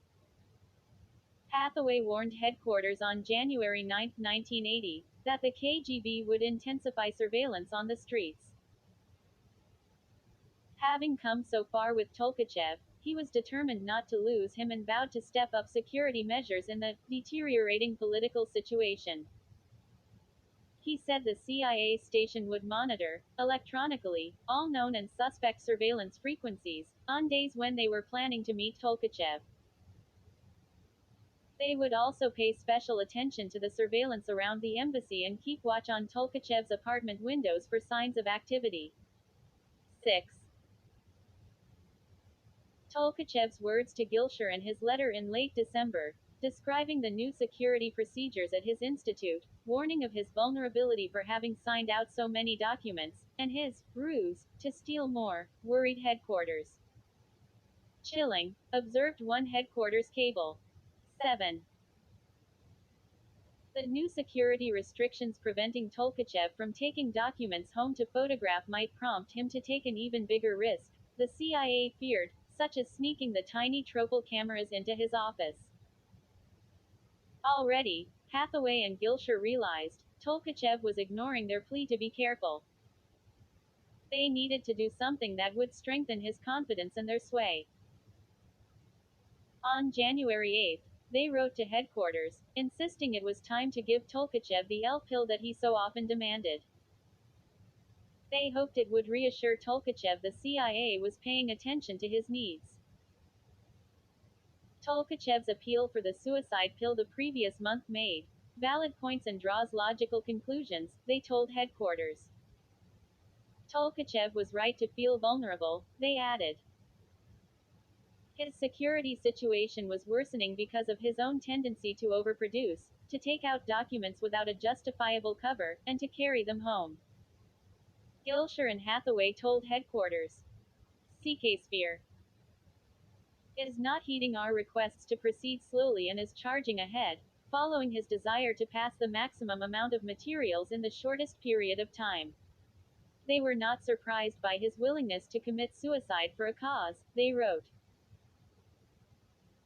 He is apparently following course of action inculcated in every Russian citizen from childhood, i.e., it is glorious, courageous, and manly to make the ultimate sacrifice for the motherland. There is no immoral connotation to making courageous and glorious decision to end one's life while fighting for the cause. CK Sphere S cause is to do the greatest damage to the Soviet authorities that he possibly can. Gilshire and Hathaway recalled that Tolkachev, calmly and logically, promised that he has the control and willpower to refrain from using the L pill until the very last moment. They reminded headquarters that if compromised, Tolkachev would certainly face KGB interrogation, trial, and execution. We must re-examine his request for a suicide pill, they wrote. 8. The question was taken to Turner, the CIA director, on January 17, 1980, in a memorandum carried by hand to his 7th floor office. It was signed by Warren E. Frank, who was acting chief of the Soviet division until Hathaway arrived. In his memo, Frank predicted that Tolkachev will probably continue to press hard for the suicide pill, and he offered an excerpt of Tolkachev's note in December saying the suicide pill was becoming more essential for me. The Moscow station had made a strong appeal for the L pill, but it was watered down by Frank before reaching Turner. Frank proposed that Gilshire make another effort to persuade Tolkachev of the inadvisability of having an L pill. Gilshire had already done this. Frank laid out 4 talking points that Gilshire could use in talking with the rest of agent. Gilshire had already received similar talking points from headquarters 8 months earlier. However, in this list, a new point was included. The director of our organization has very strong personal reservations, on both moral and operational grounds, against the issuance of this capability. The Moscow station wanted a clear and straightforward decision to give Tolkachev what he demanded. Instead, headquarters responded with fog and caution. Frank proposed giving the spy a vague promise the CIA would deliver the L pill later. This was another way to stall. Even if Turner approved the L pill in February, Frank suggested, we will still easily be able to defer the issuance of the pill until winter of this year, based on the summer hiatus as well as manufacturing and concealment delays. Frank's memo asked for Turner's approval for what was essentially a compromise, a vague promise to provide the pill someday, but only if Tolkachev continues to feel it is necessary. Turner was unhappy with all of it. As Frank had written, Turner opposed the L pill on both moral and operational grounds, and on the memo he scribbled the operational reasons. We are concerned, in part from experience, that availability of L pills can encourage an agent to take risks that are not prudent. He also wrote, the KGB is well aware of our distribution of L pills to an agent and would doubtless be thorough in searching. At the bottom of the memo, the division had typewritten, approved, with a space for Turner's signature. On January 24, Turner wrote, not, in front of, approved, and said Gilshire should keep stalling an attempt once again to dissuade Tolkachev. Did not make commitment on this exchange. Stan. 9. Gilshire and Hathaway were sorely disappointed. Gilshire felt he understood Tolkachev's thinking and feared an angry reaction. He archly reminded headquarters that talking points had already been covered with Tolkachev and further discussions along those lines will only alienate him. Moreover, he said, if Tolkachev were told the request was still pending, it could lead to loss of this valuable asset. Do we want to risk this? He asked plaintively. Gilshire also reminded headquarters that Tolkachev had warned them in October not to play games with him and had threatened to quit. At the time, Tolkachev had written, I understand perfectly that I will only be able to end my cooperation by committing suicide. Gilshire pointed out that he wouldn't need the CIA's suicide pill to take his own life. It was a very tough message to headquarters, suggesting the operation could collapse and they might forever lose Tolkachev, both the man and the espionage operation, because of Turner's refusal to approve the suicide pill. Gilshire offered one last-ditch idea. In the next meeting, he said, he could tell Tolkachev that he should write a personal letter to the head of the CIA, appealing for the L pill. That would at least keep the special request alive. 10. Beyond the suicide pill, Gilshire and Hathaway faced a troubling dilemma in January 1980. Tolkachev was producing extremely valuable intelligence but taking too many risks. To improve his security, they might have to slow down his spying. That trade-off would be hard enough, but there was another factor. Any effort to slow down Tolkachev would collide with his personal desire to damage the Soviet Union as much as possible. They might not be able to slow him down. The Moscow station and headquarters wrestled with this knotty problem day after day. The library permission sheet was the biggest danger. If it was ever examined closely by the authorities, they would immediately spot the excessive number and scope of the documents Tolkachev signed out. On January 12, headquarters told Gilshire and Hathaway, we certainly share your deep concern about it. Unfortunately, the damage has been done, as the log sheets in the first department are there for the checking. Headquarters suggested Tolkachev invent a cover story, however thin, for why he needed all the extra documents he had checked out. 11. But the problem ran deeper than covering past actions. Tolkachev was taking more and more risks, including his daring ruse to spirit documents out of the Institute in December. On January 16, headquarters acknowledged, clearly we have to try to improve his security, slow him down. 12. Headquarters suggested they withhold a replacement 35mm Pentax camera from Tolkachev so that he could not take any more documents home to photograph. This could alleviate some of the security concerns. He wouldn't be carrying top-secret papers out of the Institute. But it would also mean a loss of productivity. Tolkachev had already delivered to the CIA thousands of pages of valuable intelligence using the Pentax camera. Tolkachev, his enthusiasm undiminished, raised the prospect in his December note of a quick delivery of documents in January. Headquarters threw cold water on that idea, telling the Moscow station, at all costs we must avoid any hurried, possibly suspicious act like a quick delivery. Quote. 13. Gilshire's instinct was that withholding the Pentax camera would be a mistake. He and Hathaway were convinced. He wrote to headquarters, all our urging will go unheeded, because nothing will deter Tolkachev from his goal of doing maximum damage in shortest time.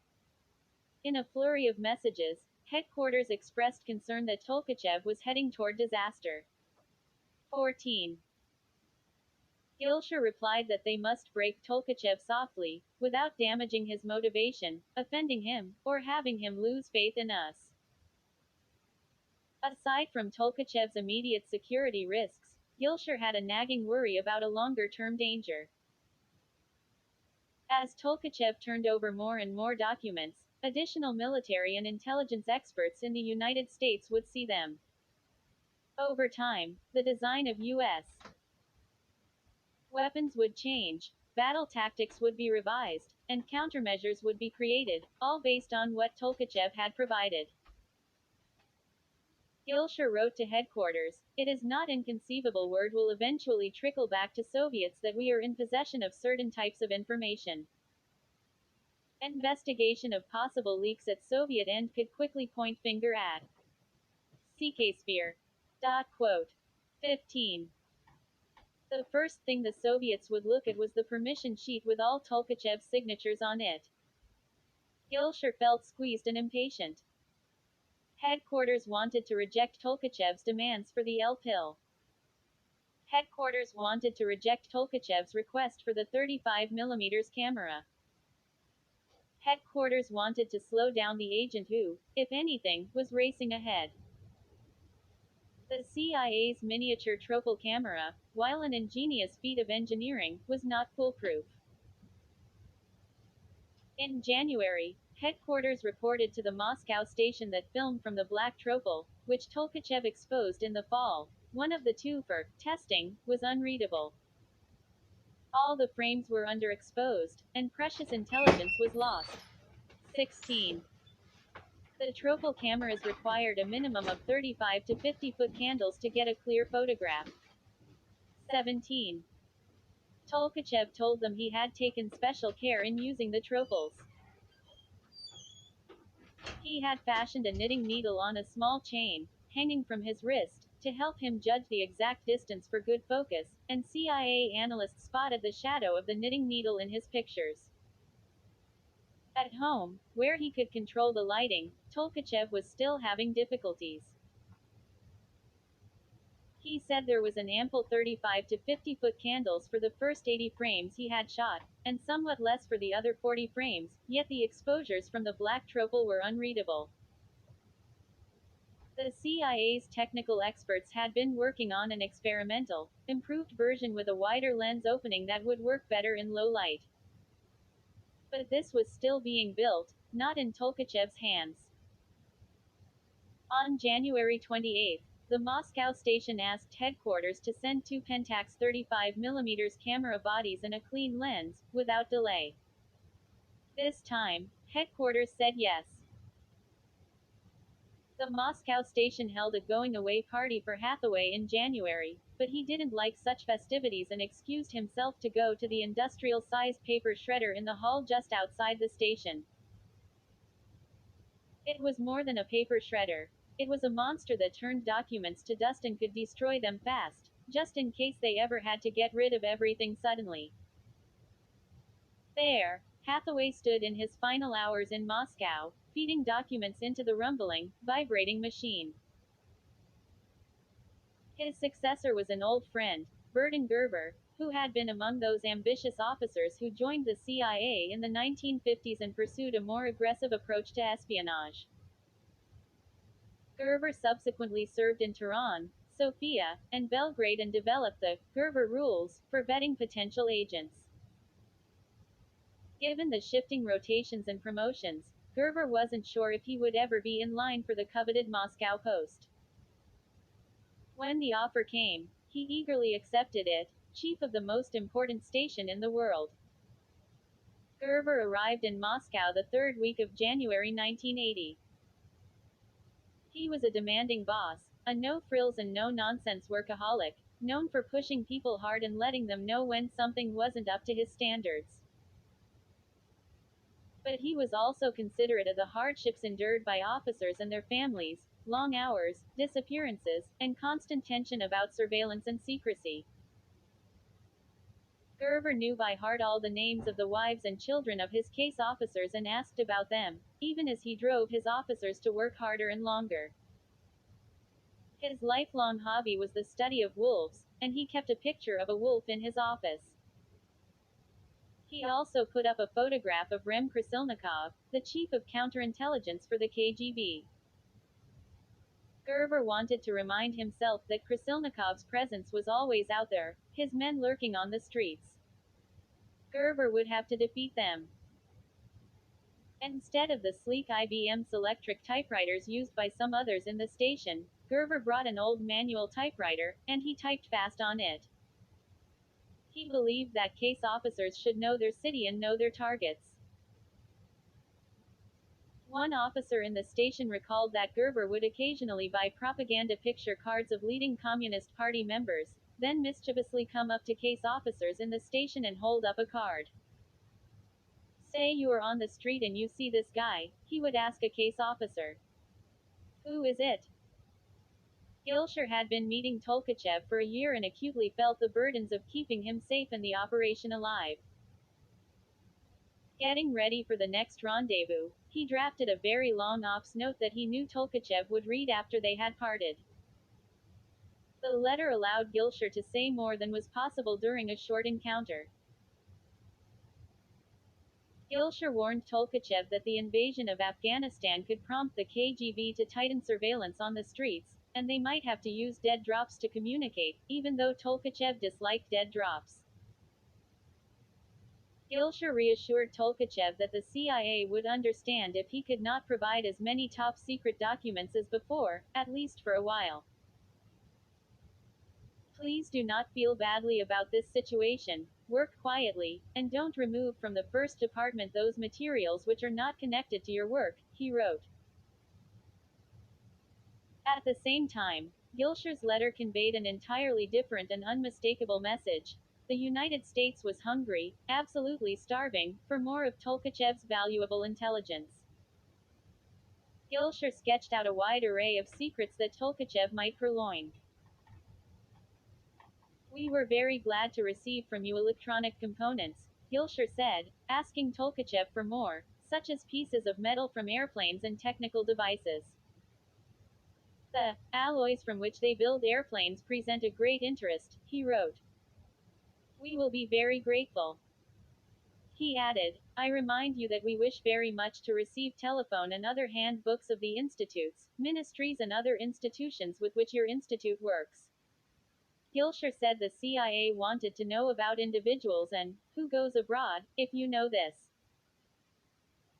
The CIA wanted to know what Soviet engineers had learned about American technology. Please give details about which data, materials, and information were making their way to the Soviet Defense Industry Institutes. The CIA wanted Tolkachev to concentrate on more about future weapons systems, including the nascent Soviet effort to build an airborne warning and control system plane and a vertical takeoff and landing fighter, both then on the drawing boards. The CIA wanted to know about further new developments of systems in phases 1 through 5 of research and development. I remind you that we are interested in everything you know about civil defense, in your institute and also in the country in general. Let's say, are there signs that more attention is now paid to civil defense? 18. The wish list went on and on. The CIA wanted to know everything possible about what was contained in the secret library in the Institute, including how materials could be taken out, how the permission sheet worked, and how long the documents could be kept out. The CIA wanted to know what levels of secret documents were kept there, whether they concerned future or present weapons systems, and whether the library contained information on aviation and radars, materials that airplanes were built from, design of airplanes and rockets, lasers, directed energy research, aerosols, alloys and special metals, airstrike tactics, electro-optics, tactics of forward air control and close air support, and command and control systems. The CIA wondered if Tolkachev could take a light meter reading in the secret library and maybe photograph several samples of the kinds of documents, which you can logically remove for your work. 19. Gilshire also was puzzling over a new idea for obtaining the secret documents. Under the new security procedure, Tolkachev was required to turn in his building pass while checking out secret documents from the first department. This meant he could not leave the institute and smuggle the papers out of the building, because he would not have a pass to come and go. But Tolkachev had come up with an idea. What if the CIA could fabricate a replica of his building pass? He could leave one pass with the first department when he checked out documents and show the replica at the building entrance. Gilshire again wondered, what could go wrong? Would it look odd if Tolkachev had left his building pass at the first apartment at the time of signing out documents but was seen holding up an identical pass on leaving or entering the building a few minutes later? Could he get caught that way? Still, the idea of a fake building pass was appealing to the CIA. If successful, it would be a splendid act of deception in service of their most valuable agent. 20. In the letter, Gilshire gave Tolkachev a fresh schedule for meetings over the next 12 months and new instructions for how to signal readiness for a meeting after a long pause. The instructions reflected the case officer's attention to detail. On the first day of any month, Tolkachev should make a mark at a certain site, with that yellow wax pencil which I gave you. Such a mark will be more dependable than chalk which can wash out or be erased. I remind you that the signal is a horizontal mark 10 centimeters long at waist height. On the evening of February 11, 1980, Gilshire set off on a long surveillance detection run. He arrived 20 minutes early at the site for his sixth meeting with Tolkachev, a spot near Leningradsky Prospect, a major thoroughfare that heads northwest out of the center of the metropolis. Gilshire circled around the site, casing it carefully. After Tolkachev showed up, they talked as they walked, crisply running down their agenda. Gilshire gave Tolkachev the two Pentax 35mm cameras. In exchange, Tolkachev passed back the four Tropel cameras, blue, gold, silver, and green, which he had used to photograph documents. Tolkachev also handed Gilshire a 9-page ops note. Tolkachev said that from now on, to confirm a meeting date, he would turn on the kitchen light in his apartment between noon and 2 p.m. The light was clearly visible from the street. They agreed to meet again in May. Gilshire warned Tolkachev of increased KGB surveillance. Tolkachev then asked about the suicide pill.